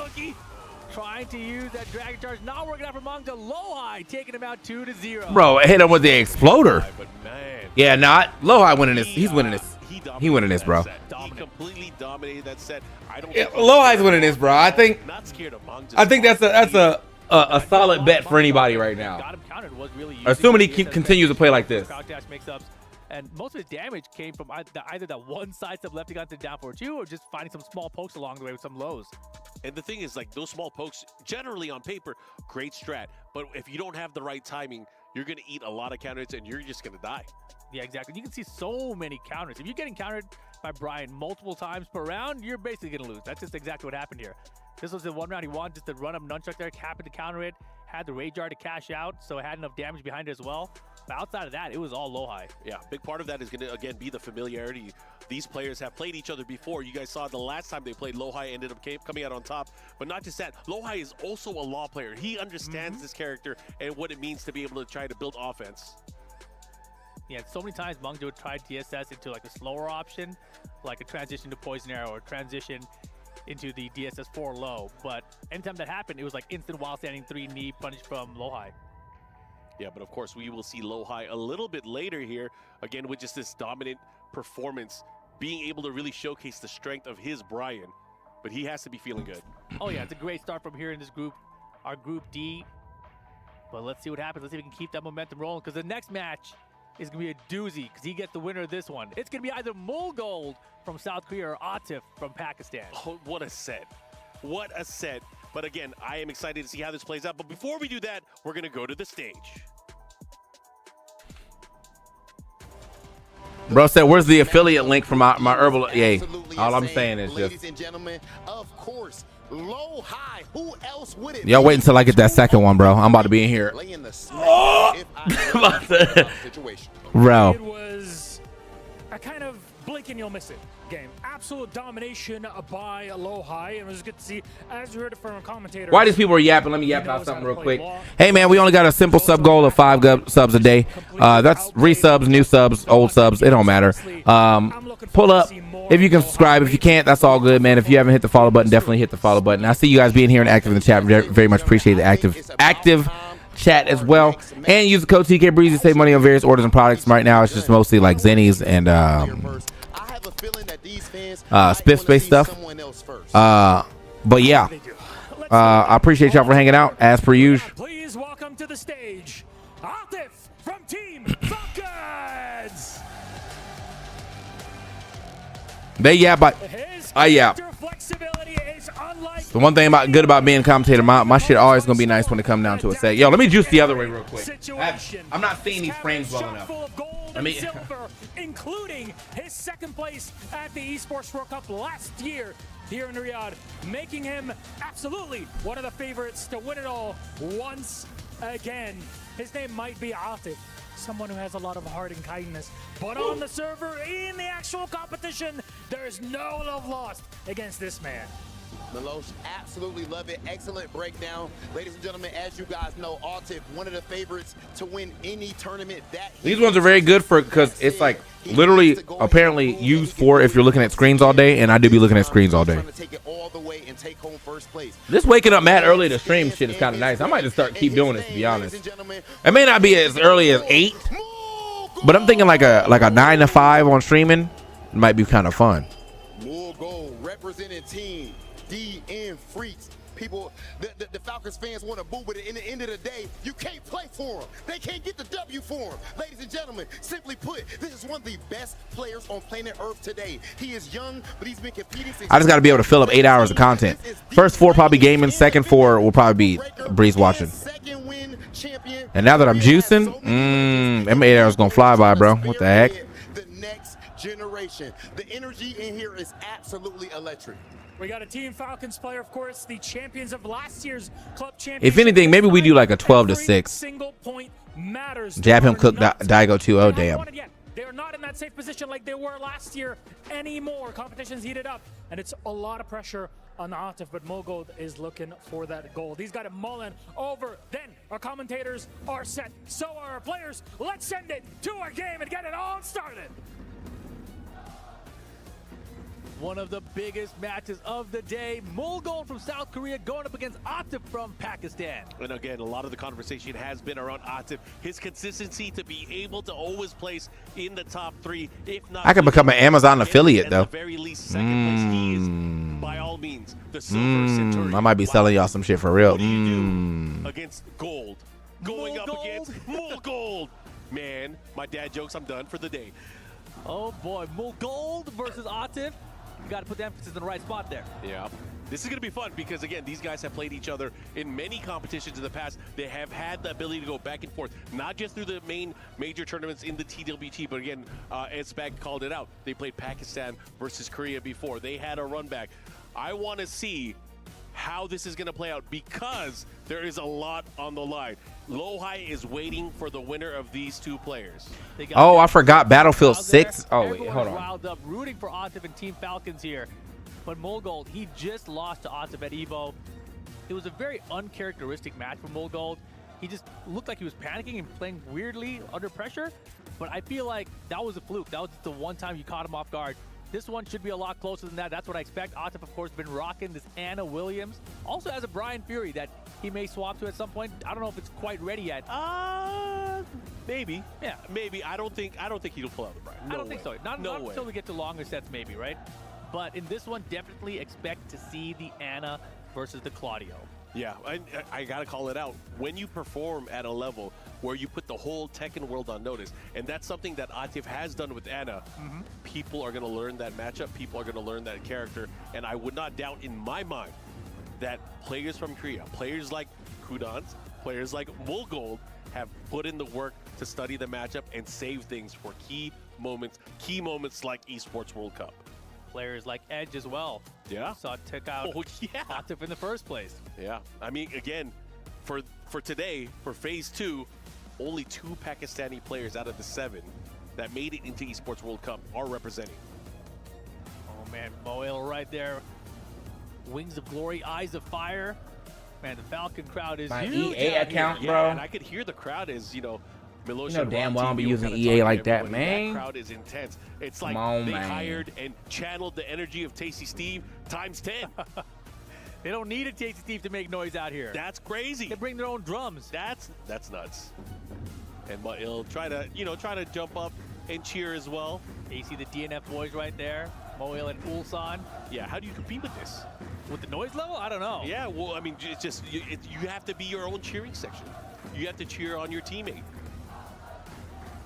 And some players, they thrive under these conditions when everyone is rooting against them. Oh, yeah. Other players crumble. I feel like Atif is one of those players, too, because he definitely addresses the crowd. If he feels like, the crowd is cheering against him, he'll do the stare down. Mm-hmm. But, again, that's not the case here. They are definitely cheering for him. What happens when it's this, though, when everyone is cheering for him? Does he feel more pressure to perform? I don't know. I hope he wins. You hope he wins? I hope he wins. It's going to be a lot of disappointed people in the crowd otherwise. Ulsan already in that lower bracket. One of these guys will be following suit. Here we go. In the asteroid as the battle commences here. Anna Williams, Claudio Serafino. Starting things off, here we go. Good blocks. Ball punch, lovely top, captures the low. One of the key things to watch as Atif approaches offense in this matchup is the way he is placing his lows. As his opponents start reacting to those lows, it opens up the rest of Atif's offense, which is even more dangerous. Nice Superman punch from Mulgold, though. He's got the wall pressure. Nice, I like that option there. Not getting splatted on the follow-up there, took the hit. Atif Heath running down, and there you have it. Oh, Booty, the wall messed it up. Booty is not rocking everywhere. And look at the block of the full crouch mix-up. Mulgold, first round. Mulgold able to clean his plate. Taking round number one. Again, momentum is everything here. You get the lead, you take the lead, you keep the lead. So good with a standing two. Speaking of standing two, that standing two check from Anna Williams is so scary. Her ability to go into stance, continue pressure, but also just get that heat engager as well. And Atif is so good at utilizing it. Yeah, this whole season starts from just that down back quick. I had to download Battlefield 6. I forgot I had to play it later. Wall splat, follow up here. What's the mix up? Anyway. Defense not working right now. Let's see if he's able to make magic happen. He is dealing with rage. Man, a down forward 1-2 stance. Gets the low again. Atif eventually going to mix those up. But right now, the low's working out for him. Yep, 1 round apiece. Okay, this time gets a shot to debuff. Damn. Oh, and that's the perfect way to get out of the debuff. You have to get a hit back. But just to throw out a wild stand into your tech roll, like, it's pretty wild for Mulgold. Yeah, I mean, sometimes the unconventional is conventional, especially when you use the unexpected. And again, down at close to the low. Shots into the 4-4-2, trying to catch him on movement, but a hop kick. This is huge. He doesn't have a lot of life to heal, but the thing is, he has rage, he has heat. And again, another low heat switch. He's caught up.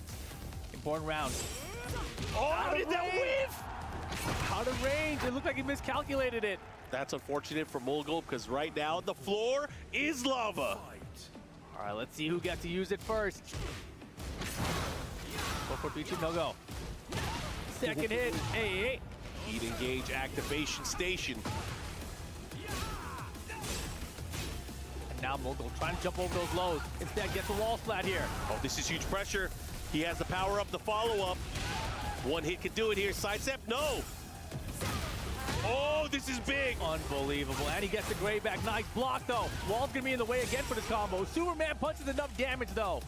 Yeah, he knew the distance. He went for the speed. And now to a final round between these two. Atif, Mulgold, Pakistan, Korea. And the throw gets through here in this final round. Yeah, sometimes you just don't expect it. But again, these players, these world-class players, the pressure sometimes is just too much. Mulgold with a huge lead here. Wow, stuck the armor. Oh, the whiff, no duck. So lucky, but still, Chaos down 3-3. And you know, Atif is so good at utilizing that now, stealing the lead back in his favor. Oh my God. Oh my God, the burst of moons and blues. Into the rage art, Atif shaking his head. Bro, if Atif and Arslan both enter losers. Group D, how many times Hey, thank you for the 14 months. True Naps. Yeah, I mean, We got 2 5-man, 3 more subs, and we have hit the sub goal for again today. And I will walk into the sunlight. I'll walk to heaven. Found out yesterday. I did it while we finished Coney games. If it's bright in here and I walk out that way, it looks like I walked into heaven. Atif obviously thinking about it as he That shit kills me. matchup. Pretty confident that he will stick with the Anna Williams here, and they hit rematch. We are in the Elegant Palace. And it is going to be the Anna Williams for Atif here.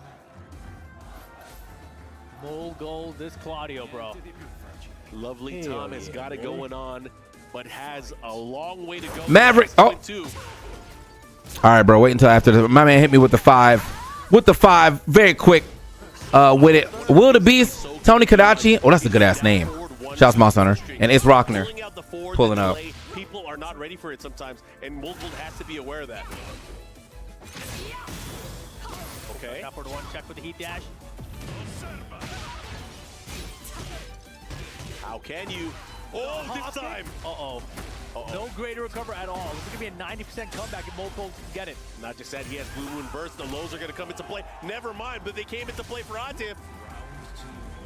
And Atif's first blood here in game 2. Ooh, he has down for one check. Good block. He had a check with the Italian Pistons.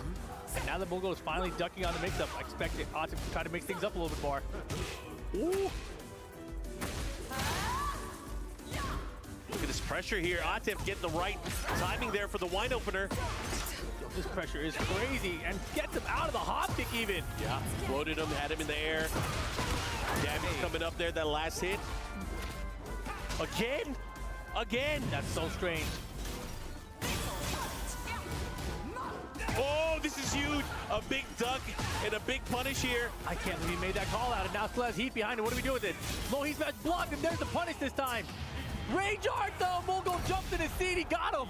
He is. This nigga's getting Tekkinated. That he was able to land that and steal that. Bro is getting Tekkinated so bad. I know he mad as fuck right now. Situation in terms of rounds, but just like that, Mulgold right back in it, and he needs to continue because he has the lead. Yeah, this is pressure on Atif right now. Down back 4 gets traded with. Boom, the debuff, and again, you take more chip damage as this debuff is on you. Exotic little hitter just to break the debuff. Okay. Finally. Gets the hit back, the follow-up here. Atif, again, not breaking another 3 throw. throws. Oh, no. Engager as well. The upward 2, the full charge, and to get the flat. This is going to hurt. Guard breaks, let's go. Good answer. Armor. Wow. Through the bazooka. 50-50, and Mulgold is on set point. This is kind of crazy. Again with the debuff, the follow-up here. Let's see how Atif's going to deal with this situation. He is fighting as the challenger right now. He has to put a ton of pressure on Mulgold to be able to come out into the lead. The punish there. Oh, Atif was late on it. Super late on it. Oh, he's in the corner. He has to be careful. He has to get out of there. Oh, this is bad. Not good. While standing to punish against the high. Here comes the heat activation from Mulgold. Oh, he about straight jumped over her ass when he jumped on her ass. Out. Out. Oh, wait. Oh, my God. I can't believe he should have been able to launch that. Atif's got good wall positioning right now. The down forward 1-2-4 was able to land. Mulgold. Oh, damn. Not gonna kill him. Tiny pick him. Oh, my God. And that's going to send Atif to the lower bracket. Mulgold. Hey, Mulgold didn't have to even finish it like that. What he said, Tekken 8, nigga. Tekken 8, nigga. Picked Atif. I'm pretty sure we picked Atif as well. I picked Mulgold. Oh, well, my bad. My bad. Oh, no, spagging you. The rip. We got this. He said he could have finished that combo any other way and still say, yes, Tekken 8. Mulgold, I did not put that respect on your name, but again, gold for a reason, currently in the lead in Group D. This is crazy. And the only reason I even picked Mulgold is because of that loss at EVO. I knew it was very uncharacteristic the way he lost. I knew he wanted it back. And again, a lot can transpire between a week.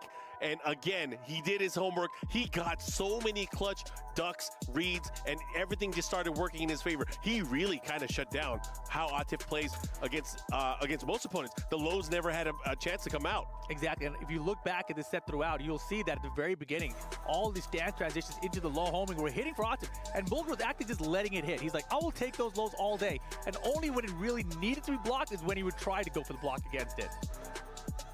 But that was the first game for Mulgold there. And then game 2, you know, Atif, he got this first round. He was building some momentum, right? But that second round was so pivotal. It was an opportunity for Atif to really to get the big lead, make it 2-0. But instead, Mulgold stole it back.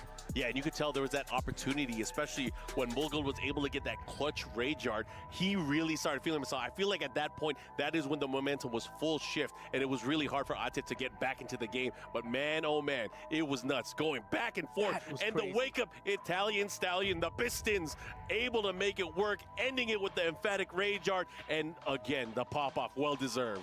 Of course, when you're in an arena like that, with the crowd so loud against you, to lock in and get it done against one of the top players in the world, you deserve a pop-off. I gotta say, the crowd has to be careful who they cheer for. The other person is always winning at this point. Bro said jab, jab, jab, rage art. We have it set up here, Lowhigh versus Mulgold, DRX versus DNF. There's a ton on the line here because implications on the upper side and on the lower side. Whoever wins this, of course, they move on. They are able to secure a spot in our top 8. The loser has to face off against our other great players who are already waiting in the wings in the lower bracket. This is going to be nuts. Yeah, if you're Mungja right now, you're like, I got to play Atif? That's what I got to do first? And then if I win that, I got to play loser of this one? I mean, at least he has a day to prepare for it. Yeah, definitely has a day to prepare for it. Again, this is going to be fun. This is going to be hype. Get DNF and DRX battling it out. Who do you like, Rip? This one's a hard one to call. Honestly, I think Lowhigh is playing sharp today. Brian's on point. His taunts have been on point in this entire event so far. But Mulgold, the way he came out there and the way he played against Atif a second ago, it shows me that he's ready for it as well. I think in this one, I'm going to go Mulgold again. Yeah? I would love to see Lowhigh kind of rise back to that old performance level, but he hasn't quite hit that for me in Tekken 8 yet. Yeah, I might change my opinion mid-set. Rage art. Mulgold GG's, now, bro. I gotta put respect on Hey, his good name. for him, man. He came here to play, and he right now. Good he for is him, running though. it. The thing is, we saw this in the group with Kudans. Good for him because, like, straight up, bro. To the finish line. Mulgold looking to do the same here. Yeah, or Lowhigh though. You never know. Both. You never know. I think people are expecting, you know, after Evo, you know, you go to Esports World Cup, you expect the Pakistanis to go crazy, but they're not going that crazy right now. Is the best Tekken player in the world. And the crazy thing about it too, right? He ended it with that. He stood up before it even hit, too. He said jab, jab, jab, rage art. And that's the same way he lost at Evo. Weren't you I was like, hey, talking man, about that a little bit earlier? you ain't have to do all that. Crazy things like You ain't have to do all that. He usually sets it up. You ain't have to do all that, bro. The opportunity is really good at confirming those. That one he just threw out. I didn't see anything there that he could have. You did not have to do all that. But we gotta ask him. Evo, he did the same thing, and that's what cost him. So if that one was blocked, that may have cost him again. So risky play, but it paid off for him. It definitely paid off. Man, someone has to ask him about that. Why did you do it? Why that situation? He obviously labbed it because you don't throw that out willy-nilly after a rage yard. But again, he made it work. Yeah, that was wild stuff. But of course, now we get these two to play. It's going to be most likely Claudio versus Brian here. Mulgold also has a Fang Wei. I remember in the early days of Tekken 8, he also had an Azucena. But that was primarily just to spam the running 3-2 back then. Yeah. And you should have. Ooh, And he should I'm so have. Excited. We have been treated to so many great Tekken matchups throughout the entire week. And it's not over yet. We are not even close, ladies and gentlemen. Yeah, we are getting there, though. This is day 3 of 4. Tomorrow, we wrap up phase 2 and go into the top 8 to see who walks away with the lion's share of that $1 million prize pool. Woo!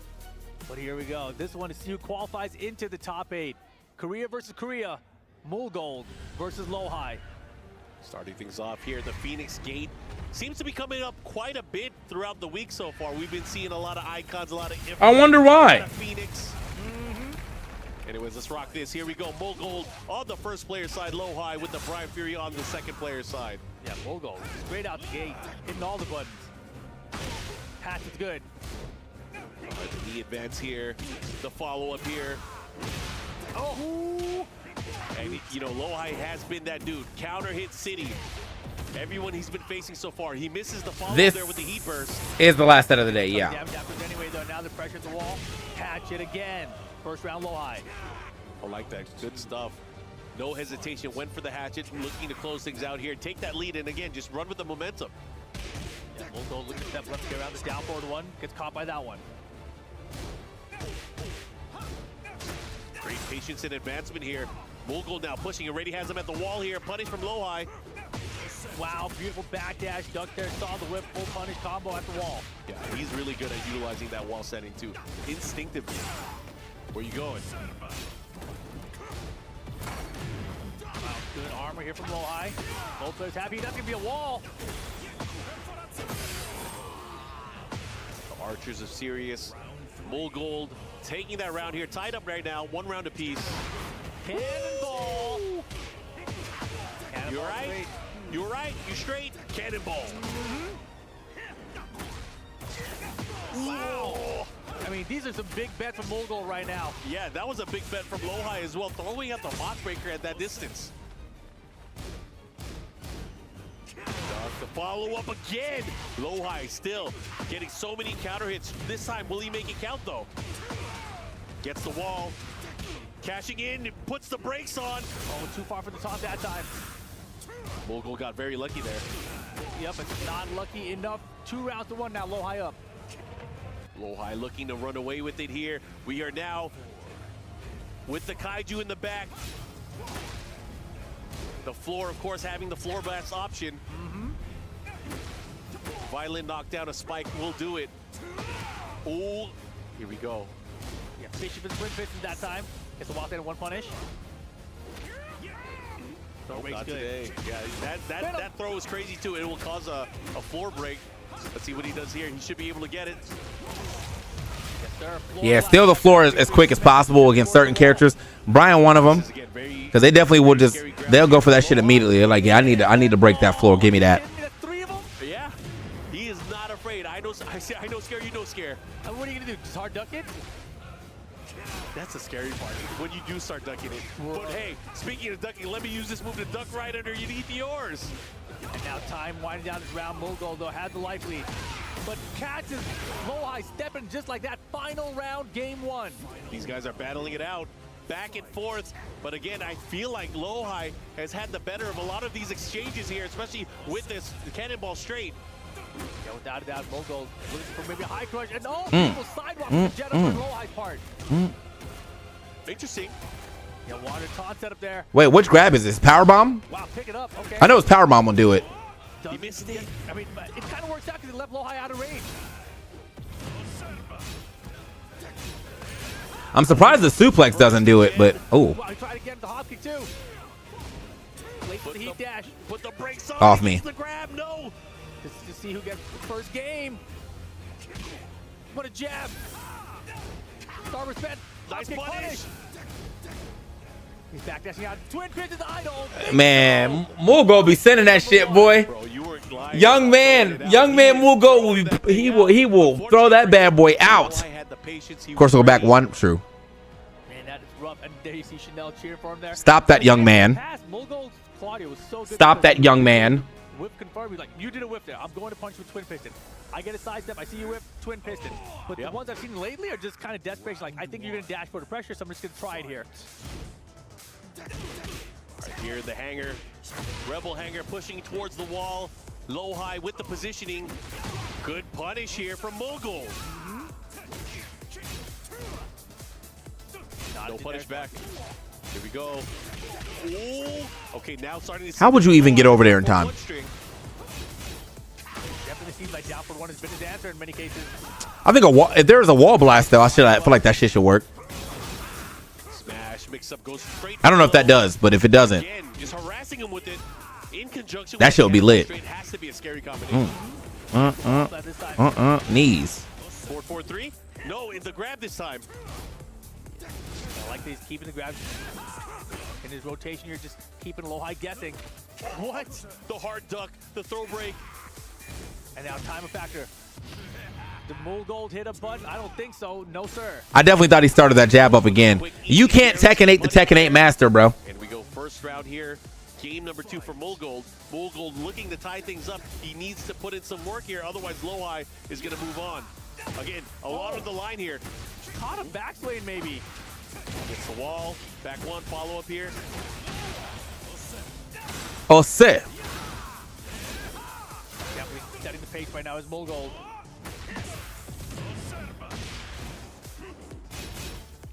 Yeah, those steps could have been much bigger. Damn. Instead, it's a counter hit, one for Lowhigh. Wall. Ooh, and he gets the wall. Boom, boom. Brrr. Yes, sir. 91 off that. Crazy. He living now. Why you always say that, man? Bro, it's 12:50. It's 12:50 p.m. He done forgot them American time zones. Shout out to Obama. He's in the YouTube chat right now. That's a fortune for both players.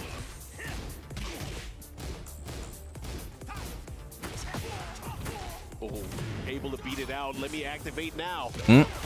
Raccoon should be able to push towards the wall here, looking to close things out. He should be able to get it. Here we go, 2 rounds to 1. Lowhigh. It is set point.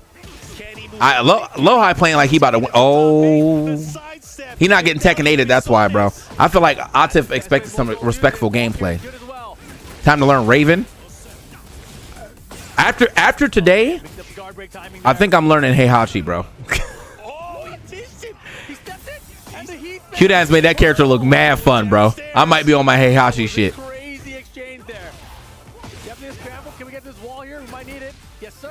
That's the round. Final round, game 2. Still set point for Lowhigh. Man, they've been getting a lot of weird wall interactions for both of these players. Final round here. Pivotal game. No. Lowhigh, bro. We were supposed to end this shit right now. Like that, I'm a fan, and I don't like Claudio. I'm just saying. Has the wall. Didn't get the Okay, hold on. Doesn't matter here. Playing it a little bit safer. Watch. Good shit. Watch the step, though. Oh, he didn't get what he needed. Hatchet, double hatchet. Get mixed. Set point Lowhigh to close it out. This is huge. He has a big opportunity. Rage and heat available for Mulgold still. Nice jab. No, the Heihachi's? Come on, bro. That's crazy. I play Lydia right now. Y'all won't let me play. There's no character in this game that people will keep. Oh, my God. He dropped it. It doesn't matter. Damn, why he ripped that shit off like that? That was crazy. That was crazy to see Chanel pop off like that. But that was super good for Lowhigh. Ah, crazy.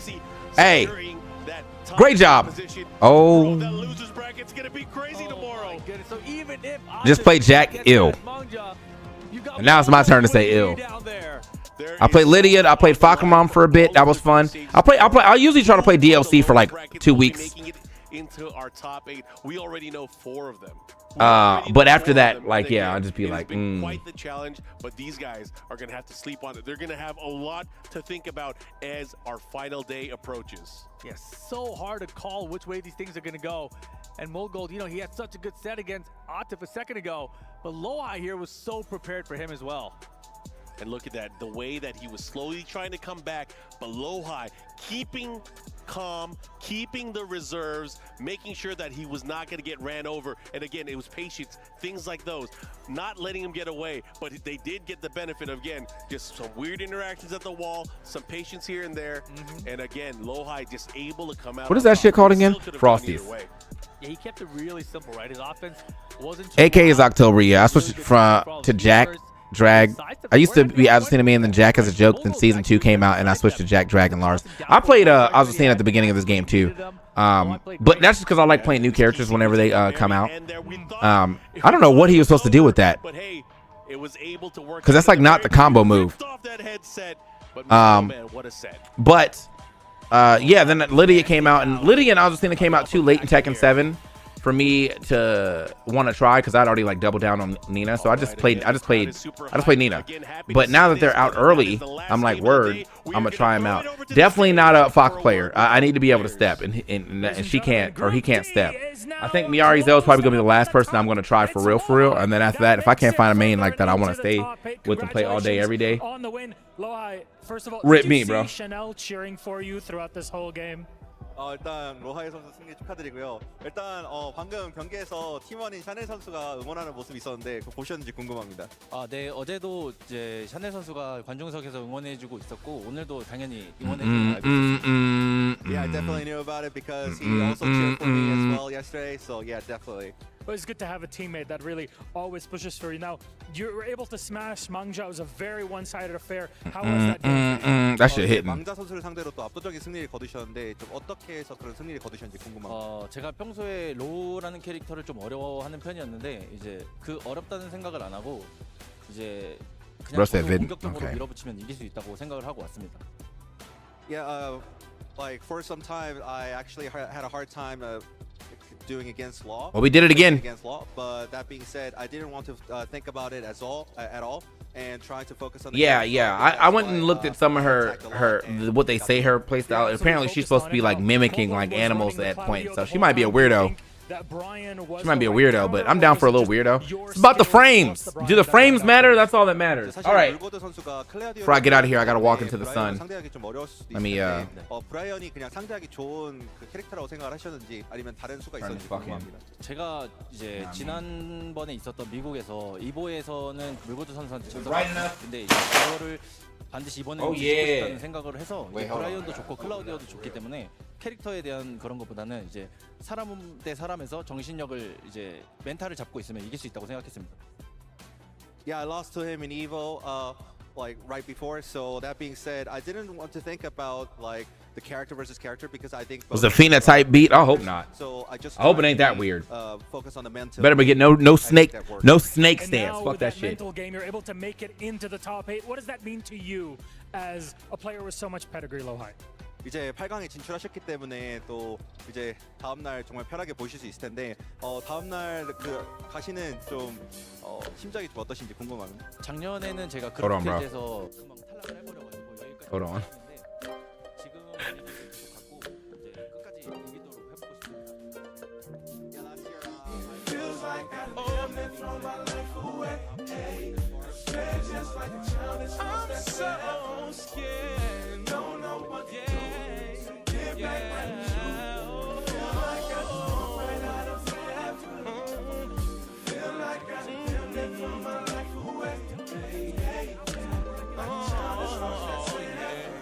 You know what I'm saying?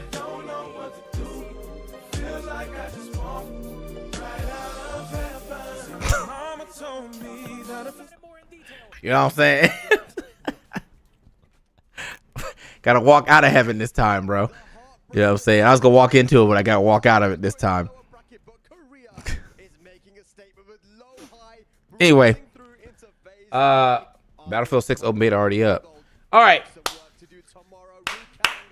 Tomorrow we got to finish this thing off. We got to figure out who's on the lower side. So we got the 4 people from top 8. And now we got like I guess the gauntlet tomorrow, and then the full top 8, the real top 8 is on Sunday. So thanks for watching. Once again, we have done it again. We have kept up. I've been waking up early. I've been getting shit done. It's been kind of nice to wake up early and get like the stream done at like 1. That shit's kind of crazy. My girl doing a dance routine now. That's crazy. But yeah, we'll have more shit to do tomorrow and the next day. I think let me just go ahead and check out Battlefield while we got a little time, because I got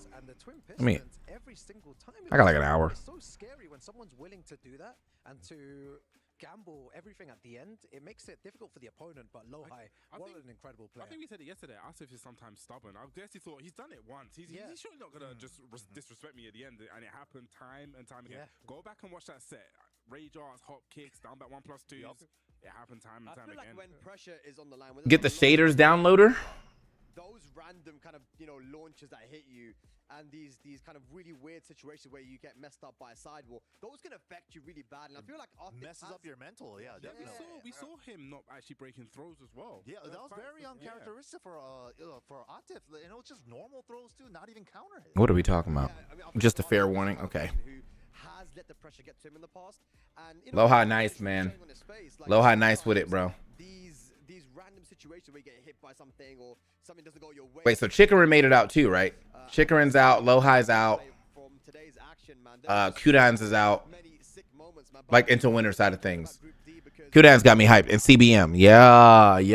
This is a very interesting spread of people on the top. Even at Evo when I was there, I was like, man, I feel like Lowhigh's playing so strong. I just don't get why he doesn't win tournaments, man. We're looking at the level that he's at, right? But it seems like there's certain players that just have his number. Yeah, I said it before when we was talking about him playing against Mulgold. I said, you know, he took that solo approach, and in that post-match interview, he said, you know, I'm going to turn it off a bit, I'm going to go hard, I'm going to go ham, and it paid off. Loads of counter hits with the 4-3s. It was sick. Absolutely, but we see CBM, who is one of our underdogs, making it through here. And he just looks so confident, man, and he looks really ready for everyone. I feel like the brackets kind of aligned for him as well. There was two players there that he was, I guess, a little bit comfortable against, matchup and player-wise. But this is Group B here, man, and this Pinya versus John Ding. 3 Koreans, the one sole Japanese player in here, making it through, taking out John Ding, and then taking out his teammate there with Rangchu.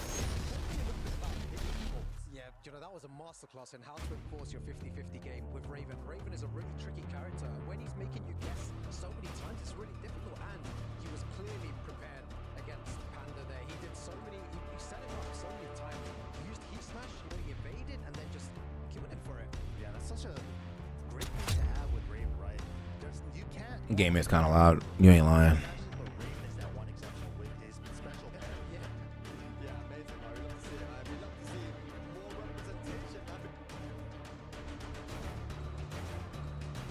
Battlefield. Oh, YouTube people, I'm gonna stop the YouTube stream, so thanks for hanging out for this time, but I will see you guys on Twitch if you like. Thanks for hanging out. We'll do more watch party tomorrow. Peace.